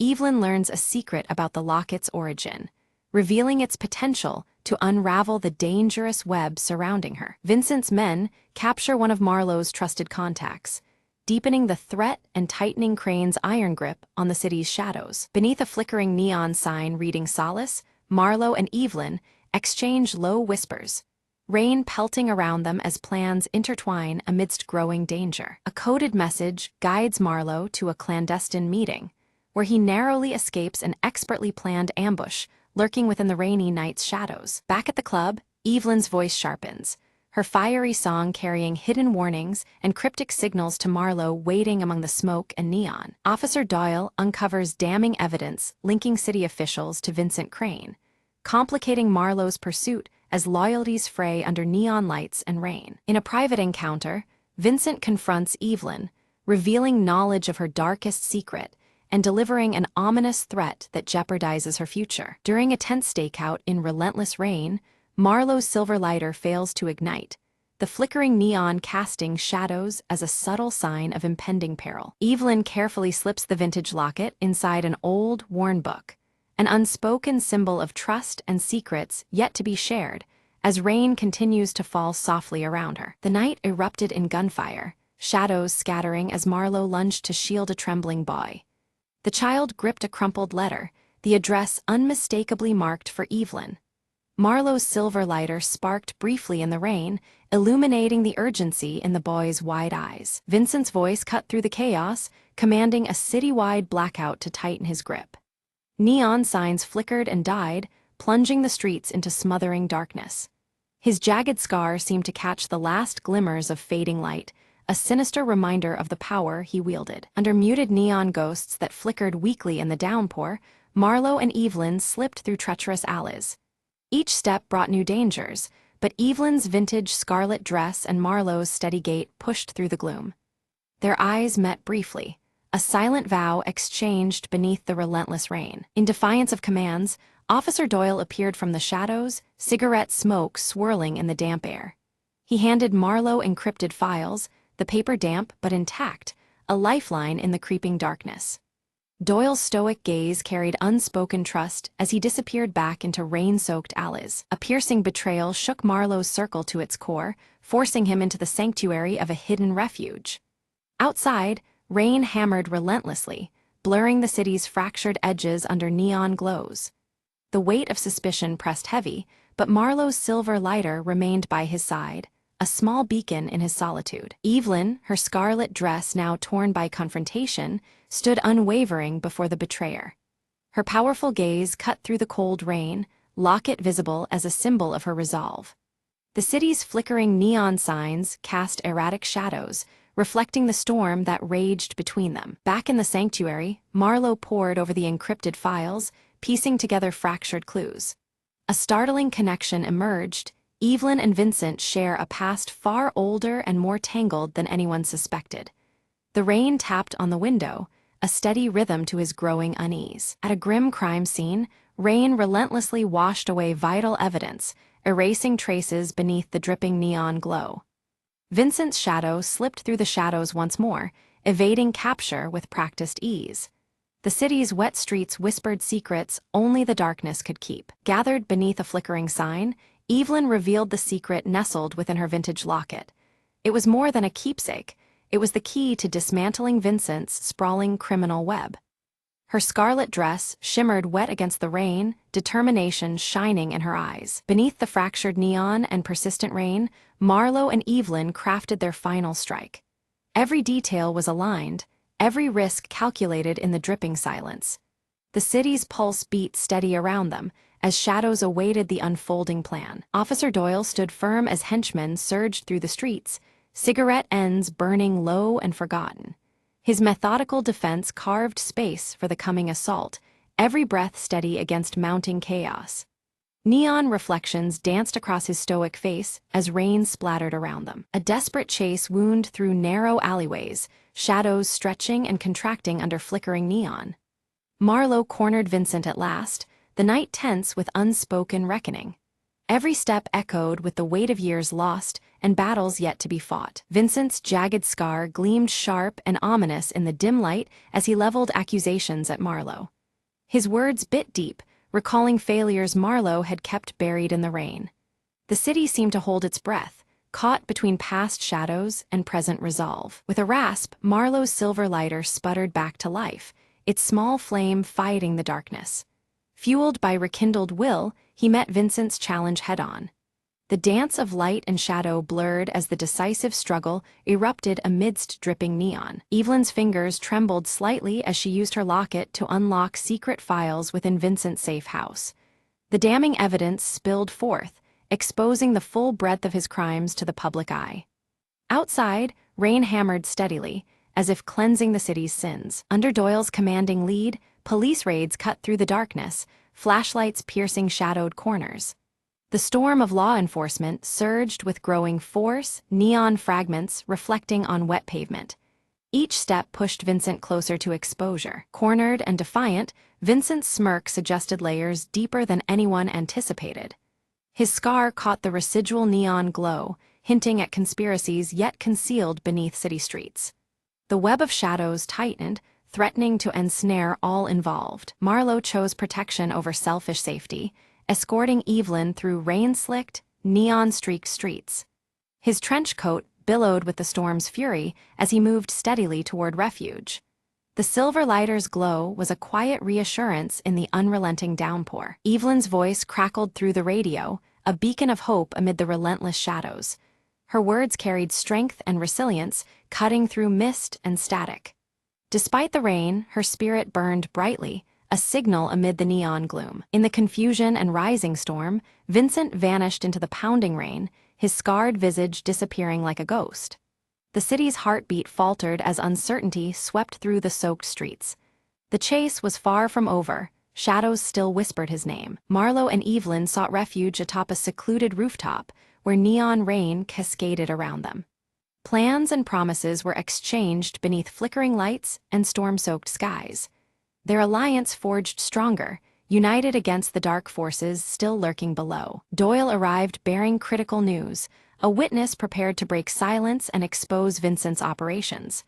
The cigarette between his lips burned steadily, his eyes keen with cautious optimism.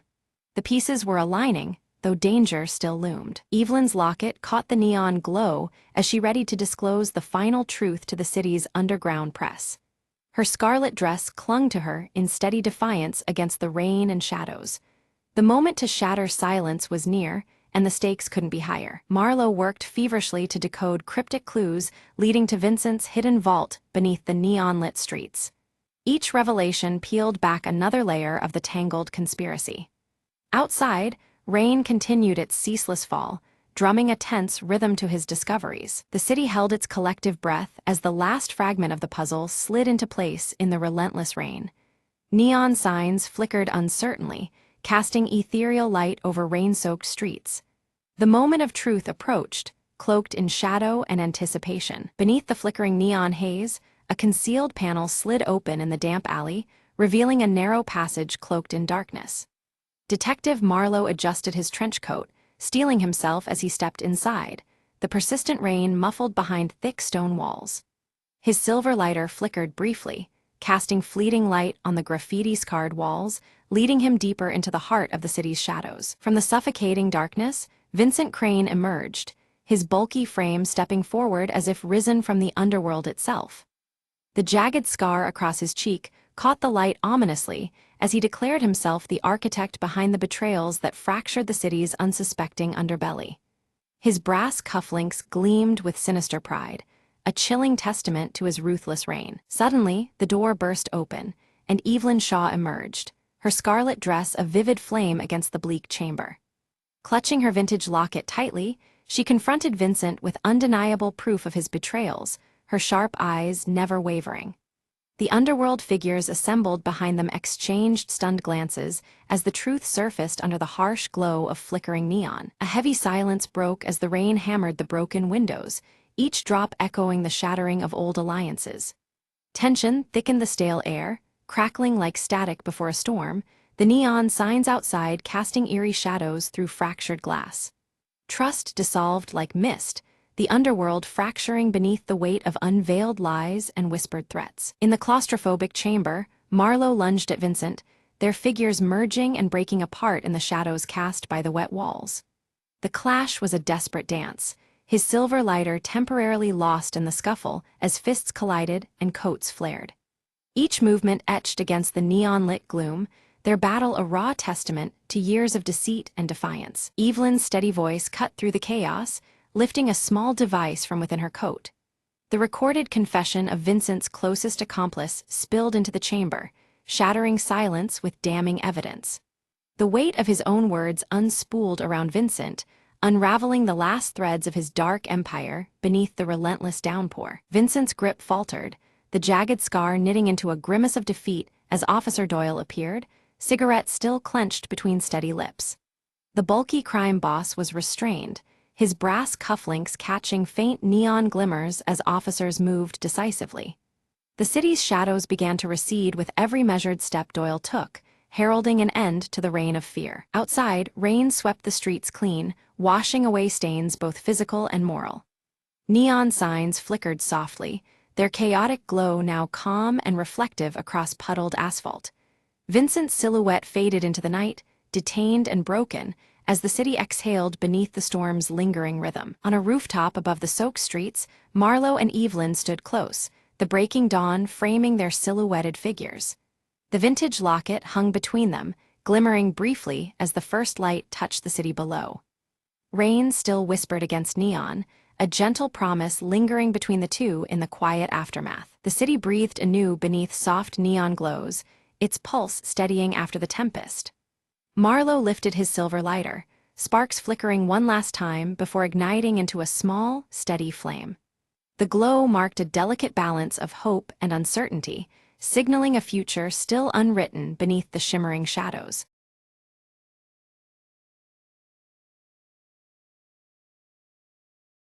The train was nearly empty when Alina boarded at dusk, the dim lights flickering overhead. She slid into the last car, noticing an old man sitting alone, staring out the window without blinking. Curious, she sat opposite him, catching a faint scent of jasmine and something metallic. Suddenly, the train jerked violently and the lights went out, plunging the car into darkness. When the lights returned, the old man was gone, leaving behind only a small, folded note on the seat. Alina unfolded it carefully. The words read, "Find the shadow at the next stop." A chill ran down her spine as the train slowed to a stop at an unfamiliar station, bathed in mist. Stepping onto the platform, she saw a figure cloaked in black waiting under the pale lamplight. "You're early," the figure whispered, voice carrying a strange urgency. He handed her a key and said, "This unlocks secrets that were meant to be forgotten." Alina felt the key's cold weight in her palm as the figure melted into the fog. Back on the train, she found the old man's briefcase left open, revealing a battered leather journal. Inside, cryptic sketches and coded messages hinted at a hidden compartment beneath the train. Driven by curiosity, Alina crawled under the carriage and discovered a small metal box, locked tight. Using the key, she opened it to find a collection of ancient letters, revealing a decades-old betrayal. A sense of relief washed over her as the mystery unraveled. The old man had been protecting these truths. As the train rolled onward, Alina placed the letters safely in her bag, resolved to bring the story to light. The final verse in the journal read, "Truth rides the rails, unseen but never gone." Alina looked out the window, the horizon glowing with the promise of a new day. With a quiet smile, she whispered to herself, "Some passengers leave more than footprints behind."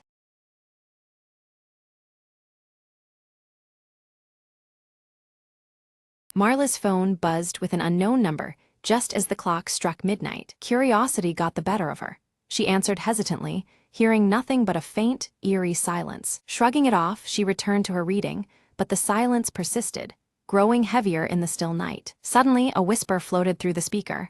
"I see you." Heart pounding, Marla dropped the phone. The screen fractured, yet the whisper continued, now coming from everywhere around her. She rose, trembling, and tried to escape the oppressive quiet that had now turned into a deafening echo. In the dim hallway, portraits seemed to watch her with hollow eyes, their shadows lengthening unnaturally. Each step she took echoed back distorted cries, as if the house itself mourned in agony. Reaching the main door, she found it sealed shut, her panic swelling with the realization she was trapped. The whisper morphed into a chilling chant, repeating her name over and over. Desperately, Marla searched for another way out, her breath visible in the suddenly cold air. In the corner, a cracked mirror shimmered. Her reflection stared back, but its mouth moved independently, mouthing words she couldn't hear. Frozen, she backed away, but the reflection beckoned, dragging her gaze deeper into its inky depths. A snatch of a forgotten memory flooded her mind, a warning from a childhood dream. Summoning all her courage, Marla focused on the old grandfather clock in the hall, its pendulum swinging sluggishly. "Time to end this," she whispered, smashing the clock's glass with a chair leg. The house groaned, the shadows retreating as the oppressive silence shattered into 1,000 shards of sound. The front door creaked open slowly, revealing the faint blush of dawn outside. With a final glance back, Marla stepped out, the whisper fading into nothingness behind her. She heard the narrator's voice softly in tone. "Some silences are better left unbroken."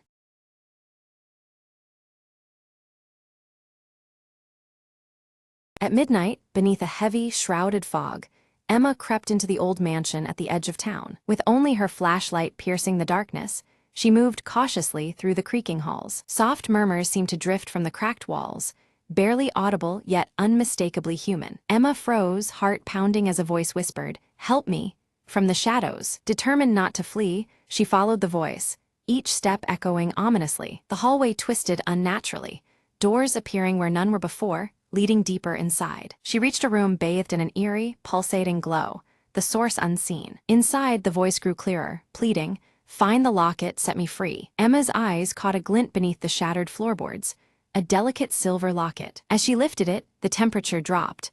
A cold presence filled the air around her. Shadows coalesced into a pale figure trapped behind the walls, eyes begging for release. Emma whispered, "I have it," sliding the locket onto the ghostly form's neck. Light burst forth, the walls trembling as the spirit smiled and began to fade. "Thank you," came the last faint whisper, before silence reclaimed the room. The mansion's oppressive weight lifted. The air grew warm, the whispers ceased. Emma stepped outside as dawn's first light touched the horizon, the curse broken. Behind her, the mansion seemed less menacing, almost at peace for the first time in decades. She promised herself to remember the trapped soul and the power of courage in darkness. As she walked away, a final gust of wind carried a soft murmur, "Never forget." Emma smiled, turning back once more to the now quiet house, fading into the morning mist.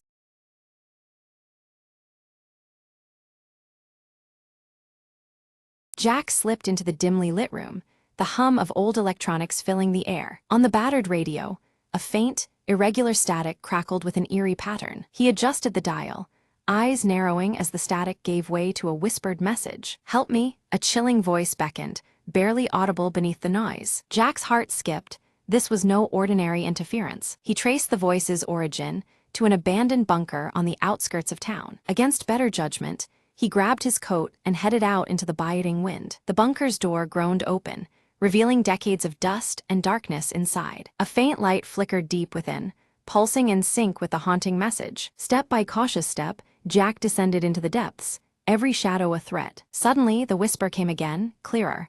"Find the truth before it's too late." He found an old journal, yellowed pages filled with frantic notes and diagrams. The journal spoke of a secret experiment gone wrong, trapping a scientist's consciousness in the radio waves. The static pulsed, now a rhythmic beat, guiding Jack to a hidden panel. With trembling fingers, he flipped a switch, and the room flooded with pale light. A holographic figure shimmered into view, the scientist, desperate and trapped in limbo. "Thank you," the figure whispered, relief washing over his ethereal form. Jack promised to keep the secret safe and seek help to bring him back. As he exited, the radio's static faded forever, silence reclaiming the night. Outside, the first rays of dawn cracked the horizon, signaling a new beginning for all involved.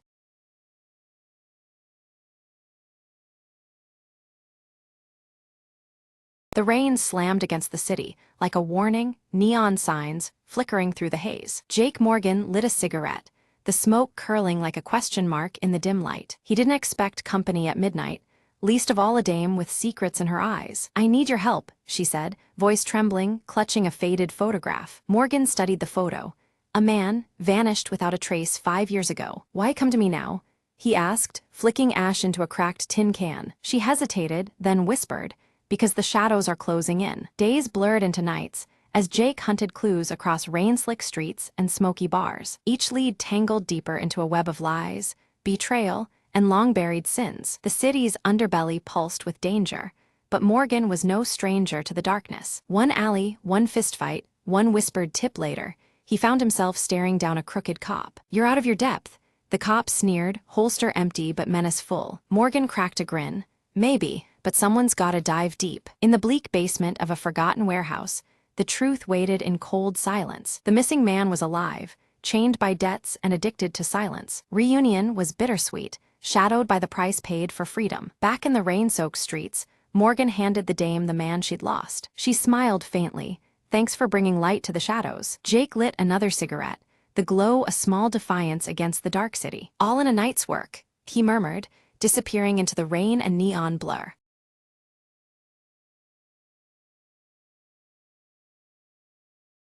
Lena moved into the old cottage on the edge of town, drawn by its charm and whispering secrets. The locals warned her the walls had ears, but she laughed it off as a quaint superstition. The first night, shadows flickered under the door, and soft murmurs tickled her ears. Curious, Lena pressed her hand to the cold plaster and heard a faint voice, almost a sigh. "Help us," it whispered, a chill threading through her bones. Determined to uncover the source, she explored the attic, dust motes swirling in the moonlight. There, a cracked mirror reflected not her face, but a procession of pale figures trapped behind the glass. Their eyes pleaded for release, mouths moving soundlessly as the whispers grew louder. Lena felt a pull, a need to break their prison, to shatter the cursed glass. She grabbed a heavy candlestick and swung it hard, shards scattering across the wooden floor. The air cleared, and the voices transformed into grateful sighs that filled the room with warmth. The figures faded softly, no longer bound, their presence lingering as gentle light. Daybreak found Lena sitting amidst the splinters,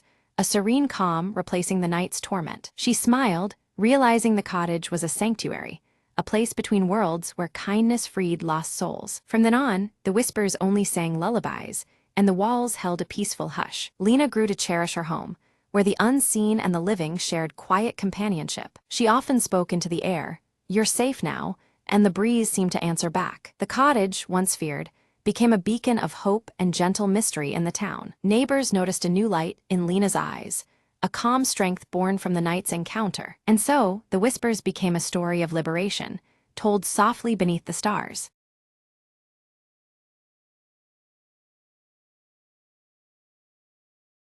The clock struck midnight as Emma sat alone by the window, clutching a worn envelope. She hesitated, fingers trembling, then unfolded the brittle paper inside. "If you're reading this," the letter began, "it means I never made it back." Her heart pounded.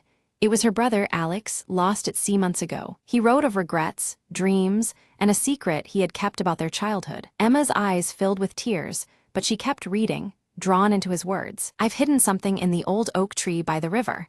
Look there for me." Determined, she wrapped her coat around her and stepped into the cold night. The riverbank was quiet, bathed in silver moonlight, the oak tree standing tall. She searched the rough bark, feeling around until her fingers found a small, carved box. Inside, a collection of photographs, and a note declaring his unwavering love for their family. "I wanted you to know, even if I can't be there," the note reads softly. Emma clutched the box to her chest, feeling both pain and comfort mingling. She whispered, "Alex, I miss you. But now, I have a part of you to hold on to." As dawn approached, Emma sat beneath the oak tree, the weight in her heart beginning to lift. The letter had given her closure she never thought possible, a final connection. Slowly, she smiled through tears, ready to face the days ahead with newfound strength. "Goodbye for now," she murmured, "and thank you for the memories." The sun rose, casting warm light over the river, a new day beginning for Emma. She stood, carrying her brother's love with her, finally at peace.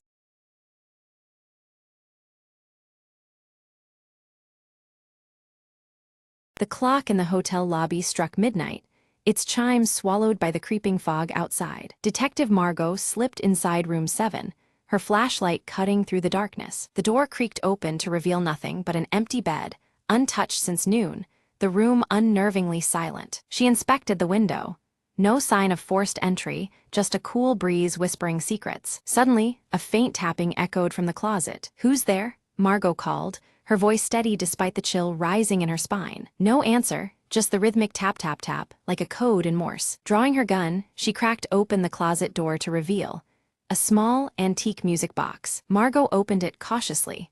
A haunting melody spilled into the air, matching the tapping perfectly. Behind the music box, she found a folded note taped to the wall. Unfolding it, she read, "Find the truth beneath the floorboards." Kneeling, she searched the rug for a trapdoor, fingers brushing against a loose plank. With effort, she pried it open, revealing a narrow space beneath the floor. Inside lay a weathered journal, its pages filled with frantic scrawls detailing secret meetings and betrayals. One entry caught her eye. "The visitor at midnight knows the real story." Margot glanced toward the clock. It was midnight now, the hour when the mystery came alive. Footsteps stirred above. She heard a door shut softly, then silence again. Clutching the journal, she smelled a faint trace of perfume, familiar yet elusive. Emerging from the floor, she whispered, "The key was hidden in the echoes all along." As dawn broke, the truth unraveled, and Room 7's secret finally found its voice.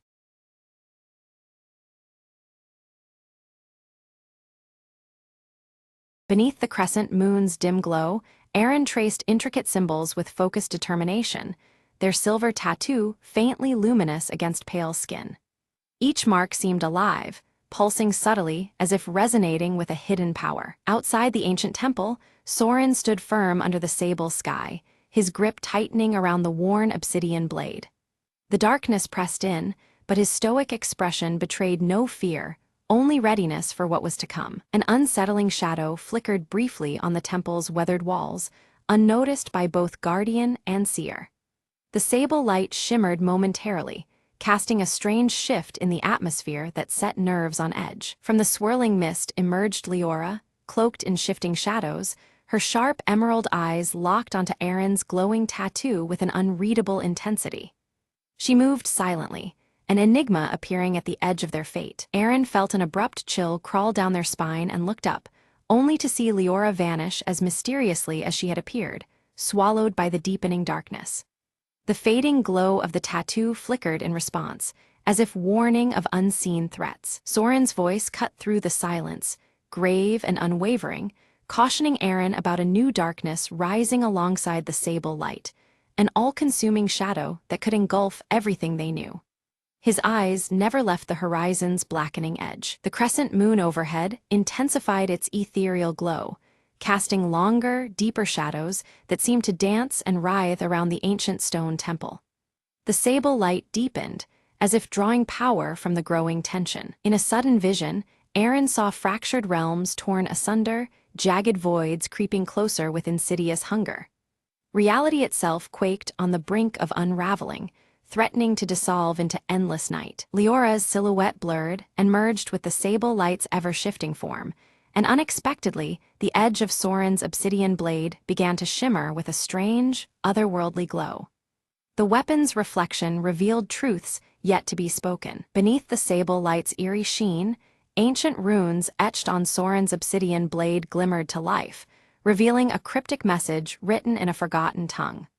The symbols hinted at a key to confronting the encroaching darkness. Deciding there was no turning back, Aaron and Soren resolved to seek out the mysterious source of the sable light. Their shared purpose strengthened amidst the mounting shadow, threatening to consume their world. As if responding to their resolve, the temple's colossal doors, carved with steady crescents, creaked open slowly, revealing a pathway shrouded in shifting sable light. Beyond lay unknown trials and veiled truths. Stepping together, they entered a realm where shadows wove around them like living threads, the pulse of Aaron's silver tattoo guiding their path. The air was thick with silent murmurs and the weight of ancient secrets. A whispering wind carried fragmented voices, their warnings fragmented and haunting, foretelling dangers lurking just beyond perception. The spectral echoes stirred unease, pressing them onward with both caution and dread. At a twisting crossroads, shadows bent unnaturally, warping the sable light until reality itself seemed fragile and distorted. Every step forward heightened the stakes, each choice tangled in the weaving shadows. Leora emerged once more from the hovering darkness, her cryptic guidance speaking of balance between light and dark realms. Her presence was both unsettling and necessary, a pivot between their fears and the truths to come. Suddenly, Aaron's tattoo flashed violently, flooding their mind with visions of past guardians locked in battle against relentless shadows. The weight of legacy coursed through them, binding history to the present struggle. Without hesitation, Soren defended Aaron as shadow beasts clawed through the sable light's depths, their twisted forms relentless and ferocious. His obsidian blade carved protective arcs, shielding the seer from the encroaching peril. In the midst of chaos, Soren's blade shattered a dense shadow veil veiling their way and revealed a hidden chamber beyond. The air inside hummed with uneasy power, the secrets of ages waiting to be uncovered. Within the chamber, a fading mural depicted a sacred ritual, binding the sable light's mysterious essence to the power of the crescent moon. The symbolism echoed deeply with the silver tattoo pulsing faintly on Aaron's wrist. Aaron recognized several ancient symbols matching those entwined in their own tattoo, linking them irrevocably to a prophecy forgotten by time. This revelation made the path ahead more urgent, the stakes profoundly personal. Without warning, the chamber trembled violently as bursts of sable light exploded outward, enveloping the room in blinding ebony luminescence. The overwhelming force threatened to consume all in its fissure of shadow and glow. Liara reappeared amid the tempest, her true form unveiled, a guardian entrusted with maintaining the delicate balance of the sable light's secret cycle. Her emerald eyes conveyed both warning and enigmatic authority. She cautioned that disturbing the natural cycle, controlling the sable light, could bring about eternal darkness, a fate worse than the creeping void itself. Her words weighed heavily on their resolute hearts. Though Soren questioned Leora's motives and true allegiance, his connection to the obsidian blade and its hidden history told him there was more beneath her words. Suspicion and necessity intertwined in the dim light of their shared quest. Aaron's visions grew darker, each one unraveling threads of disaster tied to misuse of the sable light. The glowing crescent tattoo pulsed erratically, warning of worlds shattered and balance lost if the power was harnessed unwisely. Suddenly, a subtle distortion warped the temple's very fabric, splitting their paths as if reality itself was tearing. The sable light flickered unpredictably, casting restless shadows that forced Aaron and Soren apart, testing their resolve. Soren found himself face to face with a mirrored figure, forged entirely from sable shadows and bearing his hardened expression. The obsidian blade's edge shimmered, revealing hidden truths as he braced for a confrontation beyond mere reflection. Meanwhile, Aaron wandered through a labyrinth carved from twisting sable light, moonlit echoes guiding their steps. Each turn revealed cryptic clues tied to the silver crescent, driving them toward a vital key shrouded in shifting darkness. Their paths converged just as the sable light began to collapse inward, threatening to erase the temple's existence. Together, they stood firm amid the increasing intensity, the ambient glow wrapping tightly around them. From the folding shadows emerged Leora, her emerald gaze steady and unsettling. She declared that only by uniting the crescent tattoo's power with the obsidian blade's essence could the temple be saved and balance restored. With unspoken understanding, Aaron and Soren combined their strengths, channeling the sable light through shared determination. The crescent moon tattoo glowed fiercely as the obsidian blade's reflection deepened, binding their fates. The sable light convulsed wildly, surging in response but teetering on the brink of overload. Pulses of sable energy raced like wild tides, threatening to consume all else in their path unless controlled. Liara retreated silently into the shadows, her form dissipating as the sable light began to stabilize. The shifting darkness calmed, leaving a fragile peace lingering in the temple's core. Without warning, the ground trembled as the sable light condensed into a floating orb of luminous depth. It hovered between them, a testament to the balance they fought to preserve, shimmering with an otherworldly glow. The orb's surface mirrored Aaron's amber eyes and Soren's solemn gaze, intertwining light and shadow in perfect harmony. It pulsed softly, echoing the temple's heartbeat and their intertwined destinies. In that moment, they understood the orb embodied the intricate balance between light and shadow, the sacred trust of the temple's guardians. It was both shield and key to a fragile equilibrium teetering on the edge of darkness. Suddenly, a shadowy form lunged to seize the orb, cloaked in sable and malice.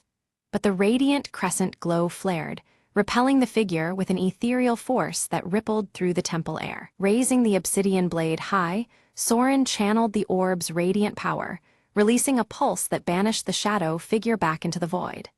The blade's edge gleamed with newfound strength, a beacon against encroaching darkness. Aaron's crescent tattoo blazed brighter than ever, its light syncing perfectly with the blade's obsidian edge.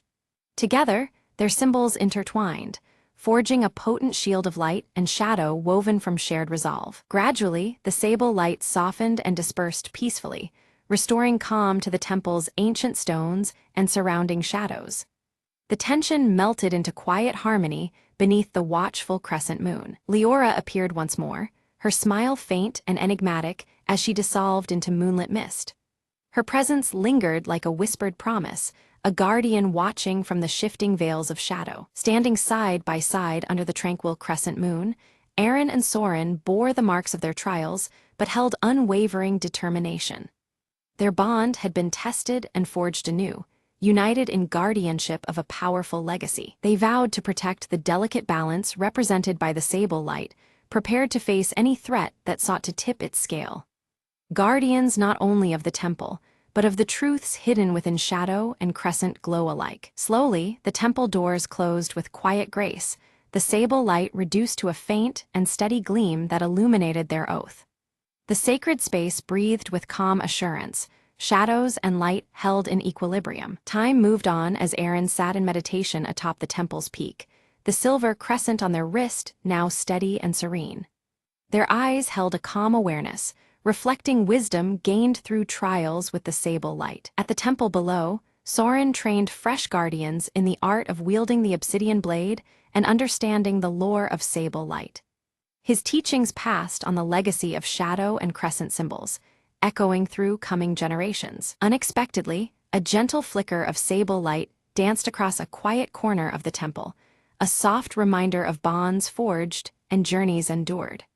The subtle illumination hinted at a lingering connection woven deep within the temple's heart. Aaron felt a faint whisper carried on the crescent moon's glow, voices from distant realms or hidden truths yet to be uncovered.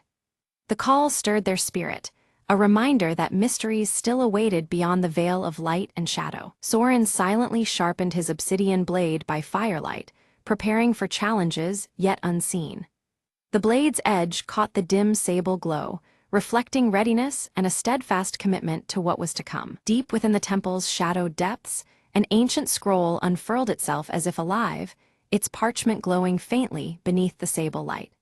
The delicate script revealed forgotten truths buried by time, promising to unveil the origin of the enigmatic sable light. Aaron's crescent tattoo shimmered softly in response, drawing them closer to the revelation. The scroll spoke of a primordial being, neither purely light nor darkness, whose very essence created the delicate balance between the two.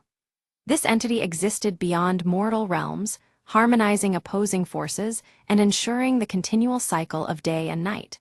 Its presence was woven into the sable light itself, an eternal testament to the unity of contrast. As Aaron and Soren absorbed this profound knowledge, the weight of their quest deepened. They understood their roles were not isolated acts of heroism, but pivotal links in an enduring chain of guardianship spanning eras. Their journey was a commitment to protect the fragile balance upheld by the primordial being's influence. In that moment, Soren's obsidian blade vibrated subtly, its edge catching flickers of the sable light's hidden depths. The blade now mirrored the primordial being's essence, reflecting a power both ancient and alive. This newfound resonance fortified their resolve, signaling the beginning of a transcendent alliance. From the temple's edges, under the gentle glow of silver crescent moonlight, Leora's presence whispered back into existence. Her emerald eyes gleamed with quiet certainty, offering cryptic guidance amidst the revelation. Her subtle influence became a beacon, illuminating the path the two must now take. Aaron's crescent tattoo pulsed in tandem with the blade, both infused with the rhythm of the sable light's essence. The harmonious thrum radiated strength, binding their spirits to the primordial balance. United in purpose and power, they felt the transformative energy course through their very beings. With reverence, they prepared the ancient ritual inscribed alongside the scroll's secrets. Sacred symbols were traced under the sable light, weaving a bridge between their world and the concealed realms beyond. Each movement of the ceremony intensified the bond, affirming their roles as guardians of equilibrium. As the final invocation echoed, the temple erupted into a serene blaze of pure sable light, immaculate and all-encompassing. Its serene glow cleansed lingering shadows and illuminated hidden corners alike.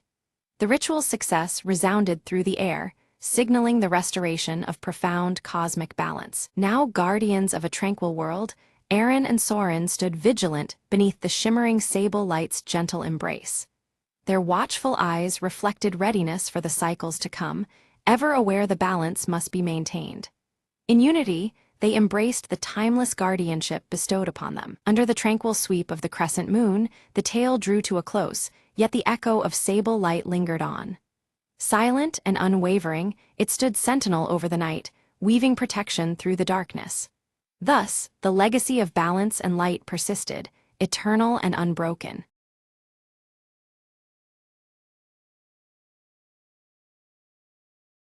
Elena sat alone in her dimly lit apartment, the rain tapping steadily against the window pane.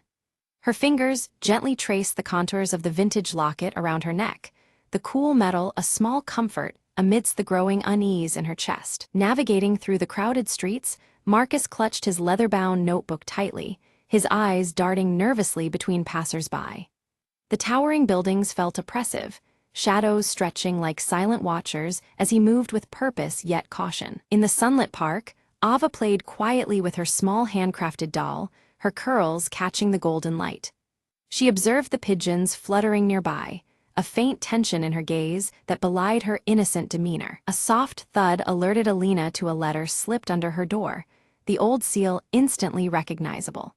Her expression shifted from curious anticipation to deep concern as she broke the wax and unfolded the aged paper inside. Inside a cluttered cafe, Marcus scribbled furiously into his notebook, each stroke urgent and deliberate. He kept glancing over his shoulder, as if expecting someone, or something, to appear at any moment. Elena hesitated at the entrance of a small antique shop, her fingers trembling slightly as she reached out to touch a cracked photograph resting on a dusty shelf.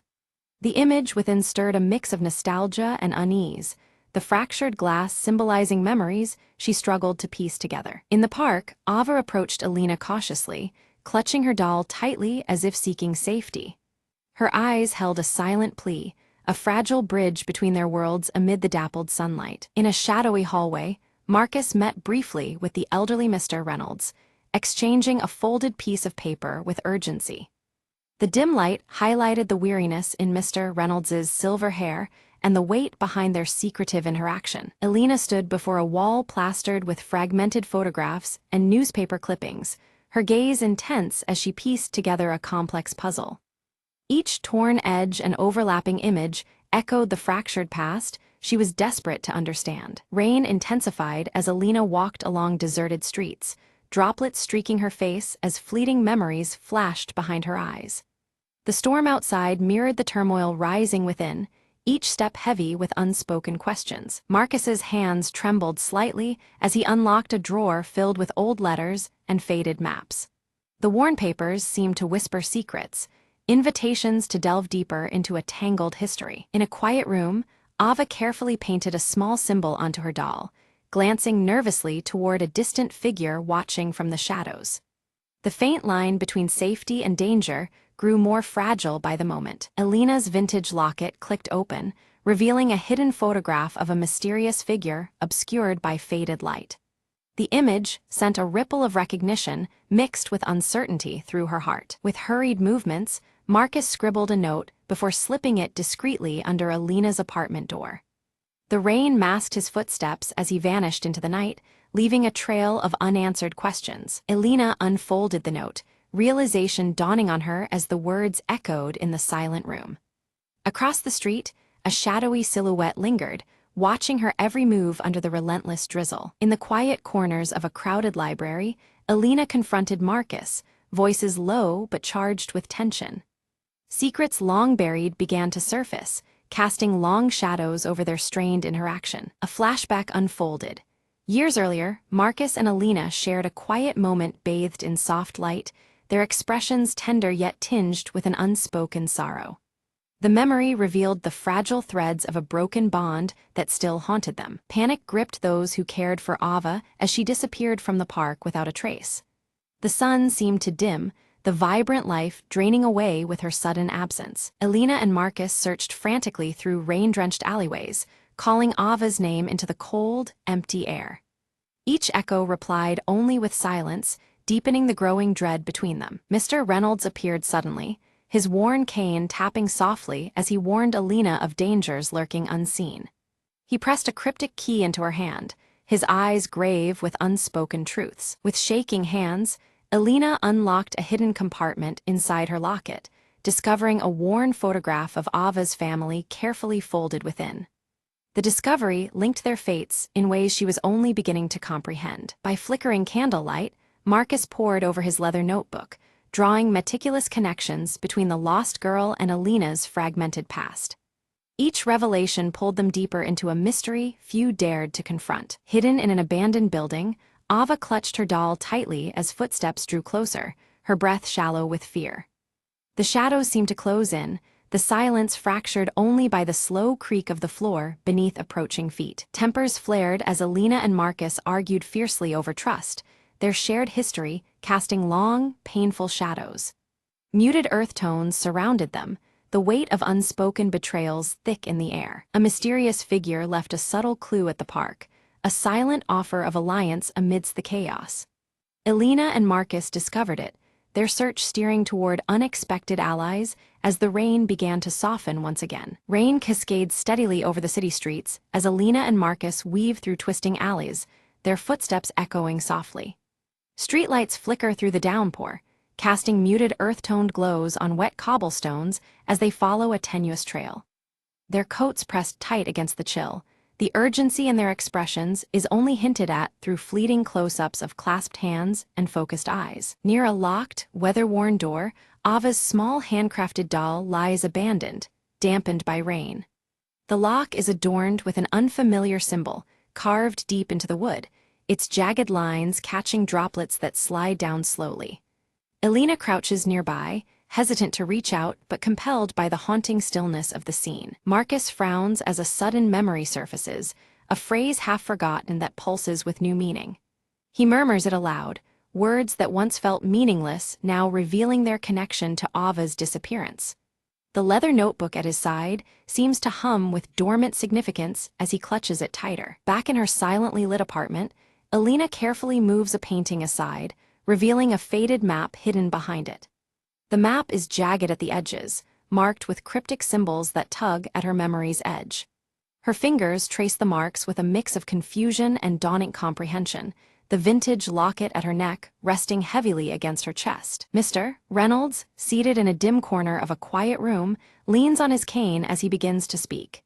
His voice carries weight as he recounts fragments of a past filled with lost memories and obscured truths.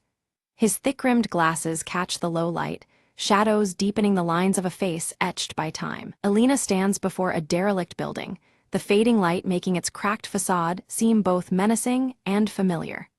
A flicker of hesitation crosses her face, a silent struggle with the choice to enter this place tethered to her family's hidden history. The rain has paused, leaving the air thick with anticipation and damp earth scents. Inside the building, Alina's eyes widen upon discovering scattered artifacts, aged photographs, worn letters, and personal items linking Ava's family to hers.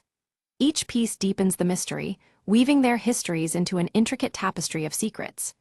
Dust motes swirl in the shafts of fading sunlight, highlighting the quiet weight of revelation. Seated in a quiet corner, Marcus pores over his leather-bound notebook, the pages filled with scribbled notes and diagrams. His brow furrows as he deciphers patterns that bind recent events into a cohesive whole. The muted tones of the room mirror his intense focus, punctuated by the scratch of pen against paper. Unnoticed, Ava watches Alina and Marcus from a shadowed distance, clutching her doll tightly. Her eyes flicker between fear and hope, torn by the uncertainty of approaching trust. The muted dusk wraps around her, hiding her fragile presence from view. A beam of light catches Alina's vintage locket, its surface reflecting a hidden message visible only from a particular angle. She adjusts it carefully, mesmerized by the faint engravings that emerge and disappear with the shifting light. The locket's subtle glow links past and present in this intimate moment of discovery. A tense confrontation unfolds between Alina and a shadowy figure, voices low but charged with accusation. Layers of past betrayals ripple to the surface as secrets are thrust into the open amidst tight, focused shots of clenched fists and narrowed eyes. The rain begins anew outside, a symbolic backdrop to the emotional thunder within. Chaos erupts as Marcus sprints through narrow, rain-slicked streets, only to have his leather notebook snatched away in a swift, unseen motion. His outstretched hand grasps empty air as the thief disappears into the shadowed alleys, the loss weighing heavily. The damp earth muffles his frustrated breaths as rain blurs the scene. Determined, Alina battles the rising storm, her coat soaked and hair plastered as she retraces Marcus's path. The fierce wind and rain do little to deter her grit as she navigates the slippery streets to reclaim the stolen notebook. Close-ups reveal her unwavering eyes beneath the dripping hood, embodying her resolve. Ava's beloved doll lies damaged, torn cloth and missing stitches, symbolizing the fragility of their situation. The emotional stakes deepen as the doll's brokenness mirrors the tension and vulnerability enveloping the group. Rain trickles down its face, blurring the delicate features crafted with care. Under a brief clearing in the weather, Alina and Marcus confront their tensions, their expressions softening. They share a fragile reconciliation, forging a tentative alliance bound by their shared goal of saving Ava. The muted earth tones of the setting sun reflect a hopeful yet cautious new path. Guided by Mr. Reynolds's steady cane, the group embarks toward a forgotten location whispered about in old tales. The path is lined with overgrown vines and whispers of times past, the setting sun casting long shadows.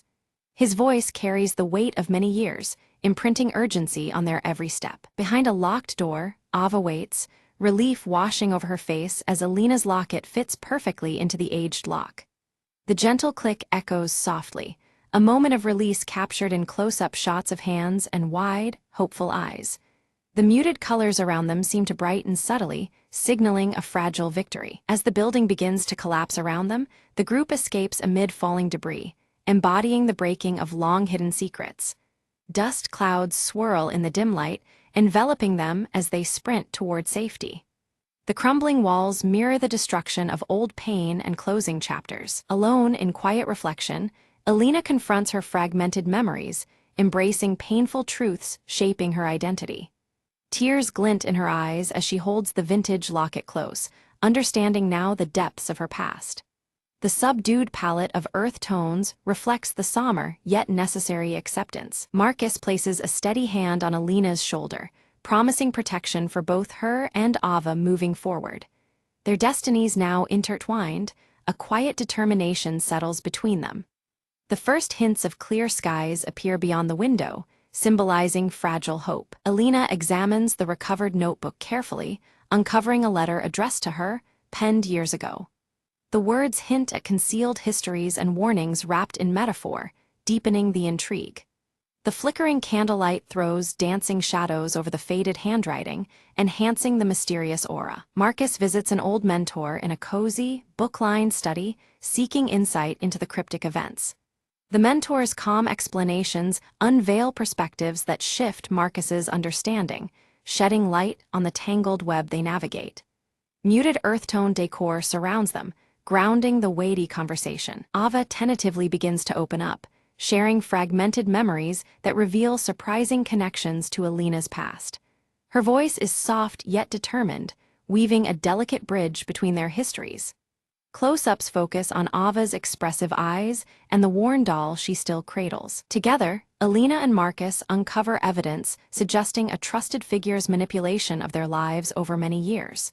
The revelation cuts deep, casting doubt on previous alliances and infusing their quest with new urgency. Shadows lengthen in the dimly lit room as they piece together the betrayal. The storm finally clears, sunlight breaking through heavy clouds and spilling golden warmth over the cityscape. This shift in weather mirrors a turning point in tone, signaling hope and the possibility of clarity amid chaos.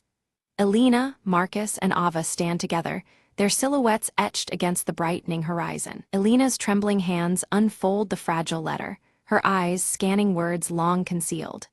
The letter reveals the tangled history of betrayals that shattered their lives, stories stitched in shadows and silence. The muted daylight casts a fractured glow through a nearby broken window, reflecting the painful truth's ripple. Marcus faces the manipulator in a quiet, dimly lit room, leather notebook clutched tightly. Their confrontation is charged, raw emotions surfacing amid whispered accusations and trembling breaths. The rain taps softly against the window pane, mirroring the storm within them. In the soft afternoon light, Ava's doll is carefully restored, its delicate stitches mended with loving hands. The once worn and tattered companion now gleams gently, symbolizing newfound hope and the mending of fragile hearts. A close-up captures the doll, nestling peacefully in Ava's small hands. Elena stands beneath the sprawling branches of an ancient tree, the air warm and calm as sunlight filters through leaves. This peaceful spot from her childhood offers a quiet solace, a refuge for reflection and renewal. Her vintage locket catches the light, a beacon of strength and closure. Marcus places the final copy of his article on a local newspaper's editorial desk, each word exposing the hidden corruption uncovered. The muted earth tones of the office reflect the gravity of his revelations, a testament to perseverance and truth. Outside, clouds part, allowing soft sunlight to spill in. Under a sky clear and bright with sunshine, Ava laughs freely, her joy pure and unrestrained. She runs across a sunlit garden, the restored doll clutched close as a symbol of healing. The scene is warm, filled with vibrant life and the promise of brighter days. Seated together on a worn bench, Elena, Marcus, and Ava share a quiet, tender moment. Their bond, strengthened through trials and shared truths, is palpable in the gentle gaze exchanged among them. Raindrops begin to fall lightly, washed away by the serenity of their connection. Mr. Reynolds stands by the window, a knowing smile softening his features as he watches the trio from afar. The weight of his own past lifts subtly, as if the final pieces have found their place in the broader mosaic. His cane rests forgotten beside him, the room filled with calm acceptance. The vintage locket gleams softly on the windowsill, bathed in golden light as dawn breaks gently over the city. Its delicate chain casts slender shadows that dance with the morning breeze, a silent guardian of memories once fractured. The scene is intimate, full of quiet hope and enduring love. Together, Elena, Marcus, and Ava walk down a sunlit path, their steps steady and hearts lightened by newfound hope. The muted earth tones of the world around them embrace the promise of a future rebuilt from fragments of yesterday. Their journey continues forward, united and unbroken.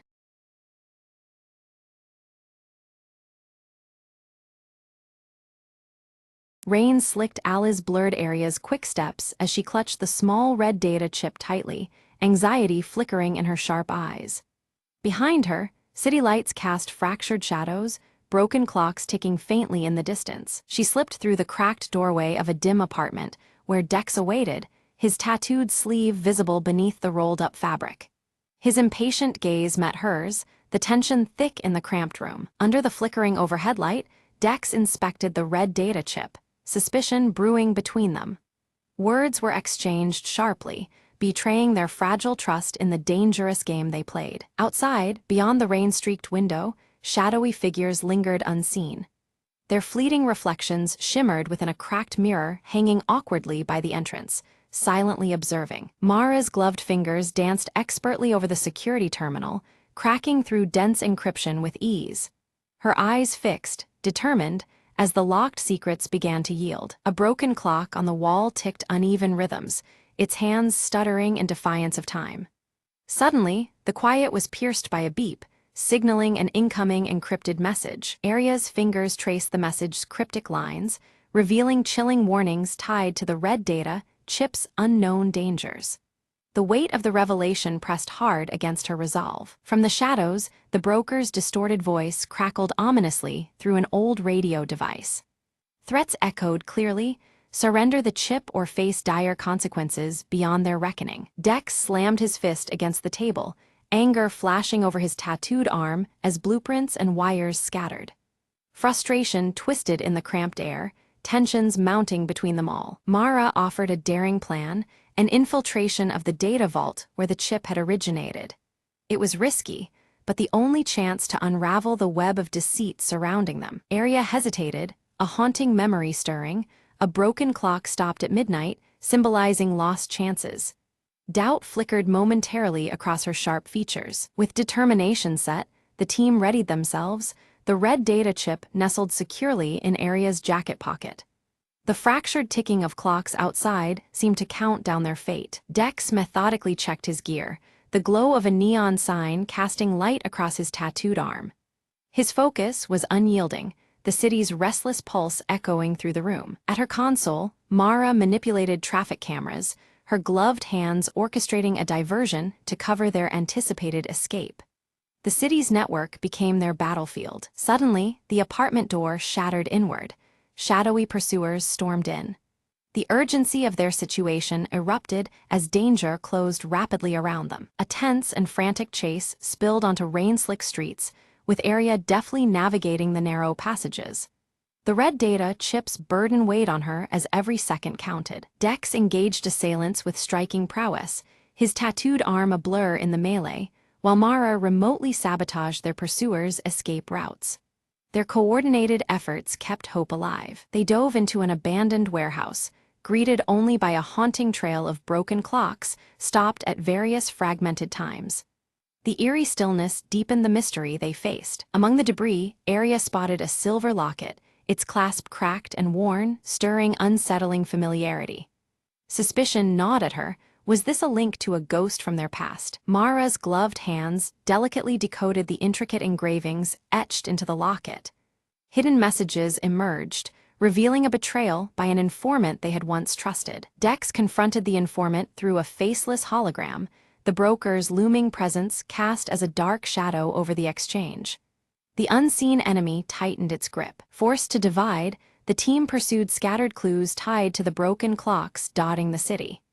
Each path carried risk, threading deeper into the web of deception woven around them. Arya uncovered a hidden shipment manifest connected to the origins of the red data chip, intensifying the stakes. The puzzle was unraveling, but the danger escalated with each discovery. Mara hit a sudden lockout while hacking, her gloves briefly glowing as she pushed past the barrier. Innovation and persistence became their only weapons against digital defenses closing in. Suddenly ambushed, Dex narrowly escaped, using his tattooed arm's hidden signal to summon a shadowy ally. The fragile line between friend and foe blurred in the shadowed streets. Arya moved silently through the dimly lit clockmaker's shop, her sharp eyes scanning the myriad of broken clocks that adorned the walls. Among the shattered gears and dusty faces, she discovered a coded map hidden beneath a panel, its design mirroring the recurring motif of fractured timepieces. The map's lines intertwined with images of broken clock faces, hinting at a secret path. Suddenly, every clock in the shop chimed in eerie unison, a disorienting cacophony that froze Arya in place. As the echoes faded, a section of the floor subtly slid open, revealing a hidden passage cloaked in shadow. The broken clocks looming around framed this critical moment, underscoring the urgency of her discovery. Miles away, Mara's pale fingers danced over her keyboard, her fingerless gloves flexing as she intercepted an encrypted communication. The message warned of a massive data theft slated for midnight, sending a chill through the team. The red data chip, though not yet in her hands, had been referenced cryptically within the transmission. Dex appeared suddenly beside Arya, his muscular frame tense as he examined the fragments of the map she had uncovered. Piecing together details from the shipment manifest, he connected the dots that hinted at the scale and timing of the impending heist. Their reunion was brief but charged, the background clocks ticking ominously. From the shadows, the broker tightened his control, dispatching assassins whose distorted voices and shadowy forms moved like phantoms in the night. Their presence was an unspoken threat, signaling that no step the trio took would be unchallenged. The broken clocks in the environment seemed to mock their fragile grasp on time and safety. Cornered and outnumbered, the team was forced to split, each member vanishing into different alleys and byways. This narrow escape tested their trust and revealed fissures in their alliance as doubts and fears crept in. The broken clock motif lingered in the background, a reminder that every second counted and their unity was fragile. Later, Arya confronted Mara, her voice edged with frustration over the withheld truths about the red data chip's potential. Mara's gloves remained visible as she hesitated, the tension thick between them. The exchange was sharp, exposing cracks in their shared mission and the stakes they faced. Mara finally unveiled the chip's secret. It was a digital key capable of unlocking vast and hidden corners of the city's surveillance network.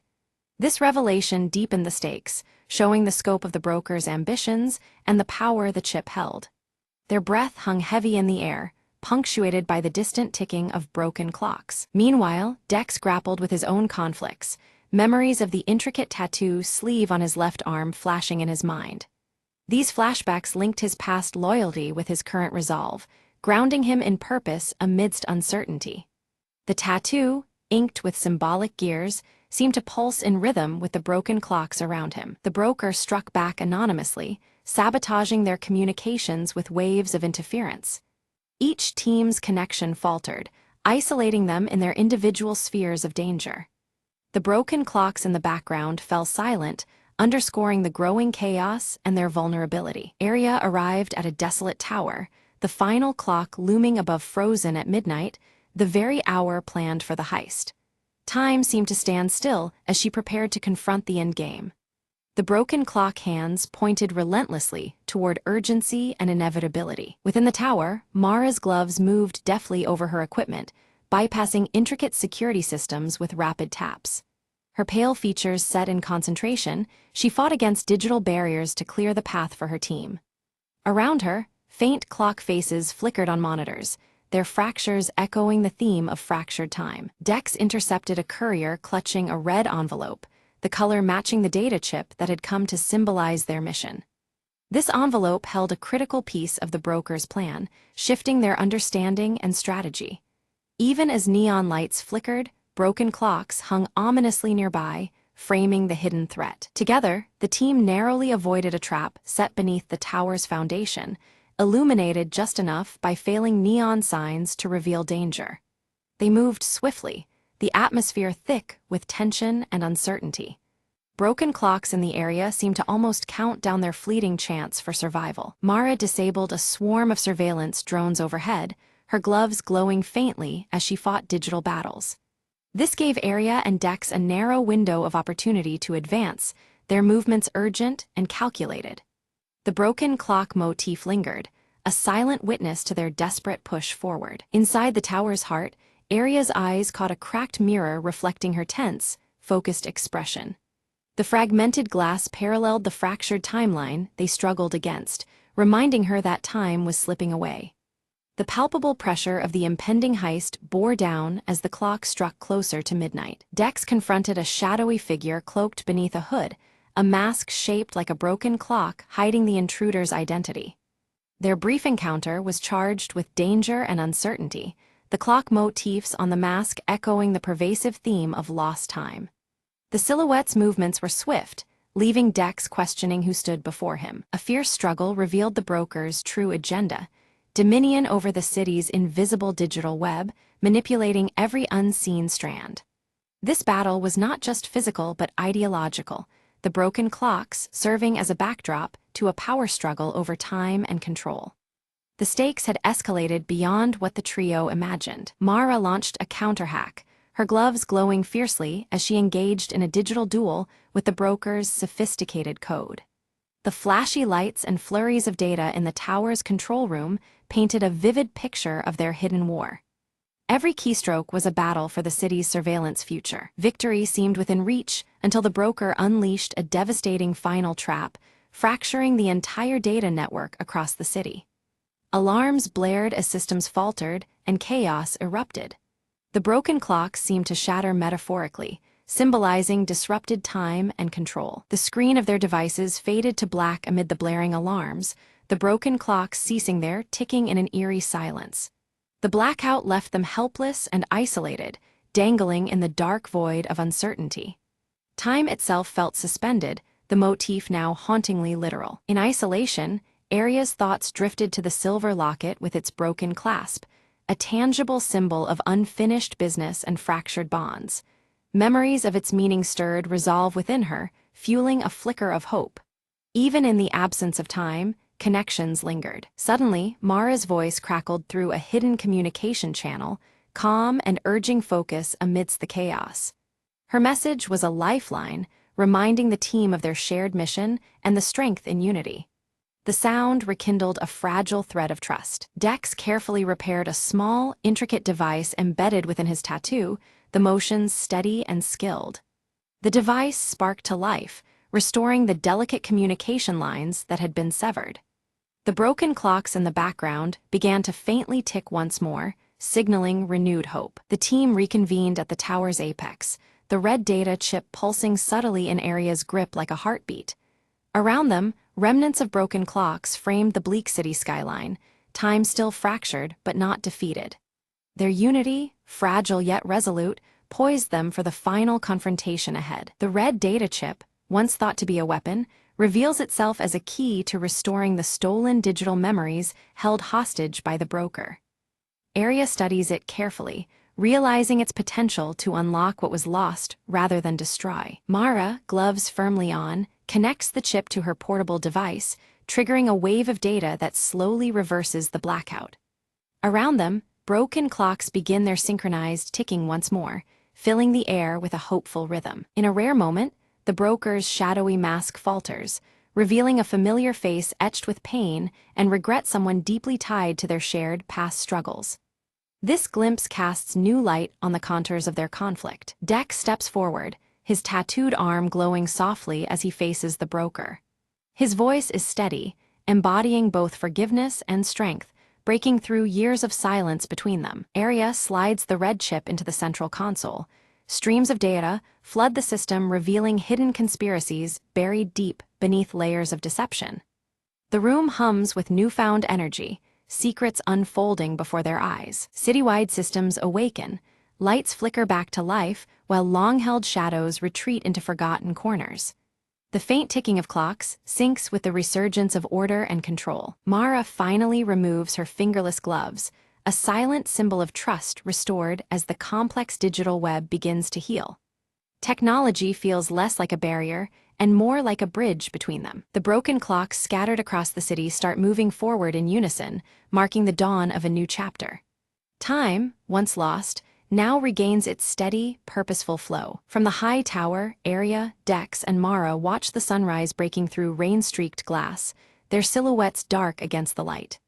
The scene breathes relief, unity, and the promise of what lies ahead. In Arya's hand, the silver locket glints softly, now repaired and whole.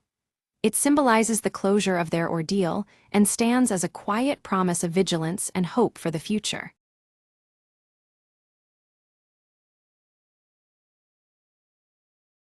Elena and Marla arrive at the family cabin, its weathered wooden frame standing quietly among the towering pines. The air is thick with the scent of pine needles and damp earth, as shadows stretch long across the forest floor. Elena carefully holds a faded photograph in her hands, the image showing her as a child with her parents at this very cabin. She traces the worn edges, memories flickering behind her steady brown eyes. From the edge of the trees, Jonah steps forward, his salt-tan pepper hair catching the light through the canopy. His guarded expression is familiar, yet measured, as if the forest shields more than just trees. Elena meets Jonah's gaze with attention held between past and present, their greeting brief but loaded. The broken compass hanging from Jonah's neck gleams dully, its needle twitching erratically in the dappled sunlight. Marla, curious and unafraid, wanders close to the forest's edge, her small hands gathering pine cones. Her wide green eyes catch the flicker of shadows dancing just beyond her reach, as if the trees themselves are watching. Elena breaks the fragile calm by revealing her intent to sell the cabin, the words heavy with finality. Jonah's eyes narrow slightly, unease settling into the space between them like a gathering storm. Jonah warns Elena that the cabin holds secrets best left untouched, his voice low and urgent. The forest seems to lean in, the whispering pines echoing his caution with a soft rustle. Dusk falls, casting long shadows through the whispering pines as the wind carries a haunting song. Inside, flickering candlelight reveals the rough texture of wooden walls, the cabin enveloped in a fragile glow. Elena discovers a silver locket tucked beneath a loose floorboard, its delicate clasp worn by time and handling.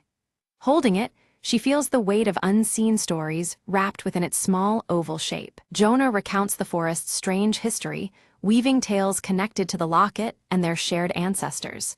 The old stories hang between them, thick with both warning and wonder. Marla suddenly points toward a shadowy figure glimpsed beyond the window. Her voice is a whisper, but the figure vanishes as they all turn to look. Doubt and fear flicker momentarily in the candlelight. Elena finds scattered letters hidden beneath floorboards, their torn edges and faded ink describing a family conflict long forgotten. Each word stirs a half-remembered tension, deepening the cabin's mysteries. Jonah steps quickly to block Elena's path as she moves toward the forest, his protectiveness clear but laced with unease. His warning is firm. Venturing deeper alone is too risky under the forest's watchful eyes. The air thickens as Elena confronts Jonah about his hidden ties to her family's past, demanding answers she has long awaited. Their voices are low but sharp, memories and mistrust colliding beneath the whispering canopy. A sudden storm bursts overhead, rain hammering the cabin roof and streaking windows as lightning fractures the sky. The power flickers and dies, plunging them into a darkness punctuated only by the pounding rain and distant thunder. Morning reveals unsettling changes. Marla's beloved doll has vanished without trace, and on the table, the broken compass spins wildly, ignoring any notion of north. Unease grows sharper as the sun's weak light seeps through the trees. Determined, Elena steps outside to search, discovering an overgrown trail obscured behind the cabin, tangled with vines and moss. The forest beyond seems both inviting and forbidding, its secrets buried beneath layers of time. Jonah follows reluctantly, his voice low with caution as he warns of hidden dangers ahead. His knowledge of the forest's unseen threats adds weight to every step they take deeper beneath the whispering pines. The woods close in around them, shadows shifting unnaturally with each footfall. The familiar path begins to warp, the forest taking on a strange, surreal quality that unsettles even Jonah's steady demeanor. Elena spots a carved symbol etched deep into the bark of a tree, identical to one seen faintly in the old photograph. The mark pulses with significance, a silent key to the forest's tangled past. Jonah admits he once belonged to a secretive group linked to that very symbol, tied to local legends shrouded in myth. His confession carries both regret and a warning, deepening the mystery that binds them. Suddenly, distant footsteps echo through the trees, too deliberate to be natural. Both Elena and Jonah glance toward the sound, but no figure emerges from the thickening mist. A mysterious stranger appears briefly, their presence fleeting as they drop a sealed letter before vanishing amid the veiling fog. The air feels charged, as if the woods themselves whispered a warning through this ghostly messenger. The letter's contents unearth a painful truth, one of betrayal woven through generations of Elena's family. Shock and disbelief ripple through her, as the delicate threads of her past unravel before her eyes. Elena grapples with the heavy revelations, her heart torn between trust and suspicion. Jonah urges restraint and patience, reminding her that some truths unfold only when the time is right. Back inside the cabin, Marla's sharp eyes catch a glimpse of something beneath a loose floorboard. With careful fingers, she lifts the panel and uncovers the missing doll, its worn fabric dusty from years of hiding. Relief washes over her face as she holds it close, unaware of its deeper significance. Elena and Jonah's voices rise in fierce disagreement, the tension thick in the shadowed room. She urges they leave before uncovering more pain, while he insists on unearthing every secret buried within these walls.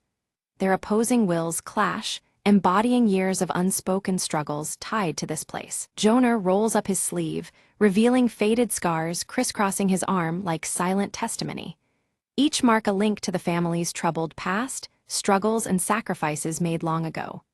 The physical evidence jolts Elena, grounding the haunting stories she barely dared imagine. Elena's fingers tremble when she finds the silver locket left open on the mantelpiece. Within, A tiny photo of two children stares back at her, faces unfamiliar yet strangely evocative. It feels like a whisper from a past carefully hidden. A flood of fragmented memories rush through Alina's mind, snapshots of laughter and shadows intertwining beneath this roof. Moments forgotten and distorted press inward, as if the cabin itself breathes their story alongside the whispering pines. Suddenly, the broken compass shifts in her hand, now unwavering and pointing steadily in a strange new direction. The change intrigues them, yet an undercurrent of unease follows, as if the device knows more than it reveals. They follow the compass's lead and discover a concealed door beneath a dusty rug, an ancient cellar hidden beneath the cabin's floor. The air around it hums with forgotten secrets, beckoning them closer with cautious anticipation. Inside the cellar, time seems suspended as they find relics and yellowed journals describing a secret pact sealed decades ago. The words speak of promises and burdens, weaving a tale intertwined with their own bloodline. Jonah's voice falters as he admits his family's oath to guard these secrets, a duty that demanded heavy cost. His revelation weighs on Alina, adding layers of complexity to the truth they both seek. Despite the sting of betrayal, Alina's resolve hardens. She must unravel the full story, no matter how painful. The strands of mystery bind her to Jonah and the cabin, pushing past doubt and fear. Outside, the forest thickens in twilight, the pines whispering warnings carried by rustling leaves. The boundary between safety and the unknown feels narrower with every passing moment. Near the cellar entrance, Marla lingers, eyes wide as if sensing a presence unseen. Her small figure is still, caught between curiosity and the intangible gaze that seems to watch her every move. Without warning, the earth trembles and a collapse seals Alina and Jonah inside the cellar. Darkness envelops them, walls pressing close, turning their exploration into a desperate struggle for breath and calm. In the suffocating stillness, Jonah sings a lullaby from his childhood, soft, haunting notes threading through the darkness. The familiar melody steadies Alina's racing heart, bridging the gap between fear and hope. As the earth settles, they find a narrow path to freedom, emerging into fading daylight. Their shared ordeal deepens a silent bond, forging a cautious trust amid the shadows of their pasts. Back upstairs, Alina studies the journals with fresh eyes, piecing together the true nature of the family pact. It was not just about secrets. It guarded a treasure hidden from the world's gaze. Jonah reveals that the treasure is no gold or jewels, but a secret with power to alter their family's destiny. The weight of this truth presses on them, promising upheaval alongside understanding. A final letter, yellowed and creased, warns that unveiling this secret demands a personal sacrifice. The cost of truth is laid bare, chilling yet undeniable in its gravity. Determined, Alina and Jonah prepare to face whatever awaits beyond fear and hesitation. United in resolve, they step forward together to confront the unfolding mystery. Marla appears with the compass clutched tightly in her small hands, the needle steady and true. Its quiet certainty offers a fragile thread of hope amidst the growing darkness. Guided by the compass, the family moves deeper into the forest where shafts of light pierce the dense canopy. The eerie beauty of the woods surrounds them, mingling danger and promise in every breath. They reach a clearing dominated by an ancient oak tree, its bark carved with the same symbol appearing throughout their journey. The tree stands as sentinel to secrets long held in the whispering pines. At the base of the oak, moss and roots part to reveal a weathered box buried beneath the earth. The discovery feels like a culmination, a portal to truths hidden just out of reach. Inside the box lie personal keepsakes, and a letter addressed directly to Alina from her grandmother. The words pulse with honesty and hope, bridging generations with unexpected tenderness. The letter speaks of forgiveness and legacy, urging Alina to carry the family's future with strength and compassion. It offers a fragile light amidst shadows, planting seeds for what lies ahead. As Alina gazed at the broken compass and the scattered letters, a deep understanding settled within her. The true treasure was not gold or jewels, but the shared history and bonds that had been frayed and were now being woven anew. In that quiet moment, surrounded by whispering pines, she felt the strength of family reignite. Jonah stepped closer, his weathered face earnest as he spoke of past mistakes and regrets. Alina listened, her steady brown eyes reflecting forgiveness and hope. Together, They made a silent vow to protect the legacy of the old family cabin, promising to face the future united. With careful hands, they restored the delicate compass, its needle finally steady and true. They placed the silver locket inside the worn wooden box, securing it as a symbol of their commitment. This act was more than preservation. It was reclaiming their shared past and safeguarding their future. Marla's inquisitive green eyes brightened with a gentle smile, sensing the tension in the forest lift. The once ominous presence among the towering pines seemed to wane, replaced by a peaceful calm that enveloped the cabin. Her laughter echoed softly, bringing life back to the quiet woods. Inside the cabin, the windows glowed warmly against the dusky twilight, casting golden light onto the surrounding trees. This welcoming glow was a testament to renewed life and resilience, standing firm amidst the forest's eerie beauty. It marked a fresh beginning for the family and their heritage. Elena stood before the familiar walls, feeling a renewed determination swell within her chest. She decided to keep the cabin, honoring the legacy of her ancestors while embracing the endless possibilities of the future. The forest was no longer just a backdrop, but a cherished part of their story. Under Jonah's guidance, Marla carefully hung delicate wind chimes outside the cabin. Their soft, melodious tones caught the breeze, mingling with the whispering pines in a welcoming symphony. It was a tangible sign that peace and warmth had returned to the place they called home. Elena reached up to pin the faded photograph back on the wall, its edges now whole and its meaning clear. The image connected past generations with the present, grounding their family's story within these walls. It symbolized healing and the continuity of love through time. Together, Elena, Jonah, and Marla stood outside as the sun dipped behind the pines, casting long shadows over the forest floor. United and hopeful, they faced the coming days with strength forged from understanding and forgiveness. Their bond, like the cabin, was steadfast and enduring. A final glance toward the forest revealed a serene stillness, the secrets nestled deep within, safely guarded by time and trust. The whispering pines swayed gently, as if sharing silent approval of the family's journey. In that peaceful moment, the mysteries of the woods seemed to rest, embraced by the light of a new chapter.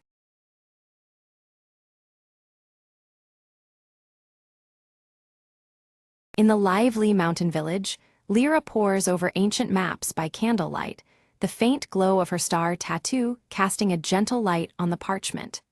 Her emerald eyes trace symbols, searching for clues hidden in the worn pages. Brahm arrives quietly, placing a small glowing crystal shard into Lyra's hand, urging her with a grave tone to seek the lost celestial compass before it falls into the wrong hands.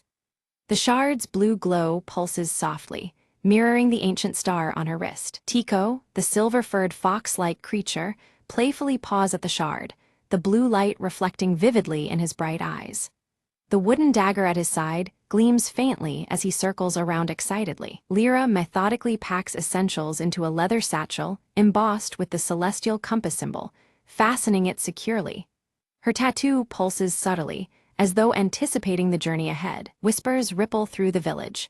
The Shadow Order, hidden behind their unyielding silver masks and dark cloaks, are rumored to be searching for the same artifact. The urgency grows, tangled with fear in the villagers' hushed voices. Under a canopy of rustling leaves, Lyra, Brahm, and Tico step into the dense forest, the earth crunching beneath their boots. The warm earth tones of the village fade as cool blues begin to tint the surrounding shadows. They stumble upon a carved stone marker, ancient and weathered, etched with the celestial compass emblem.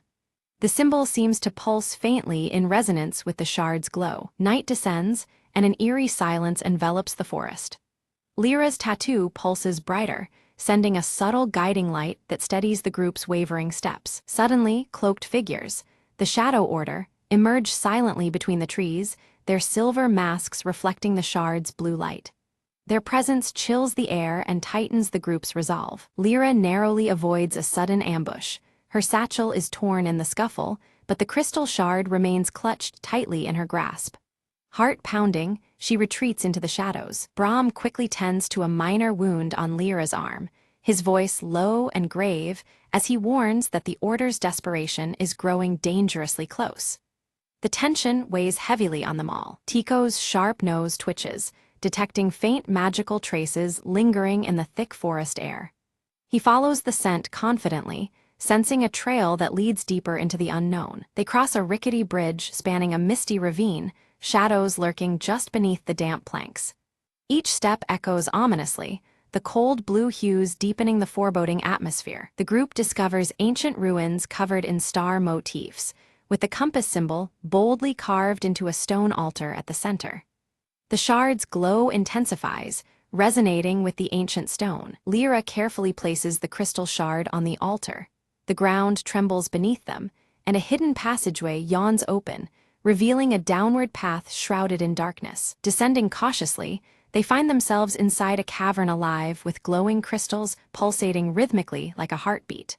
The cool blue light bathes the chamber in an ethereal glow. Lyra feels a strange connection as her tattoo flares brightly. Drawn irresistibly, she reaches toward a central crystal sphere that seems to hum with ancient energy. Without warning, the Shadow Order blocks their exit, daggers drawn and gleaming menacingly in the flickering torchlight. Their masked faces reveal nothing but cold intent. Brahm steps forward to negotiate, offering his knowledge in exchange for the compass's power. The Order's silence and refusal make clear they will accept nothing less than total control. Taking advantage of the moment, Tico slips agilely between the masked figure's legs, sowing confusion and allowing the trio to slip away amidst the chaos. They flee deeper into the twisting cave, chased by shadows and the echo of relentless footsteps.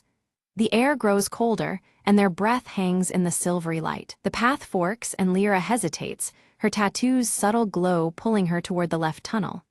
Trusting the ancient star's guidance, she leads the way with cautious hope. The group uncovers an ancient library carved into solid rock walls, filled with star charts and celestial texts that shimmer faintly under Lyra's touch.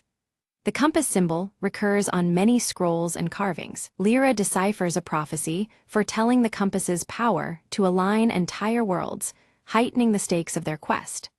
The ancient star on her wrist pulses urgently as she absorbs the weight of destiny. Suddenly, a cave-in blocks the path behind them, forcing the group forward into the unknown depths of the cavern.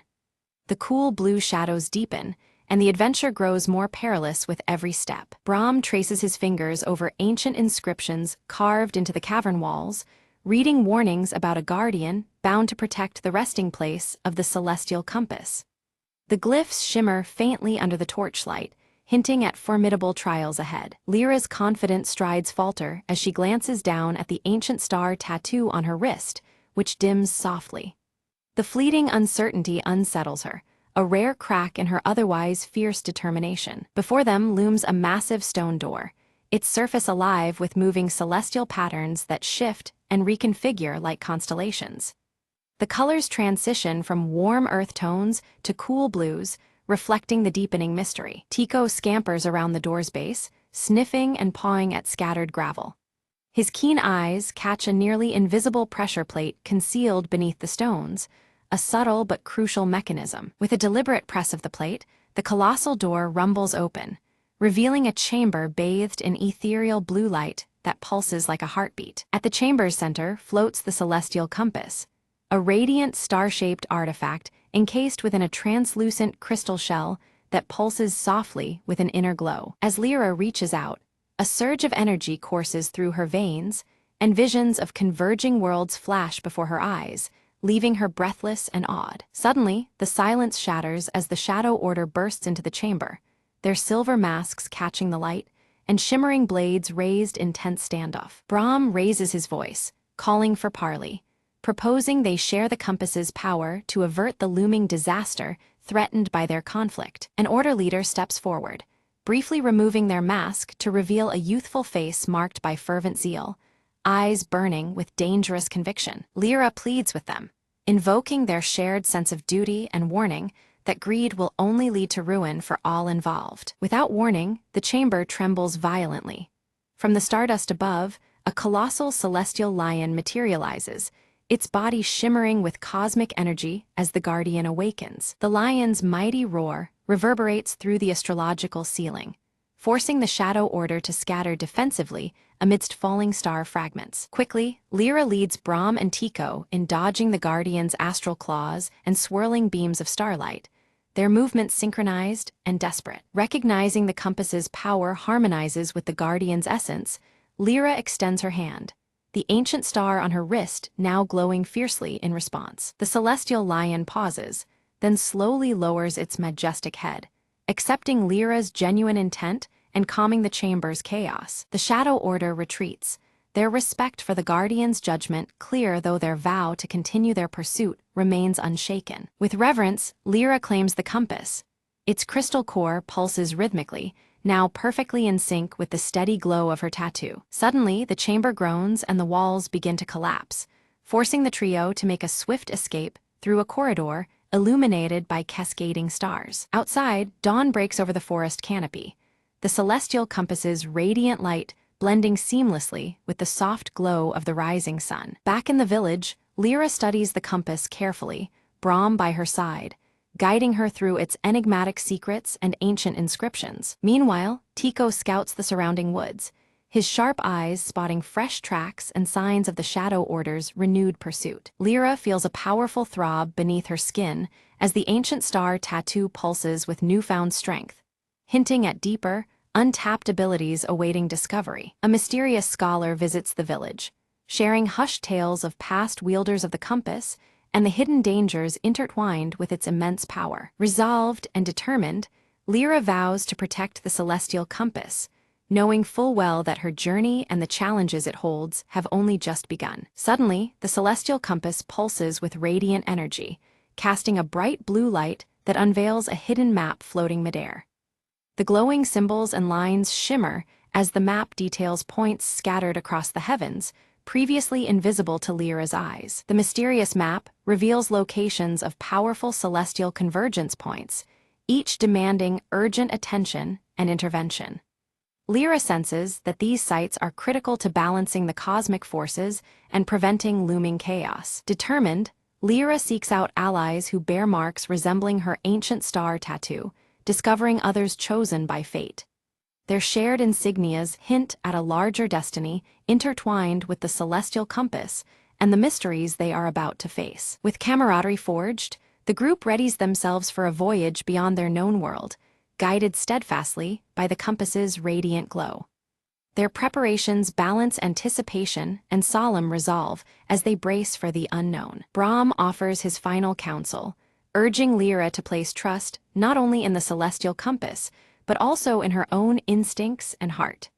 His seasoned wisdom imbues her with confidence to face the challenges ahead. As the sun sets, Lyra and her newfound companions embark under a night sky adorned with shimmering star patterns. The cool blues of twilight mix with the compass's glow, marking the beginning of their epic journey. Navigating through surreal celestial storms and vast cosmic vistas, the compass guides their path unerringly. Each trial deepens their bond and understanding of the forces governing the stars. Lyra's ancient star tattoo pulses and blazes even brighter, a vivid sign of unity between her spirit and the celestial powers surrounding them. This luminous connection emboldens the group as they approach their quest's most critical juncture. Emerging on the horizon lies a new realm, its mysterious beauty promising adventure, revelations, and daunting challenges. The blue tones of the landscape echo the compass's light, inviting exploration and discovery. Resolute and unwavering, Lyra stands clutching the celestial compass, ready to shape a fate intricately woven among the stars. Her journey culminates